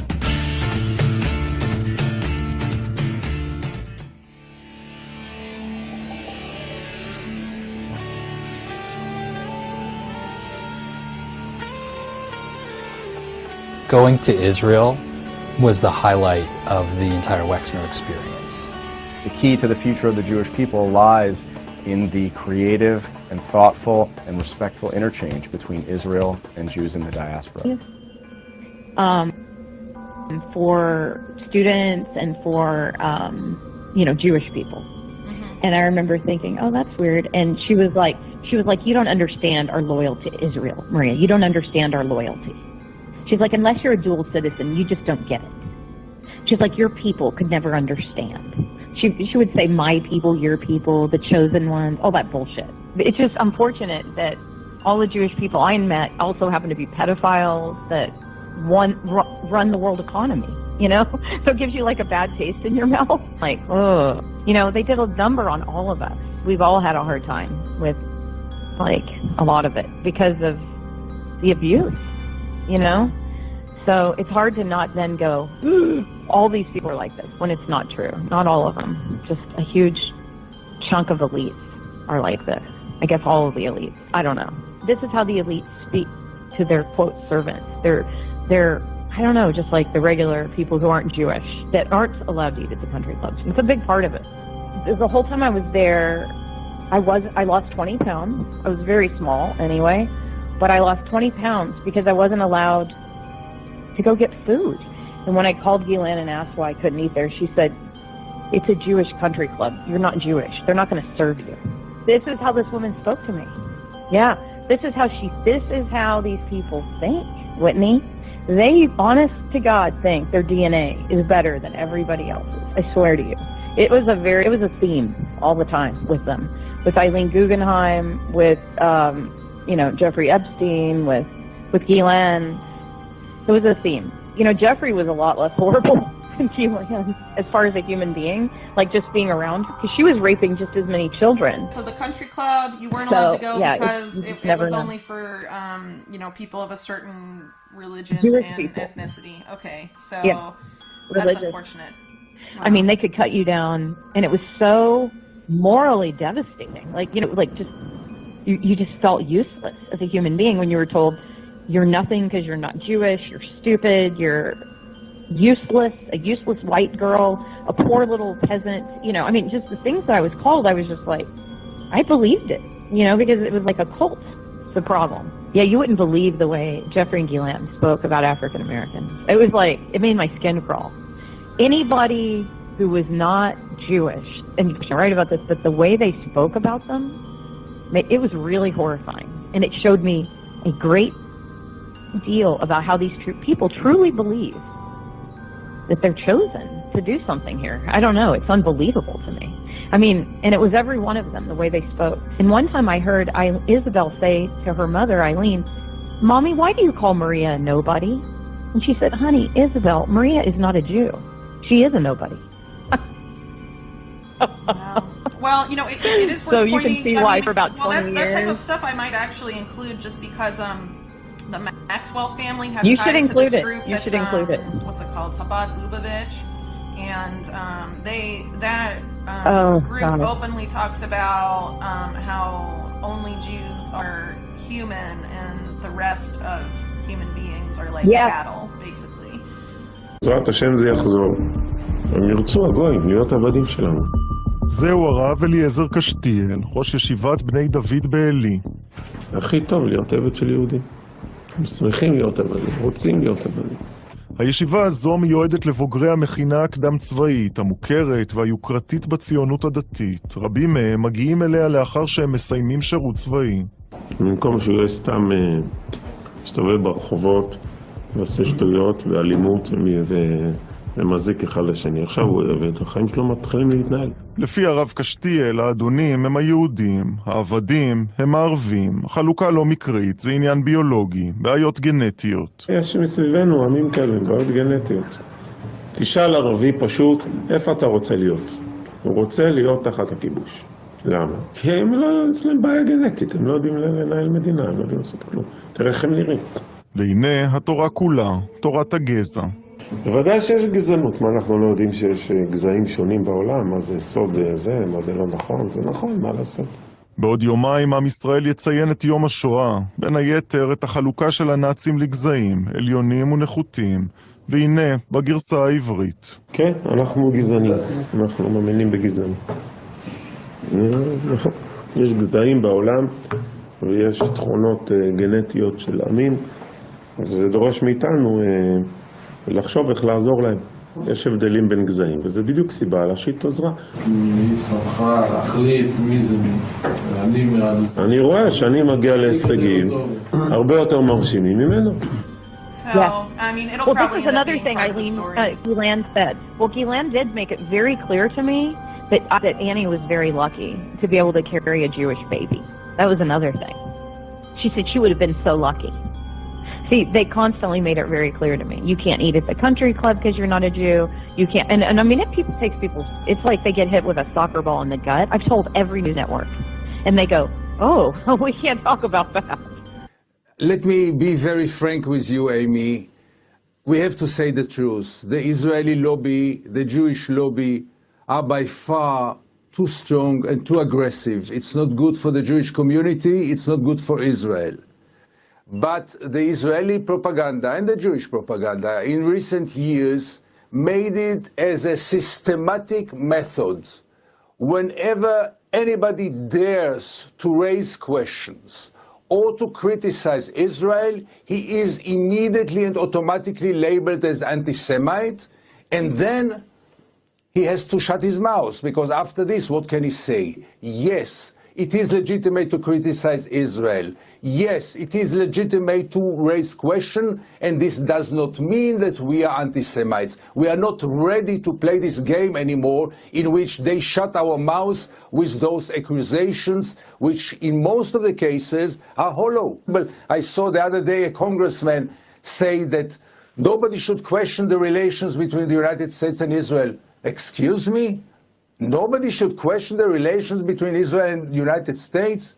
Here from Tel Aviv, I claim that those relationships are corrupted and are bad for peace and bad for Israel for the long run, because the United States let Israel go crazy, continue the occupation, do whatever it wants, and get this automatic and blind support. This may be you don't want to hear, I don't know. And I certainly don't want to hurt you on your show. You have one of the best. You're fair. But I believe that Israel has a powerful stranglehold on the American government.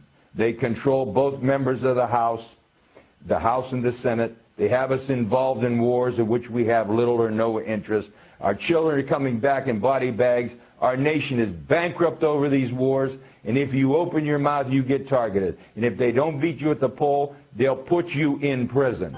Of course, you can't talk about the truth, right? You can, but most people just won't.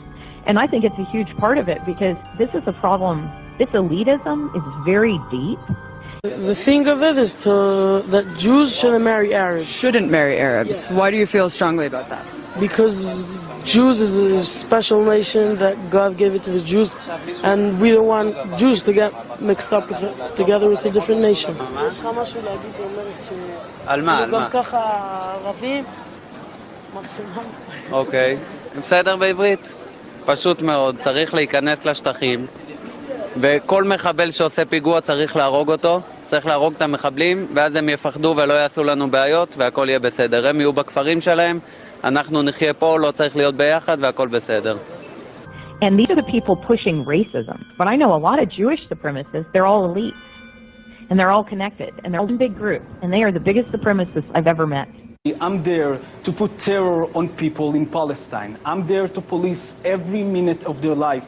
I'm there to take their life and control it, to go into their houses in the middle of the night, to arrest them, children, adults, women, young men, take their life sometimes, responding to protest, to any resistance, to us, with a very, very hard violence, with rubber bullets, with of course not rubber, but real bullets, just covered with a little bit of rubbers, or tear gas canister, or sometimes live ammunition that will take the life of one of the kids in Hebron at the time that I'm there. I'm later, after his life was taken, as order to make sure that nobody from his family getting out of the home to the funeral, make sure that everybody is under curfew, because the Israeli army is afraid of revenge of the family and the relative. So I'm there making sure that the family does not leave the house. And as the father come out to understand what's going on, we arrest them. And when the mother of the child that our unit killed just a night before that, coming out and start screaming at us in Arabic, in words that I didn't understand at the time, I could understand every word she was saying, because her screaming was exactly like the screaming of my grandma when I was growing up and she was dreaming on Auschwitz. Quote, I was ready to throw a brick at her head and kill her. In my opinion, all the leftists are Israel haters. Those people have no place in our country, both the Arabs and the leftists. Iran, as someone who grew up in Israel, is this type of sentiment more common than not? Yes, of course. The Israeli society is very much in a national identity, is very much in a fascist identity, but we need to ask ourselves the real questions, like why is that? Why is nobody talking about what is the interest to stuff like taking more land from Palestinians, or grabbing more settlements, expanding the settlements, or attacking in Gaza, like the last offensive, the last massacre. The beneficiary of this situation are not the Israeli public, it's not the kids in the school, it's not the fascism in the street. The people that really, really get something out of it is the people that run the country. And not only Israel, also here in the US and people in Europe. And the things they said about black people made me cry. Honest to God, it made me sick. The Kud member of parliament, Mary Regev, stated from the stage of an anti-refugee rally, the Sudanese are a cancer in our body. Interior Minister Eli Yishai claimed that African refugees were raping many Israeli women, who do not complain because they don't want people to know they were also given AIDS. I was like, I can't. And they make it very clear. They made it very clear that I was a servant because I was white. I was a white servant. כל הגויים שאתה רואה שיש בעולם, המיליארדים האלה, הם הכל רק בשביל שהיהודים יהיה להם איזה תועלת. אנחנו לא רואים את זה, אנחנו לא יודעים בדיוק. היות ואנחנו בגלות, אז אוטומטי עדיין הם מאוד לא משרתים אותנו לגמרי, רק חלקית. כל אחד יהיה לו, כשהוא יבוא, אז כל אחד יהיה לו...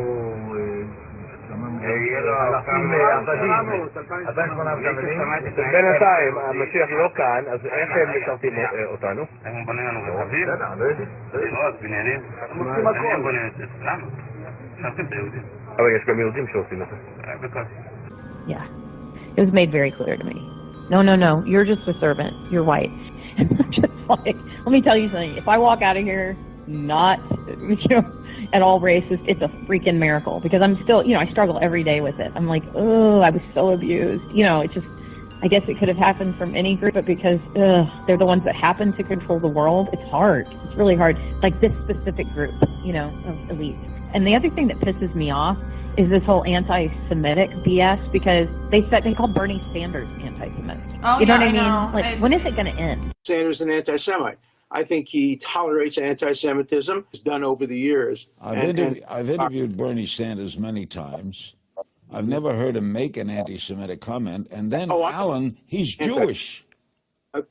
So is Norman Finkelstein. So is Noam Chomsky. So is Gilad Atzmon. Some of the worst people in terms of not promoting Jewish values are Jews. That's no excuse. Karl Marx was a Jew, at least a Jew by heritage, so that's no excuse. Like, that's it's out of control. Plus, and the whole I'm really one of my best you friends. You can't say that, even though you just mentioned that what Ghislaine told you, right? And Sheldon Adelson, he's on video saying all I care about is being a good citizen of Israel, and he's the top political donor in the United States. I am not Israeli. The uniform that I wore in the military, unfortunately, was not an Israeli uniform. It was an American uniform.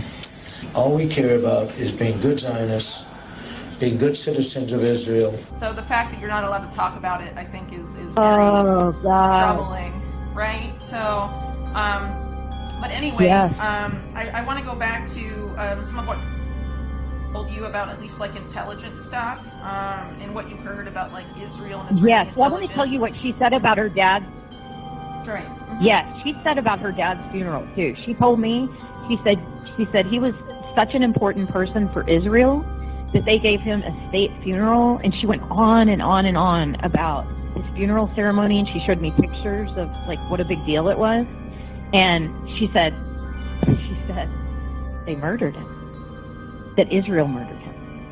She said the CUNPs murdered him, as she's telling me about this. So, like, she's saying Israel murdered their assets. They do that. I don't know. That's what she believed. And, yeah. Now, why do you say that Ghislaine would have been involved with Mossad, considering what happened to her father? Well, people said she was one of the Maxwells who felt that her father was murdered, but they all suspected that there was a case of murder. I thought after talking to Chef Andy that he jumped off the boat, because Chef Andy was like, Maria, that guy was the biggest criminal in history in London, and he had stolen so much money that I think he jumped. And this memorial in Jerusalem proves that. Lonely, burdened by debts, and facing exposure as a fraudulent bankrupt, Robert Maxwell retreated during his last days into memories of his childhood and origins. And I was like, oh, okay. Because, you know, this is just his opinion. But Andy knew all of them. He knew Wexner before Wexner and Epstein were working together. So that's why he's the Holy Grail, I'm telling you. I'm going to send you his photo and his information. If you can get that guy to talk, oh my God. But anyway, he's Jewish too. I was the only non-Jewish employee. That was the other thing. They wouldn't have people around that weren't Jewish. It was really weird. They go to, the only people, now of course all the people they raped were never Jewish. You know, that was another rule, I think. I mean, maybe it wasn't a rule, but it seemed to be. But the children were never Jewish, you know? Just the employees and a lot of Leslie Groff and those people, you know, that they had around were usually they trusted each other, but they don't trust people outside their network. So it's not just that they're Jewish, it's that they're connected. I mean, it's so obvious. For the FBI, and it shows all these perpetrators, and it's based on Bosch, a painting, you know, from long ago in the 1500s. It's based on a painting he did called the Garden of Earthly Delights. But I did it more from a child's eye, so that, you know, children would see heaven on top and hell on the bottom and earth in the middle. So this is what I did, and I'm going to walk you through it. This is Gloria Allred, and here, let's see if you can see her. There you go. Yeah, great. She's really like Satan, okay? And then you have up here Jeffrey Epstein. He's in a little UFO stuck on a NASA tower. But I'm just going to walk you through this slowly. And you can see some of the perpetrators. And Alan Dershowitz, he's not wearing his underpants, Alan Dershowitz. And the lawyers, okay? Here's, can you see Abigail Wexner? Oh, I can. Okay. And the head of the snake here, you see him? Yes, and Ghislaine Maxwell right behind. Yeah, Ghislaine. We have some other really big heroes here. And then we have some really gross co-conspirators. Just going to go through those. Is that Bezos down there? Elon Musk. What a piece of crap. Look at him. Oh, how funny. And then here you have Donald Trump, Sarah Kellen. For some reason, something weird came up on my screen. So I don't know what that is. Okay. So anyway, I hope you can see it all. Everything's looking great. I made him a very little man, Donald Trump.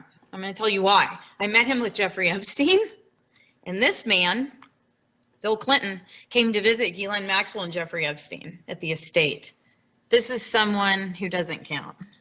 And so anyway, we just have some, you know, an illustration for the FBI, because apparently they can't follow verbal cues. So I wanted to help them a little bit. Yeah, they can't follow evidence, names, numbers, associates, time frames. All those things seem to be void when it comes into an investigation of their overlords. Because if you look at the history, it becomes really clear that Epstein was part of this larger network of sexual blackmail operations that have existed in the U.S. since the 1920s that trace back to this national crime syndicate. Even though he was working for Israeli intelligence, the mega group is that same syndicate that's been using sexual blackmail to control politicians since the 1930s, really. And this is, you know, the consequences of the impunity for those people, you know. If they've been doing it since the 30s, they're doing it now. You know, it's not something that stops with Epstein, basically. So it's really important to understand how we got to Epstein in order to understand the significance of that scandal, right? Because there are ties between this Epstein, the Epstein network. There's ties to the Franklin scandal. There's ties to the sexual blackmail operation of the White House call boys that was run by Craig Spence. In the 1980s. I mean, the ties are just very extensive, and a lot of that history has been forgotten. And I think people, you know, need to realize how deep this goes in order for us to be able to identify where this type of behavior is really coming from. And it's coming from the fact that our intelligence agencies have been in bed with organized crime for decades and decades and decades. And us, even though intelligence agencies say that they're here to help protect us and it's about national security, they themselves operate as organized crime syndicates. The CIA is an organized criminal organization. They do drug trafficking, human trafficking, gun running, you name it. Just look at Iran-Contra. There's numerous other scandals of the CIA doing stuff like that, right? Their currency is secrecy, and it's blackmail. And it's not just the CIA that's like this. It's Mossad that's like this. It's pretty much every intelligence agency on the planet. In the US, the CIA and the intelligence apparatus in a big way is really the real government. If you look at, Kennedy and all the presidents since then, whether it's Democrat or Republican, not much changes. And that's because the real power in the US does not lie with who is president. It lies with these organized criminals that rule over us. And this is crucial to understand so that people stop buying into the left-right paradigm. It is fake. Both parties are controlled by these same people that were really behind Epstein and all of this mess. And this is who sets policy. And until people start to realize this on a massive scale, we will be just walking further and further into this nightmare that these criminals are creating for us. They've been involved in our stealing our technology for many, many years. But another way that Israel has affected U.S. foreign policy is through blackmail operations. And I would point to Jeffrey Epstein, who was allowed for 30 years to recruit young girls in America from vulnerable, broken homes, as young as 13 years old.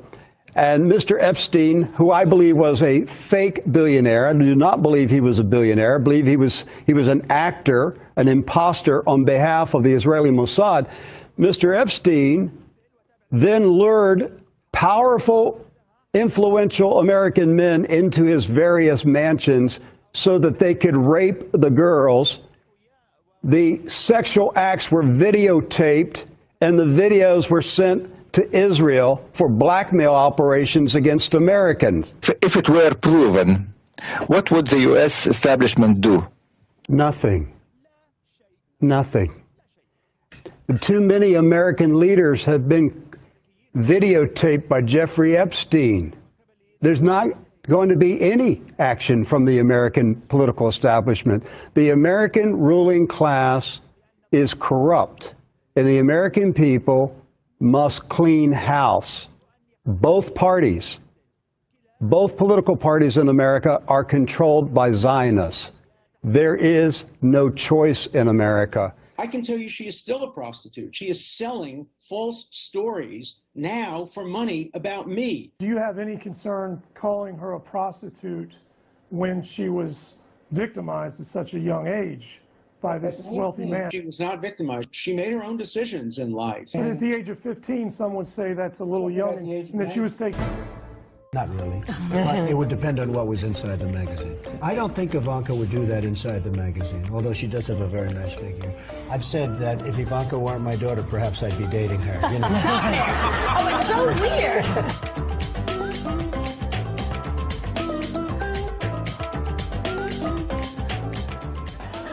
I have never been so grateful. I haven't watched the last half of it because I was listening to some of it when I was getting ready, but I don't even know. I've only watched the first like 20 minutes of it earlier, and I thought it was really good. So then that's why I played it for you guys. But so hopefully everything was good. Hopefully nothing was inappropriate in it because I don't know. I wasn't watching some of it, and hopefully it was okay to play.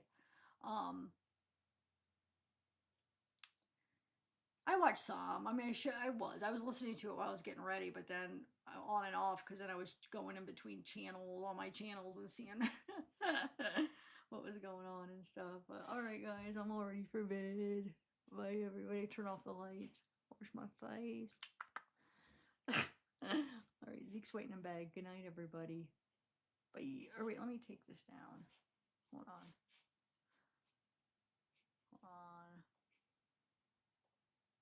Whoa, that's big. Look at my little FZ coma. So cute. I got my pure imagination. Willy Wonka shirt. Pure imagination. All right, guys. Bye. Oh wait, no. Oops, I almost just screwed up. I almost just left the in my pajamas. Well, I was wearing my pajamas all day. I almost just left the screen without ending it. Then I would have been screwed again and stuck. I would have had a